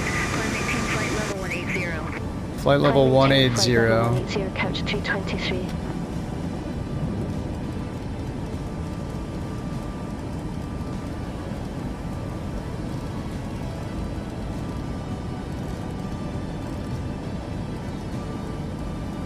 Alright, 180 in magenta, and flaps can come up now. Yeah, that departure procedure exists for a reason on that runway, I'm guessing. Maybe the mountains have something to do with it. So, fly runway heading is a little weird. Alright, we can clean this up. Taxi light off, runway turn off, lights off. We'll get those off, back to normal. No center fuel. Couch 320, free, turn right, heading 180. Turn right, heading heading 180, couch 323. 180. That's behind us to the right. I think we're gonna not do that. No. This is where we're going. This is where it's vectoring us to. I don't think so. I don't think so, beyond ATC. Not today. So we did fly the departure procedure. Oh, I don't have the chart on here. Couch 323, clear direct thermal resume on navigation. Direct TRM. Resume on navigation, couch 323. Alright, legs, TRM to the top. Let's check the preview.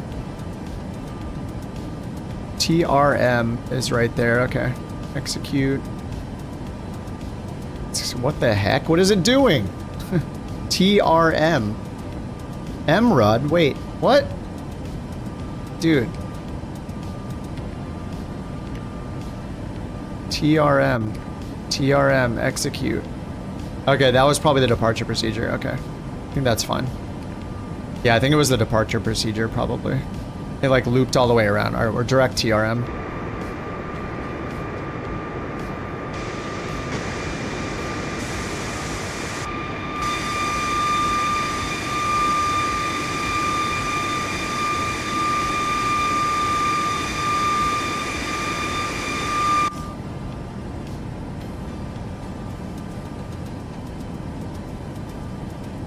Alright, after takeoff, bleeds were already on, packs were on, flaps are up, landing gears up.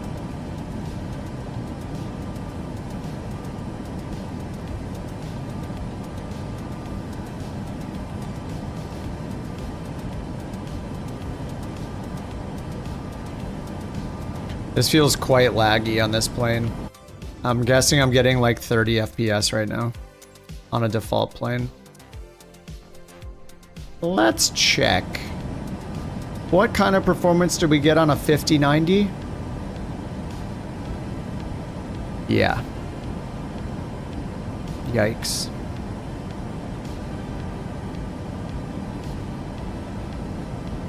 What is their problem, dude?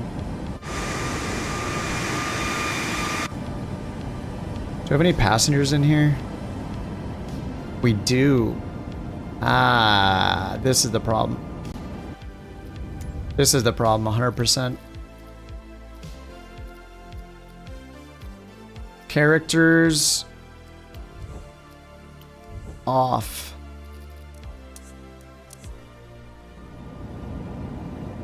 I can't get rid of them once they're loaded, can I?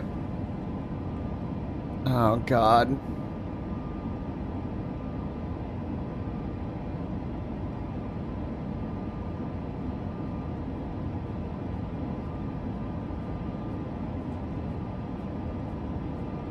There we go. We're still at 30 FPS. The damage has been done. Ugh. No, it's not the clouds.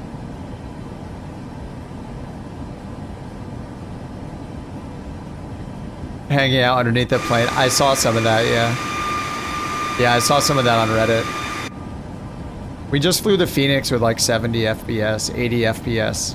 It's not the clouds. It's the plane.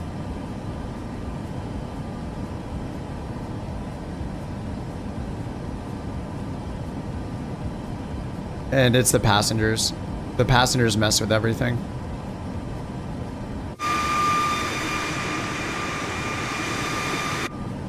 Looks good though.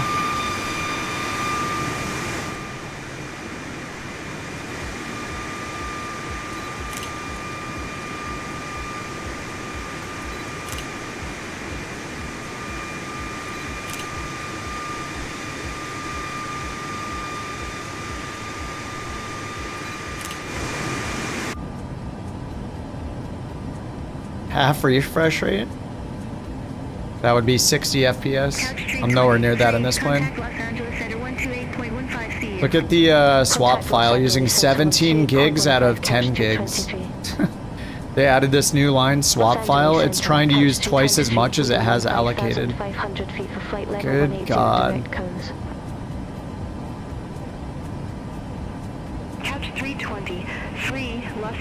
I think the default Asobo beats the 350 in bad performance. Oh man. Yeah, this is horrible. Climb maintain 370.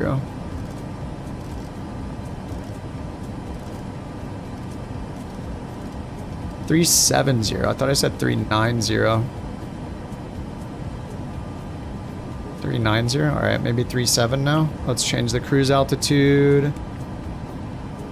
Where's that under index, or is it under prog? Or I think I need to go to performance, right?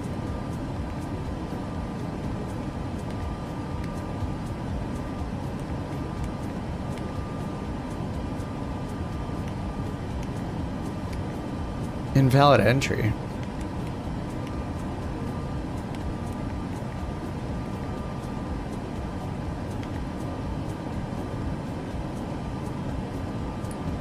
Multiplayer tags?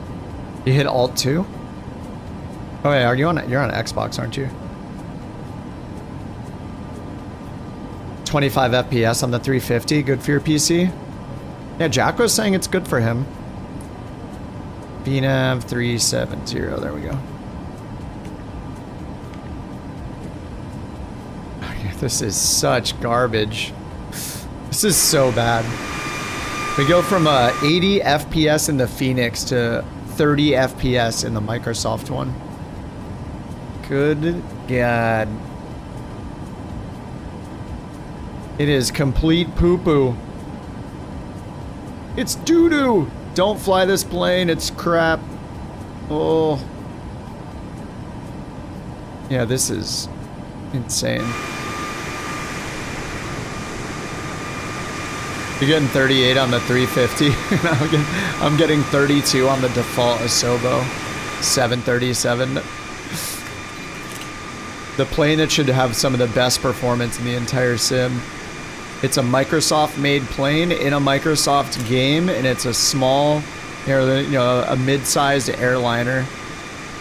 I mean, it looks fantastic, but ooh, it looks really good in photos, not in when animated.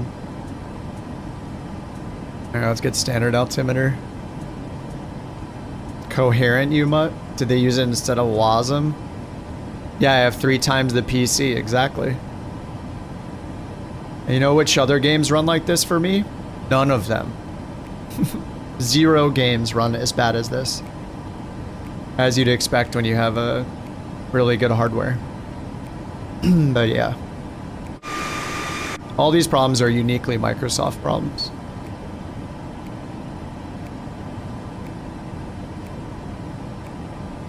I mean, I didn't change my settings between flying the Phoenix and flying this plane, and we have like 2.5 times the performance in the Phoenix. It's wild, man. So they borked this plane big time, I guess.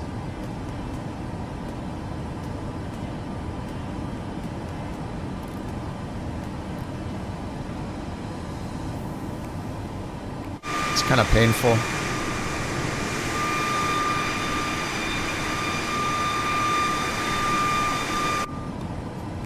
Yeah, it's the plane. Yeah, I think if I had to guess, it's the passengers loading in. When I loaded the passengers in, it wrecked the plane and now it can't recover. Dude, look at it. 18 FPS right there. Borderlands 4 is bad? Oh, is it? I haven't cared about a Borderlands game since the first one. But it seems really, really popular. I haven't played Borderlands in so long.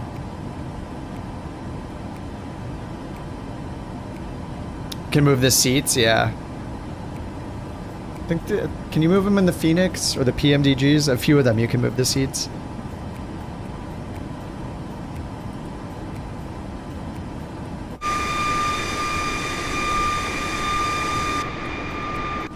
Probably don't need the landing lights anymore.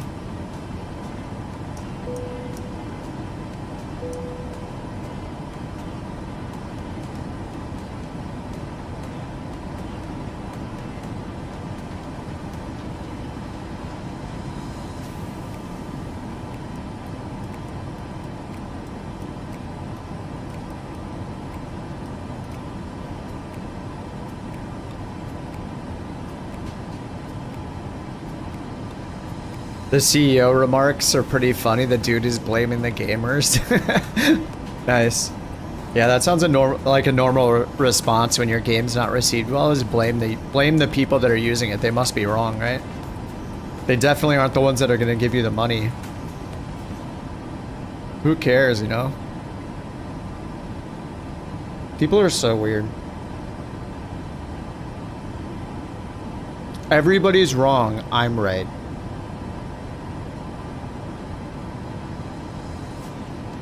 The people I made the game for don't like it, therefore they are wrong. It's not that I did a bad job. He's since apologized. Too late. The problem is, the moment you say something like that, as one would expect, clearly you're thinking that though, right? Like, that's what he thought. He thought the gamers are the problem. I'm going to not only think that, I'm going to type it publicly and blame all of the users? I don't know. I don't know the details. I'm just taking your word for it. Uh-oh, all the refund requests started coming in. Now I regret my actions. Dude, look at the performance in this thing. This is insane. 35 FPS. Look at it. Look at just all the red everywhere in the graphs. It's chunking down below 20 FPS.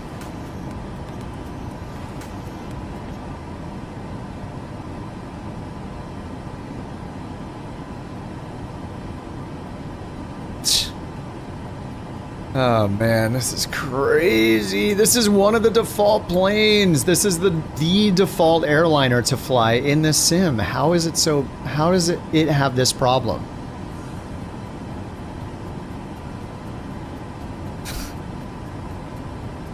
Man. The A380? It probably does, yeah. I agree with you. It probably does have better performance in this.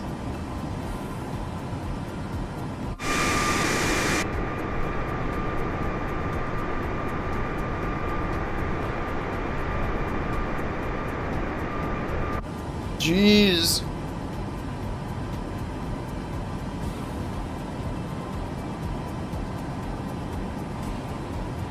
I think it's likely that the passengers loading in messed the whole thing up.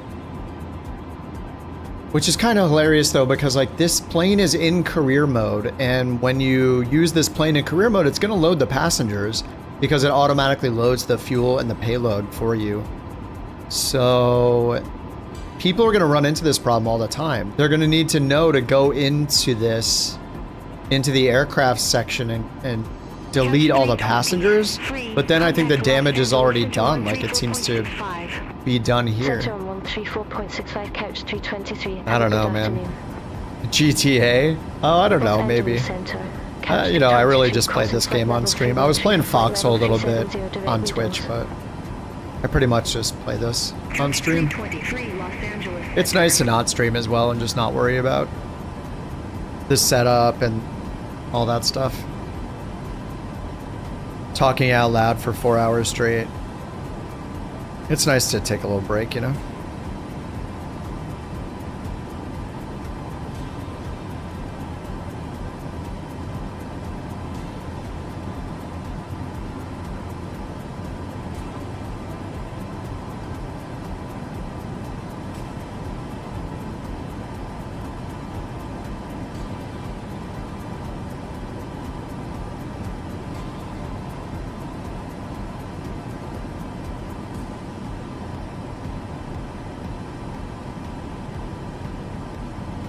Yeah, this performance is crazy. I'm a little worried to see what's gonna happen when we get on the ground, or when we get on approach.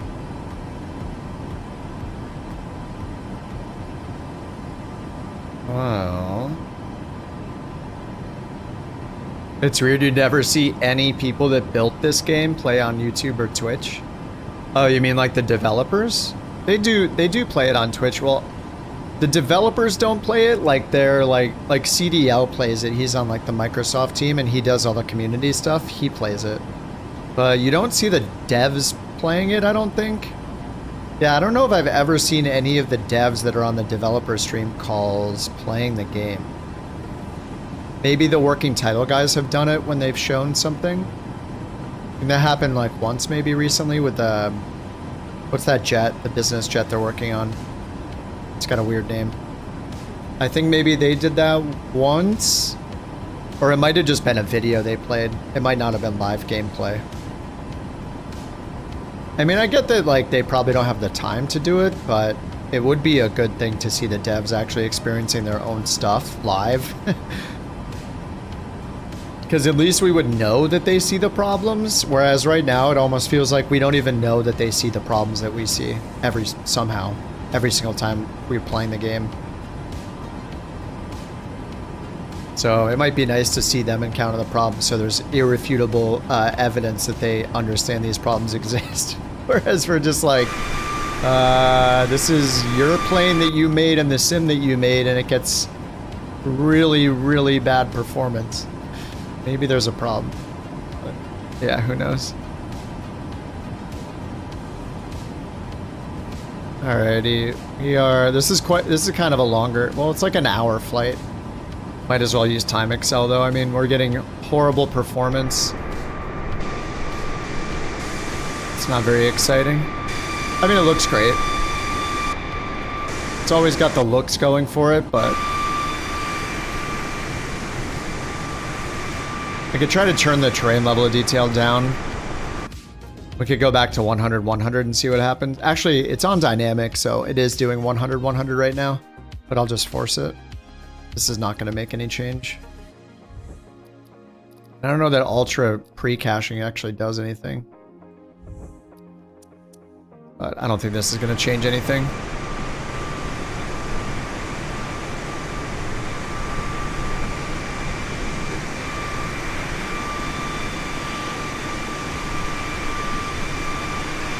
It's just so interesting to watch it go from 30 FPS down below 20 randomly and then back up. There's 20 something, 30, 20, 20, 20. Like, what is it doing? I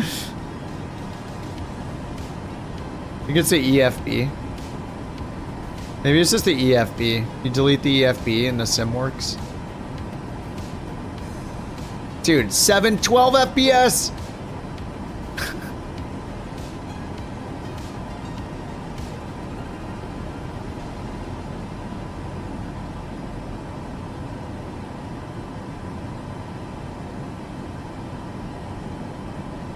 What's up, East Coast? There's some farm. There's some farm sand when you're playing in developer mode. Wait, form.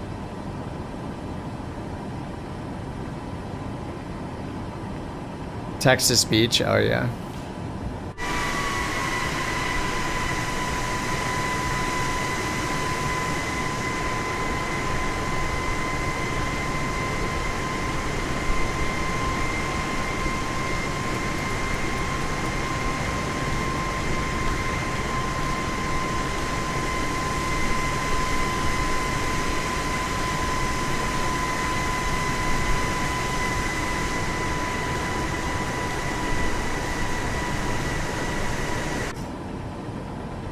No, I'm in real time right now, Maddie.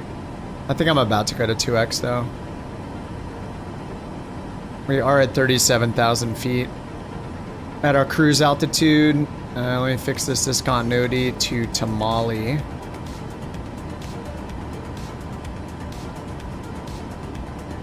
Okay, and then we'll check VNav. TOD, 273 miles.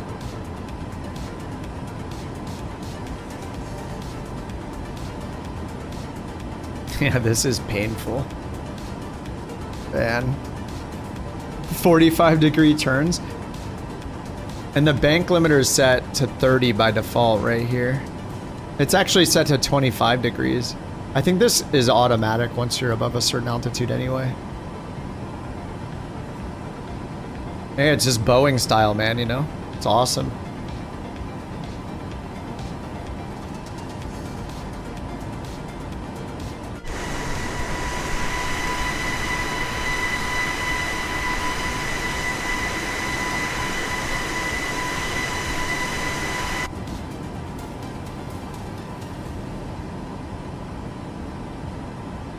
Alright, yeah, I think we got a double speed now. Alright, activating 2x right now. Double speed activated. 264 miles till top of descent. And we check our star here. The Bartow 1. Coming in from Tamale. 11,000. And then we're landing, was it runway 8? Or runway 3? Landing runway 3, 26, 21, 8 is right there. Unsur at 8,000, 210 knots, 8,000. All right.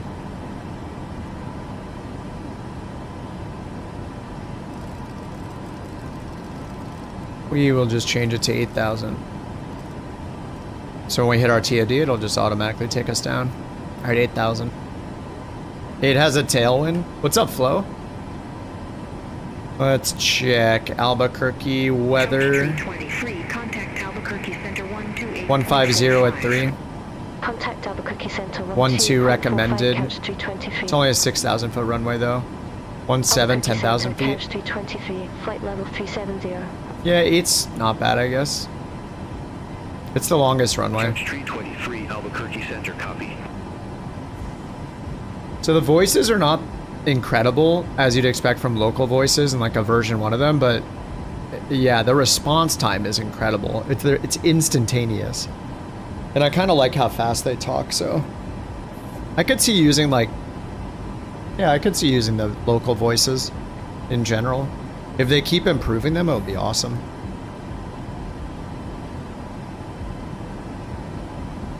Like, what if they were able to make the local voices good enough where you could just, you don't even need premium voices anymore? Except for maybe like the celebrity voices.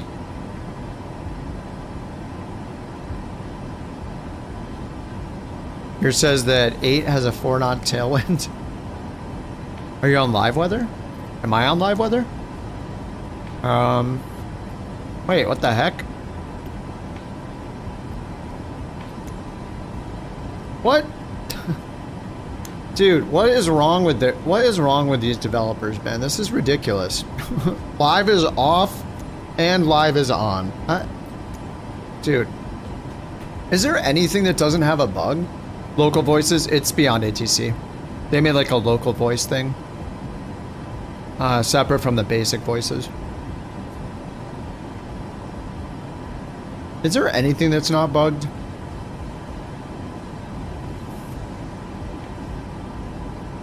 I just, oh God.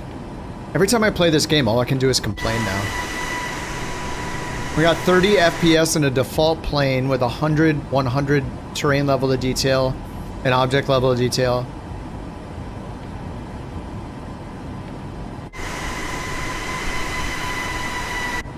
Oh man. The new update? Yeah, it might only be an experimental. I forget if it's on experimental only or not.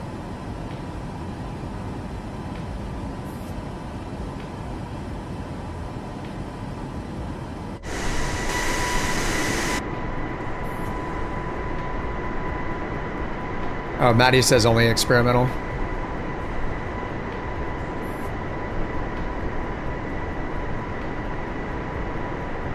Alright, I'm gonna use the bathroom. I'll be right back.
Alright, back. Ooh, good timing. Baby. Center on 124.5, couch 323. 23. Albuquerque Center, couch 323, flight level 370. 75 knot tailwind. 69 knot tailwind. Nice.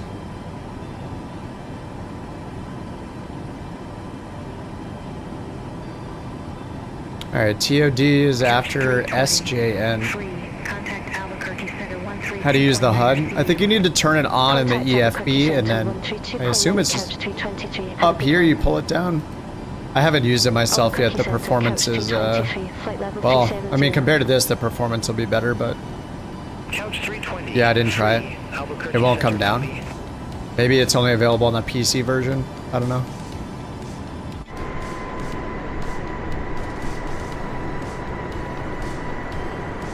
I'll be on Foxhole until sim update 5. Well, the Phoenix ran fine. This is, this might just be because of this plane.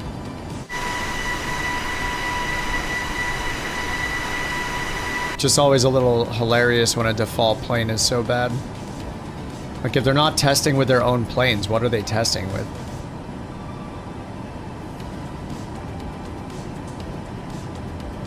Oh, you're on PC. Yeah, I'm not sure. I haven't used the HUD yet.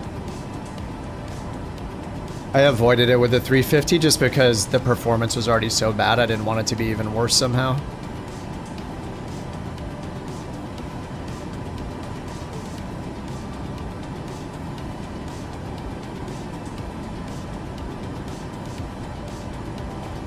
Everything else seems to run fine. There aren't any multi-threading issues. Oh, increasing over time. Yeah. What's up, King? Impression of Sim Update 4. I mean, my Phoenix flight went well. My Cessna flight was fine. The Phoenix flight, I was getting like 70, 80 FPS, which was good. I think this is just... I think this problem, I'm guessing, was caused by the passengers loading into this plane. 143 avatars loading in the back of this plane. And... what the... wait, what? You can go out but not in? What the hell? What? It doesn't make any sense. Okay, anyway, it loaded in all the passenger avatars, and I've tested that in the past, and I know that that wrecks performance. So I think that might have wrecked this performance. So I would recommend turning all the characters off. Turn all the avatar settings off if you're going to fly this plane or any plane that's going to load avatar passengers in it, especially in this plane. If it loads a couple passengers, it's probably fine, but from what I tested a while back, anytime you load the avatar passengers, any of the, any of those passengers, it is horrible. It especially in this plane when it's loading in 140 or whatever, 160 of them, it's really, really bad. So I would go into your settings and turn off all the characters or whatever. That would hopefully will help. To test this one, I would have to restart the flight and not load the passengers originally. But I loaded them, and I think that just completely borked the performance.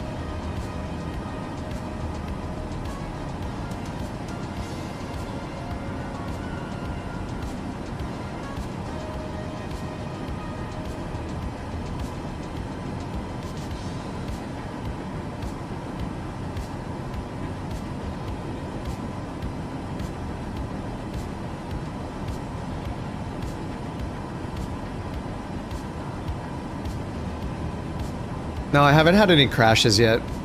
No crashes. FPS in this plane is horrible. The FPS that I had in the FPS that I had in the Phoenix was fine.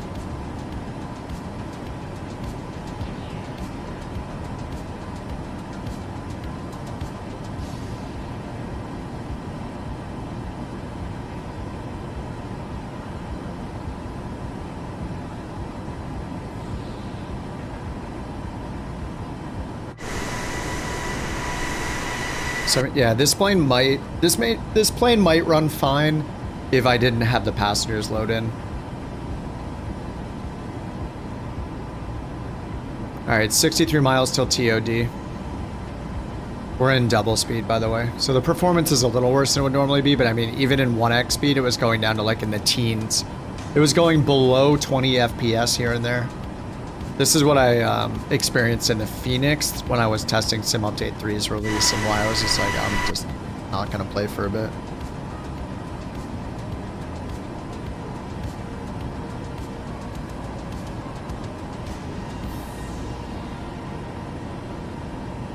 What's up, Anderson? How you doing, dude?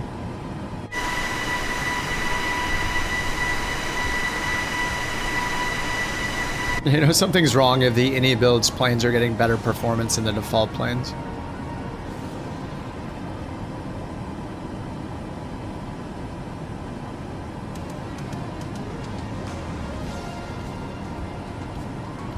Alright, so we got, let's see, we got landing altitude in there already, recall checked, and then auto brake settings, landing, data, VREF minimums, and approach briefing. Okay, so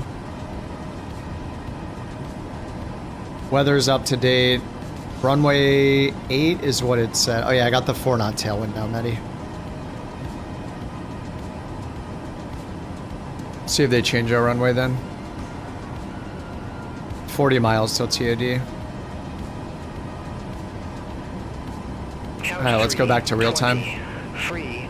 Contact Albuquerque Center 124.325. Center 124.325, couch 323. Albuquerque Center, couch 323. Good afternoon, flight level 370. Couch 320. Free. Albuquerque Center, roger.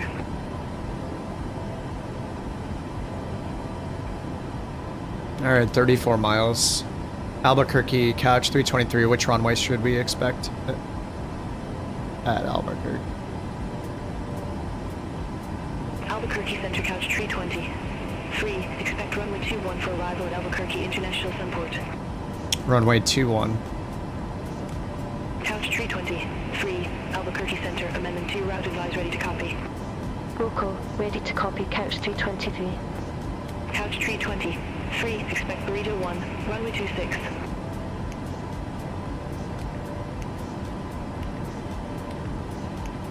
Runway 26. Runway 26, couch 323. Alright, they gave us Berto 1, runway 26.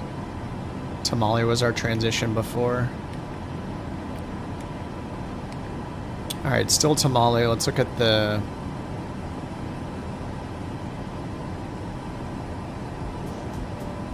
Let's look at the approaches then.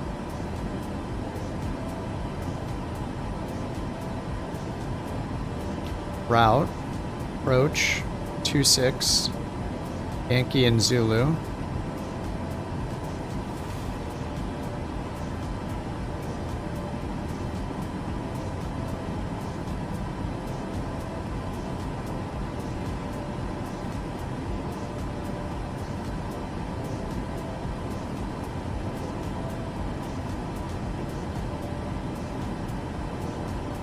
There, probably Brando then. I'll just put in 26 Zulu Brando.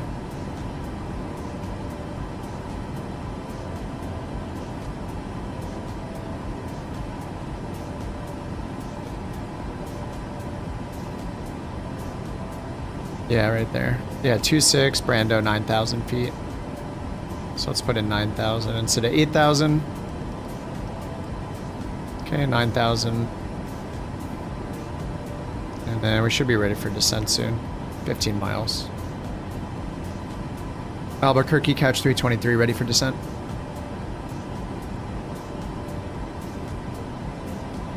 Couch 320. Free. Descent via Burrito 1 arrival. Albuquerque Sunport Airport landing. Runway 26, altimeter 3002. Descent via Burrito 1 arrival. Albuquerque Sunport. Oh, it's Burrito. 26, altimeter 3002, couch 323. Alright, 3002 on the standby altimeter. We got the landing elevation in already. 5,300. Alright, let's do landing performance. We'll just use SimBrief. This doesn't have its own calculator, so SimBrief, performance.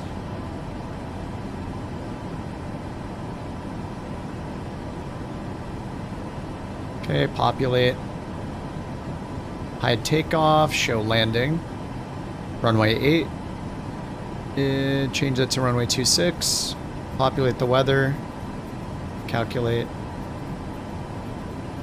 Alright, flaps 30, auto brakes 1. 3002, that matches what they just gave us. 4 knot headwind.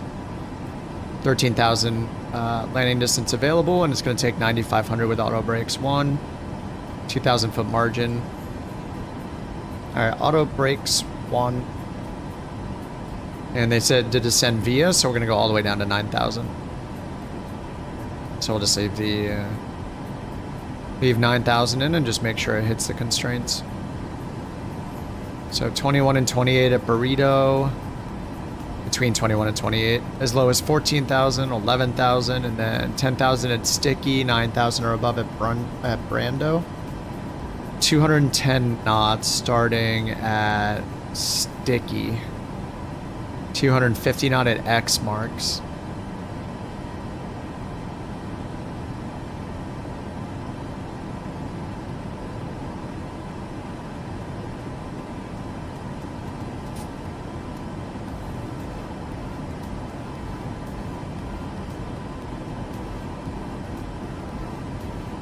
After this flight, it's Foxhole time.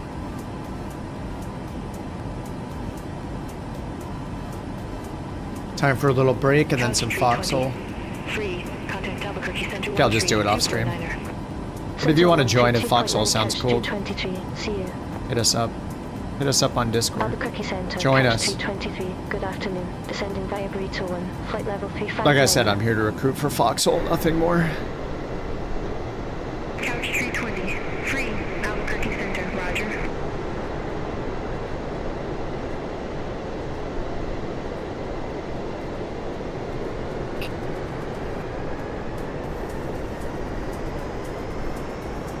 Roger. Alright, should start our descent in a second. Oh, 41 miles still. Okay.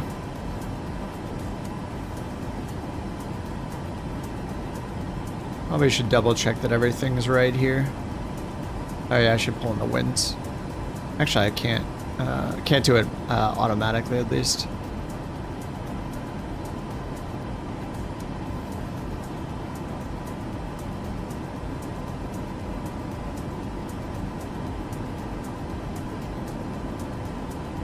Descent wind is right here. Alright, let's put in 310. 20,000 and 15,000 and 10,000. Why not? Alright, 3-1 is 263 at 52. 280 at 24.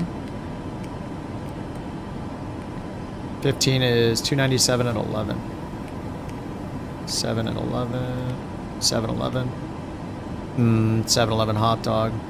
289 at 14. Okay, 1-4. Alrighty. Alright, then if we get the... Well, it's an RNAV, so we don't need to put in any frequencies. Let's just set up the fixes for runway 08. Let's go to the charts. RMP Zulu... Oh wait, no, 26. Hot dog real bad. The approach looks cool. Oh yeah, sweet. Oh, nice RMP approach. I don't know if this thing's gonna handle it. Alright, final approach course is 260. So I want the reciprocal of that, so 080. I need to put in the runway first.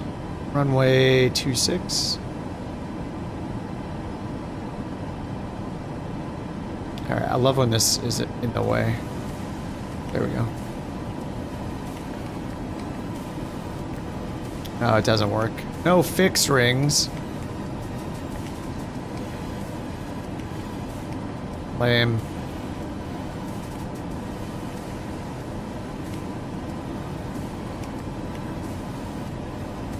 Brando. Oh, AUX-FL. I don't think I have the right one in here.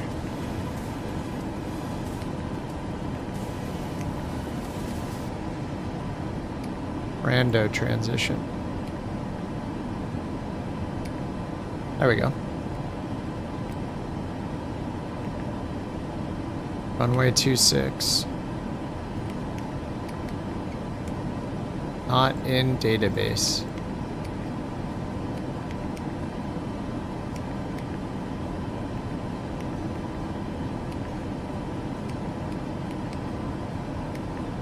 Okay, maybe this will work.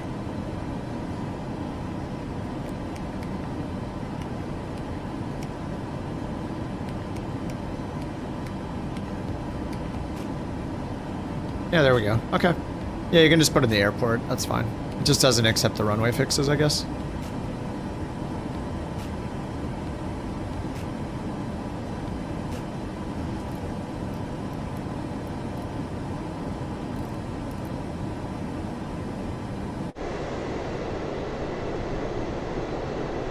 Want a hot dog real bad. Thanks for that hot dog, Jack. Now I'm hungry. I want a 2-day-old 7-Eleven hot dog, please.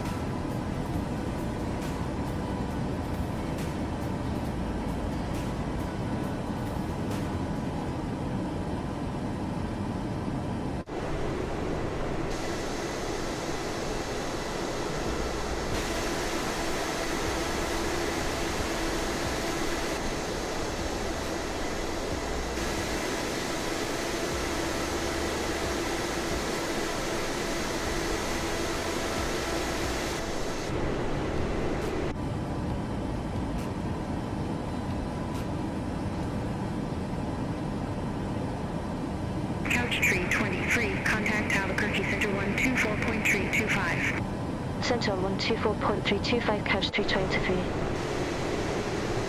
Good afternoon, Albuquerque Center, couch 323, descending vibrator 1, flight level 260. Burrito. Couch 320, free, Albuquerque Center, roger. Portillo?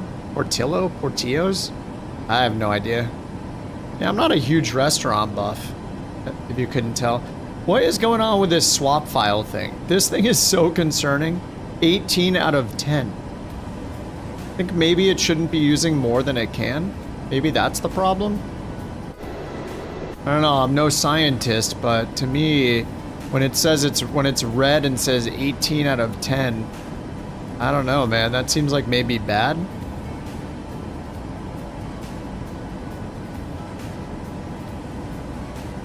It's not even using much of my RAM. Wait, why does it say I have 32 gigs of RAM when I have... What? Oh, is that GPU?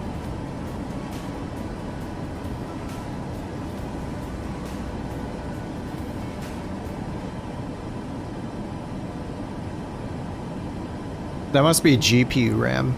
Oh yeah, there's my allocated memory, 64. So it's using 28 of my allocated RAM, but it's using more swap file than it has. I don't understand. Similar SU4 poor performance. The swap file is not your Windows paging file. Oh. It's always been there. They added it to the debug pool. Huh. Yeah, that's seems like maybe the problem that it's using more of the swap file than is available. Remember, I don't know if that's the... Do you think the swap file is the rolling cache or something? Or is that something different? Remember in Flight Sim 2020, everybody disabled the rolling cache at all times, and we're not allowed to disable it in Flight Sim 24? What if the swap file is the rolling cache, and you just can't turn it off and it's a problem? But I did have good performance on the second flight of the day. I flew the Phoenix and it ran great. We had like 70, 80 FPS in cruise, which is really good. So this might have been a problem because the avatar is loading in this plane. This is the default Asobo Max. And it loaded in like the 100 and something avatar passengers. And I remember that being a big problem with, that being a very big problem when I tested it before, was loading in passengers. It just wrecked the performance when I tested it before. 1.5 times. You know what's the thing though, is that I've never had to change my page file for literally any game I've ever played. So when it's never anything that I've had to do before, it's Microsoft's fault. I should not have to touch it, nor should anybody else. And most people are not going to know to change that anyway. They own the operating system, they own the game, and they made this plane. It should work. Yeah, I've had that tip before though, a bunch of times, to change my paging file, and it's never resulted in anything good for me. There's been no significant change, so I'm skeptical it'll do anything. I think what happened with this plane is me loading in the avatars. The passenger avatars loading in, I think that just wrecked it. If I load back into the same airport and do not load the passengers, it'll probably be better. But removing the passengers didn't fix the problem. So that's a whole separate issue. Yeah, I remember testing the avatars before when they first allowed us to load them in, which career mode will do automatically, I believe. But you have to turn the character quality off to turn them off completely.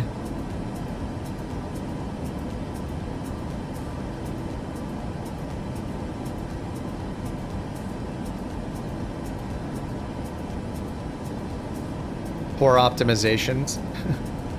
30 FPS as perfect performance. Ugh. Yeah. 60 FPS is a minimum. People were making games with a 60 FPS target like 10 years ago. Microsoft seems to just have forgotten that 60 FPS is the minimum for every game nowadays. Including a flight simulator. I don't care that it's a flight simulator duplicating Earth. You have a responsibility to make the performance good. Performance is more important than graphic fidelity. I don't want to watch a slideshow.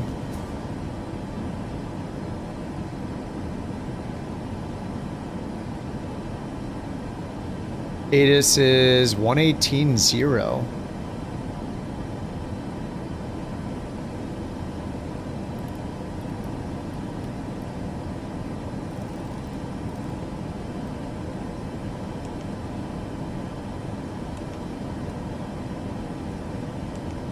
You have information like Albuquerque Sun for airport information like 0010 Zulu, wind 270 at 4, visibility 10, scatter hit 10,000, temperature 28, dew point 08, altimeter 3002, VFR condition, landing and departing runways 2126, 30. Couch 320, free, contact Albuquerque approach 123.9er. Contact Albuquerque approach, couch 323. Alright, we got 3002. Albuquerque approach, couch 323. Good afternoon. 15,700 with the numbers. With the numbers. Albuquerque approach. Good afternoon. Altimeter. Oh, you made the page file 0? Huh, I haven't heard of doing that. Altimeter 3002, expect the visual approach runway 26, couch 323. I mean, I'm only using like a half of my RAM. That'd be interesting to try that out.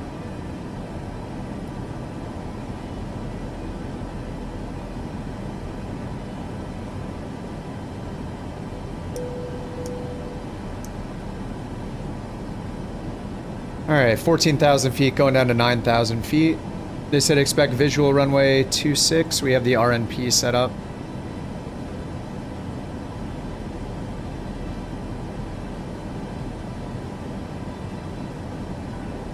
You tried the page file to none and it didn't end well.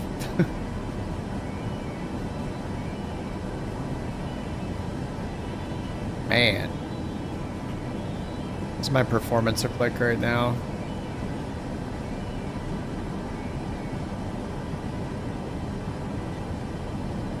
To 33% of the GPU.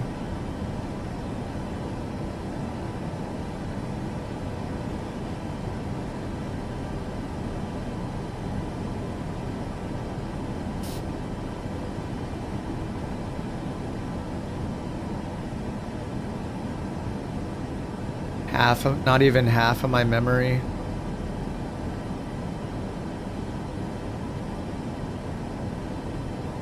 Radeon. Oh, I don't think I disabled my onboard one. Is that what this is? That's what this might be. I need to turn that off. I had to, I reset my BIOS a few times when I was troubleshooting and popping the CMOS battery. I must have left the integrated graphics enabled, or on automatic mode or whatever.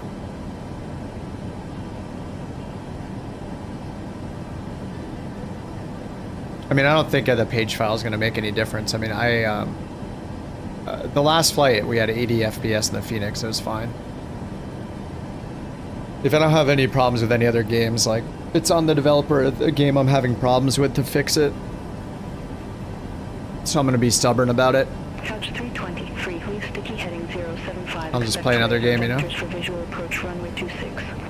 Leave sticky... 075, expect radar vectors for visual approach, runway 26. Couch Sticky heading 075, here's sticky at 10,000. Should we just see, we should just have it run the RMP approach, see how it does. I got auto brake set to 1. Drag required, alright. Let's arm the speed brake. Oh, we can't click that, right? Get a little bit of drag.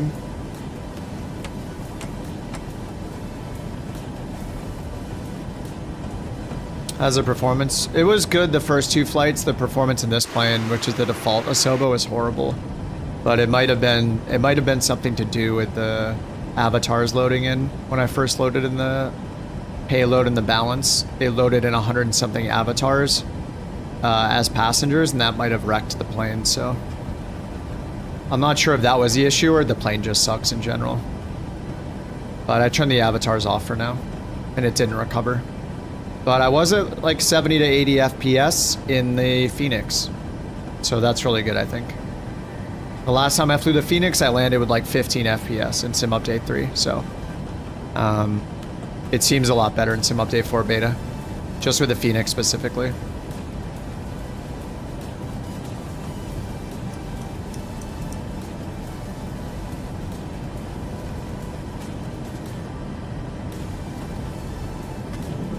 Alright, flaps 1, let's get slowed down here. We gotta get slowed way down. Set my VREV speed. Flaps 30, 140 knots.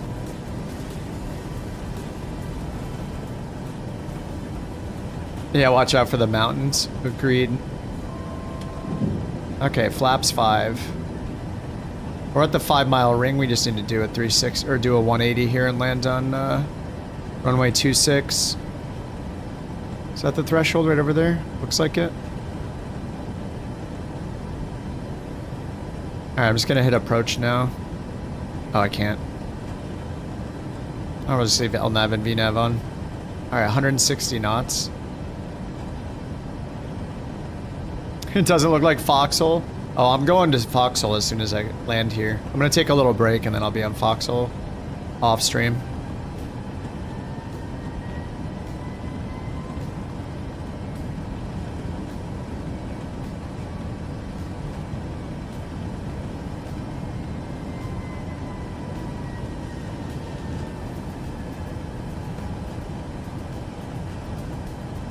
Alright, let's get flaps 15 and gear down before we make this turn.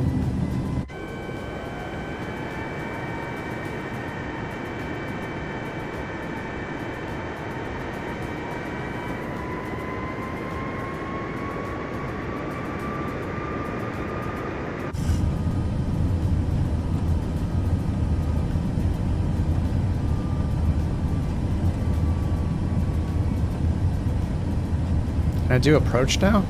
I don't know if it's gonna work with approach on this. Oh, we're at 9,000 feet still. Ah! I haven't been descending, I'm stupid. What do we need to get down to? 60, 10, or 7,000? Whoa, holy crap, dude.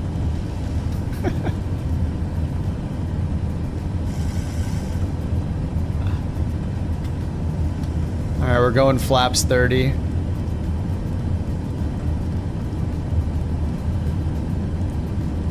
Yeah, I don't think it supports the approach. Alright, continuous, continuous. Speed brake needs to be in the arm position.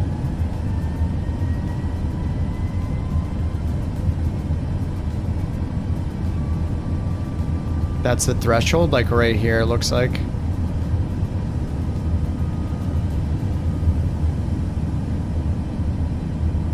Alright, it's got us at 145, which is perfect. Nice. Brought us all the way down to our VREF +5 speed.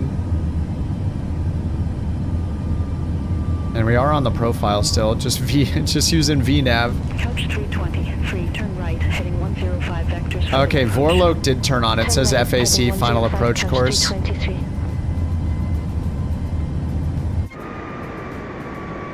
This is fine, this is fine. Whoa, whoa, where are we going? Where are we going? Okay. Chill.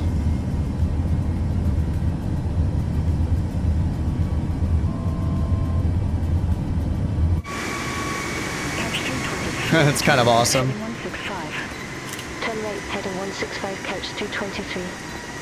Thresholds to the left. Thresholds to the left. Is it gonna do it? Oh, it's not bad.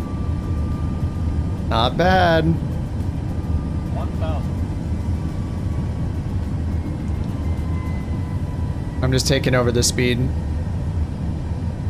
That's not too bad, dude. It says FAC and VNav path. I didn't put in the minimums. Couch 320, free, turn Hey, not bad. heading 175. Turn left, heading 175, couch 223. Uh oh, here come the stutters. Oh.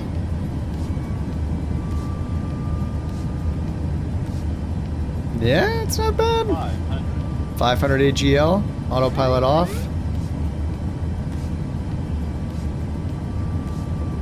Auto throttle off.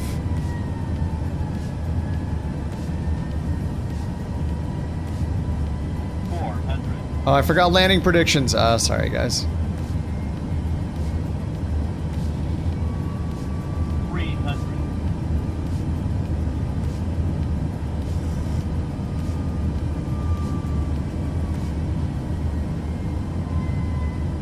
200.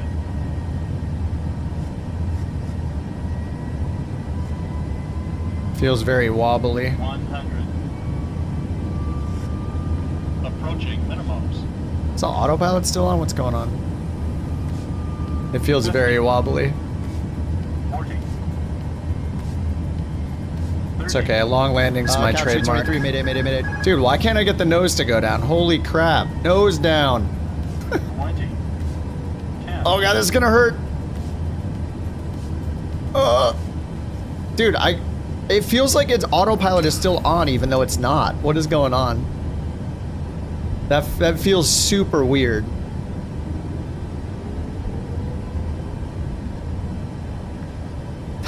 That was so strange. I'm like giving it commands, it's like doing nothing half the time. I don't know, that felt very awkward. The iFly is way nicer.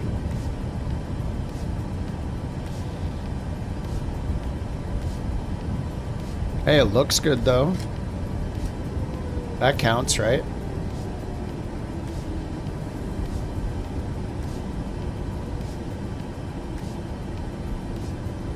And I'm gonna have to take the next one. Alright, flaps up.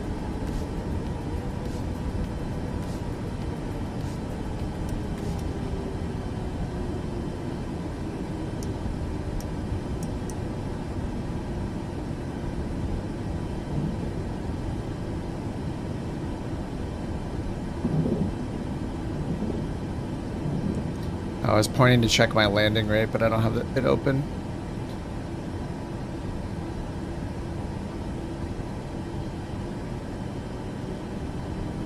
They didn't even tell me clear to land or anything.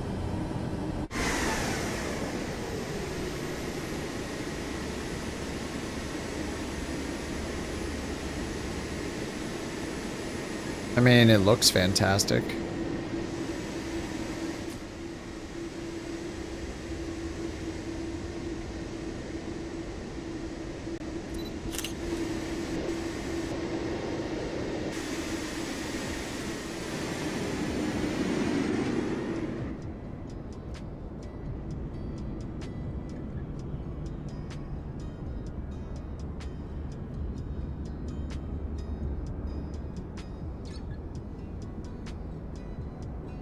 Couch 320, free, turn right, heading 165. Turn right, Ooh, look at that A350, guys. This is a flight simulator. This is an airplane in the flight simulator software. Wow. What a cool looking plane in Microsoft Flight Simulator. What the? Did they know that the planes are the important part in the sim? Like, I don't understand. It's gonna load the entire plane when he touches his wheels on the ground, watch. How? How does this even happen? What are we looking at?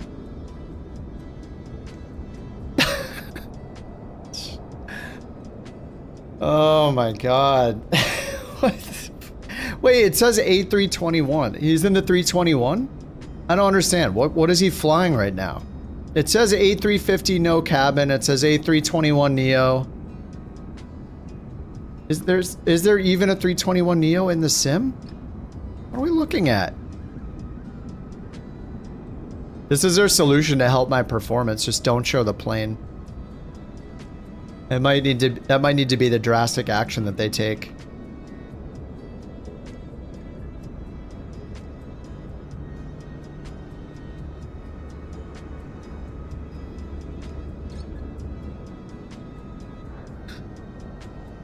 Oh god.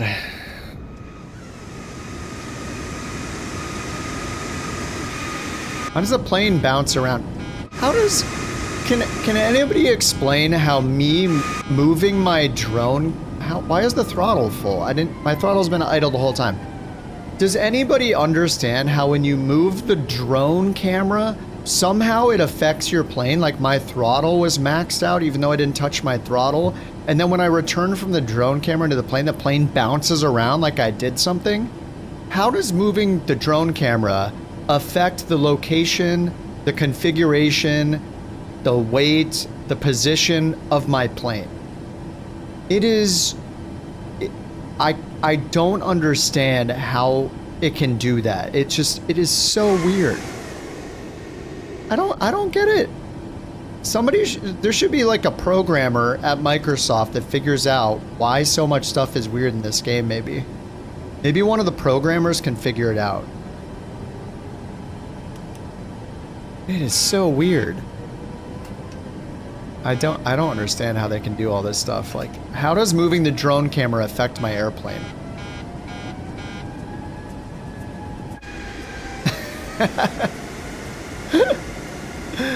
That's a A321 Neo, aka the A350, with 99% of the plane not loaded. Beautiful. Beautiful. Okay, so to be fair and just stop complaining about things, yes, the performance is better than it was in Sim Update 3 for the Phoenix. I think maybe the avatars were the problem in this plane, it loading the avatars, but that's a horrible bug considering whenever anybody uses this plane in career mode, it's going to load the avatars in because it presets your fuel and it presets your payload, including the passengers loaded. So that's going to be a huge problem for people. I just happen to know to go in and turn off my, what's it called, my avatars, but that didn't fix the problem. It didn't fix the problem. We're still at 30 FPS on the ground with a 5090 and a 9950 X3D. So, you know, don't fly. Okay, let me test something. Let's just hit restart flight. Let's see if it fixes the frame rate when I'm on the ground back in Palm Springs. It's still using 20 out of 12 gigabytes of the swap file.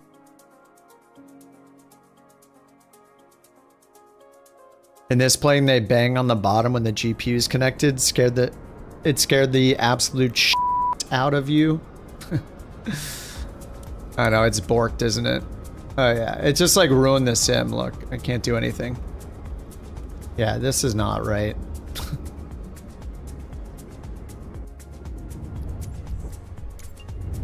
I bet the frames never recover.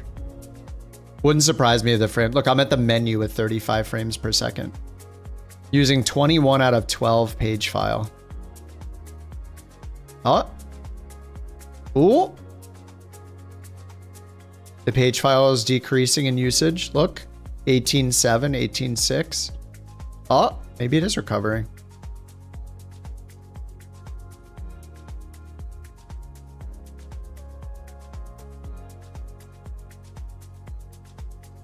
I was wrong. It's recovering.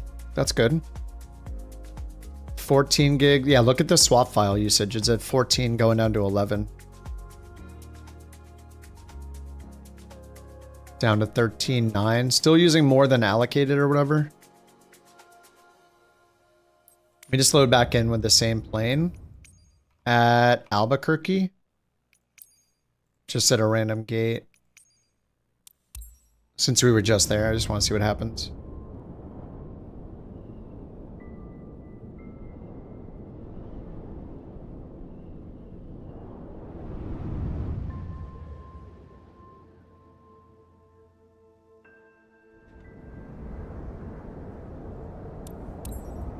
Oh.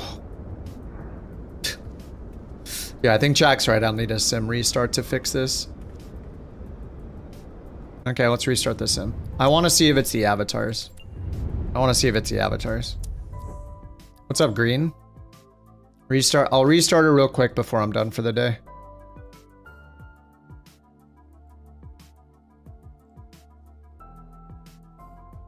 All right, restarting.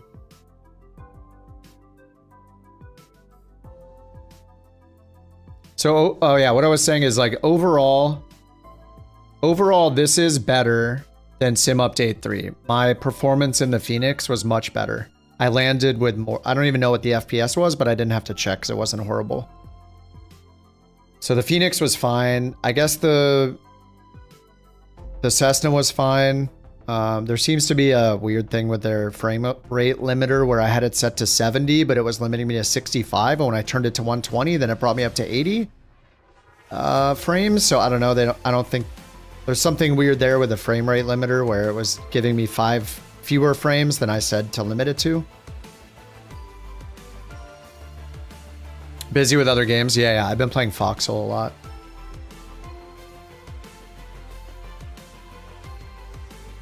I'm gonna go play Foxhole after this. I'm gonna take a little break and then back to the war.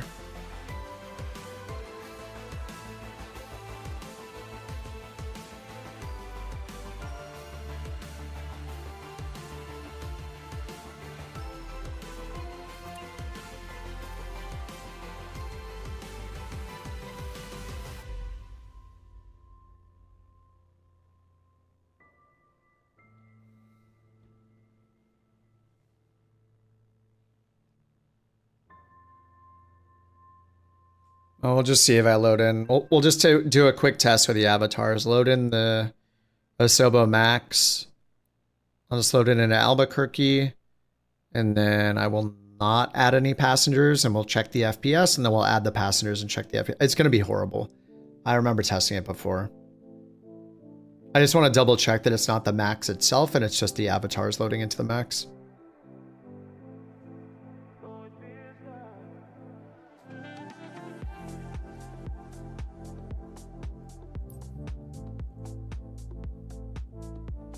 Oh, we did get an award?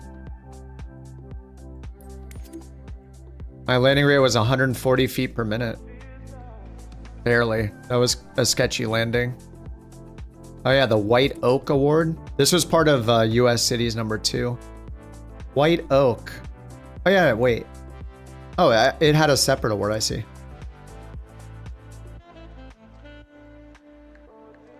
Sweet. Okay, let's load in the same way. Sobo Max. I'll just load into Albuquerque.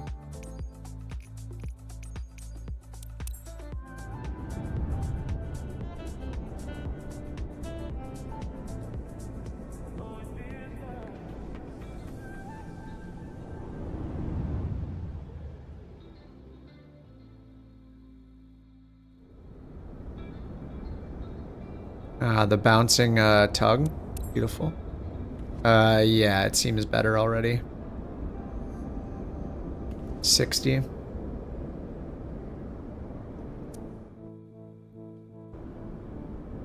Yeah, it's gonna be the avatars. So, yeah. It just seems like it's irrecoverable when the avatars are loaded. We're at 70 now. So if we get in, we go back here and look in the back. It's nice you can go through the door now. I don't think you could do that before. You can't go back in the doorway for some reason, but you can hit the reset view and it'll take you back in. But at least you can move your camera back there. So yeah, we're at, it's smooth, 67 real frames, no frame gen. So if I go here into settings, the problem is avatars, especially when there's too many of them. So in here, character quantity, I turned off. So I had this on high, I think maybe. So maybe the quantity should be on ultra, but the variety should be low. Anyway, let's turn it all to ultra and see. It's gonna, this is what wrecks the performance. So watch, when we come in here, or if you're doing a career mode mission, it's gonna load it automatically for you. So you're gonna wanna turn off the characters probably, or turn them very low. So if I go into here under aircraft, flight performance, mass and balance, seats, and I add some passengers, we'll even just do like 114, load. We're at 70 FPS, load immediately. 54, 45. So we went from 70 FPS to 50 FPS instantly. So there goes, what is that?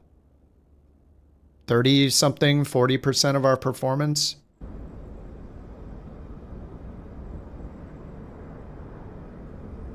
Yeah, it just absolutely destroys it. So do not load in the avatars. On a big plane, not in this plane. Like I assume maybe the 787 will allow it. But any of the planes that support the passenger loading. And then even if I go in here and I go to the settings, I go to global quality, I go down to the character settings and I turn all these to low and low. Save and go back. All of the same avatars are still loaded, like this dude with the glasses. So you can see the variety is still there, even though I turned it to low. So it doesn't do it retroactively. So if I go back in here and unload them all. Unload them all, please. There we go. And look, the FPS, it's still borked. Doesn't recover. Oh, I'm wrong. It's recovering? It didn't recover when I did this during the flight. Okay. Yeah, it did recover. Okay, nice. All right, so now let's try if I load them again with variety on low. What did I load, around 100 of them? I think it still kills the performance. Oh, there's nobody. What? They're turned on. This doesn't make any sense. As usual, the settings make no sense. Quantity, ultra. Variety, low. Quality, low. It literally loads nothing. What? Dude, they're so bad at naming things. Why is this always a thing? Okay, well, apparently character variety and quality don't mean anything. I have it on ultra quantity. So we should see all of the characters, the quantity. The variety of the avatars should be low. There should be the same person over and over again. Let's turn quality to ultra. Unload and reload. Is this just like lost in translation from French or something? Why are the descriptions always wrong? Yeah, okay. And even though that's on low, it's still at 40 FPS. So variety doesn't seem to do variety because... Oh no, it does. Okay, it does do variety. Look. 1, 2, 3 of the same woman right there. There she is again with a gray, gray, gray, gray, gray. The same bearded guy over and over. So it's only loading like 3 or 4 models maybe? 5 maybe total? Okay, so that does work, but the quality thing does not work. Anyway, it just seems to kill your FPS anyway, so you might as well just turn these to off. Turn all the characters off. Or I guess it's low, low. It should be off, but I'm guessing characters quality will probably affect multiplayer avatars. I don't know.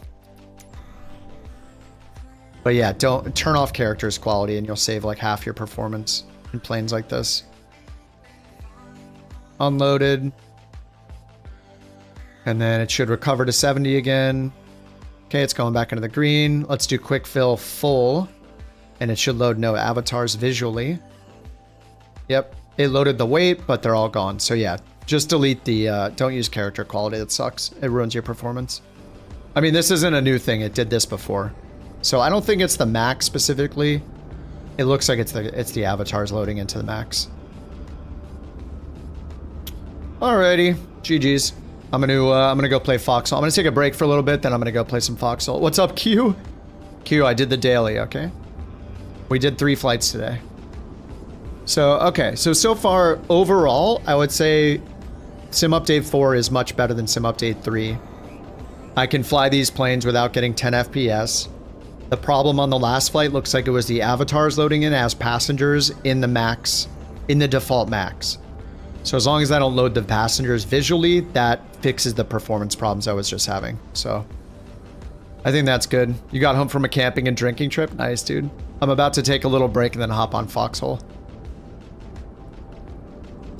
Alrighty. It worked. Yeah, I mean, this is better than Sim Update 3. It's definitely better than Sim Update 3 for me so far, so. Alright, sweet. Yeah, I'll see you on Foxhole. Yeah, if you guys want to play Foxhole, hit us up on the Foxhole Discord server, or Discord channel. I'll be playing the rest of the night, probably. I'm obsessed. But this went well enough where I'll fly again this week. I don't want to lose all my progress in flight simming, you know, but yeah, that looked good. Good stuff. I'm not going to stream Foxhole. I kind of like playing it off stream. Let me see if there's somebody to raid real quick on the Twitch side for Flight Sim. Maybe Conti or somebody's on. And then I'm going to take a little break and then I'll hop on Foxhole. Maybe I'll see you guys there. I'm sure I'll see Q and Maddie there because we play like every day together. Who is online? We Fly is on. Alright, I'm going to send you guys over on the Twitch side to We Fly. What's he doing? Flight Sim 24, Idaho Bush flights in the 172. Alright, I'll see you guys over there, and then I'll be hopping on Foxhole for the rest of the night off stream. I'll see you guys, I don't know, sometime this week. Maybe tomorrow or the next day. I gotta figure out how much time I want to spend between this and Foxhole. Because I'm gonna play Foxhole, and during the week I have less time. During the work week, after work, so yeah. Alright, so yeah, overall I think the beta's in a better place than Sim Update 3 for me. You want to join? Yeah, just buy the game on Steam. It's $30 and hit us up on the Discord channel. It's on my Discord, there's a Foxhole General channel. Join us, it's a lot of fun. Microphone recommended. But check out the Foxhole videos and stuff, but yeah, just hit us up on Discord. You can join our regiment, join our squad, and partake. We've been having a good time. I love the game. It's super fun. Lots to learn. Alright guys, thanks for hanging out. Red Wings, thanks again for the 5 gifted, dude. Conti, thanks for 2 months. Lucid, thanks for 3 months. Rookie for 9 months. Nikki for 5 months. Ultra, thanks for joining the Couch Captains. Jay, thank you for 8 months. Huckleberry for 7 months. Maddie for 5 months. Cassowary 3 months. Wisey for 4 months. And Dan for 9 months. Alright, nice to see you guys. I'll see you sometime this week. More Flight Sim. Otherwise, see you on the Discord. GG's. Have a good rest of your Sunday. Bye-bye.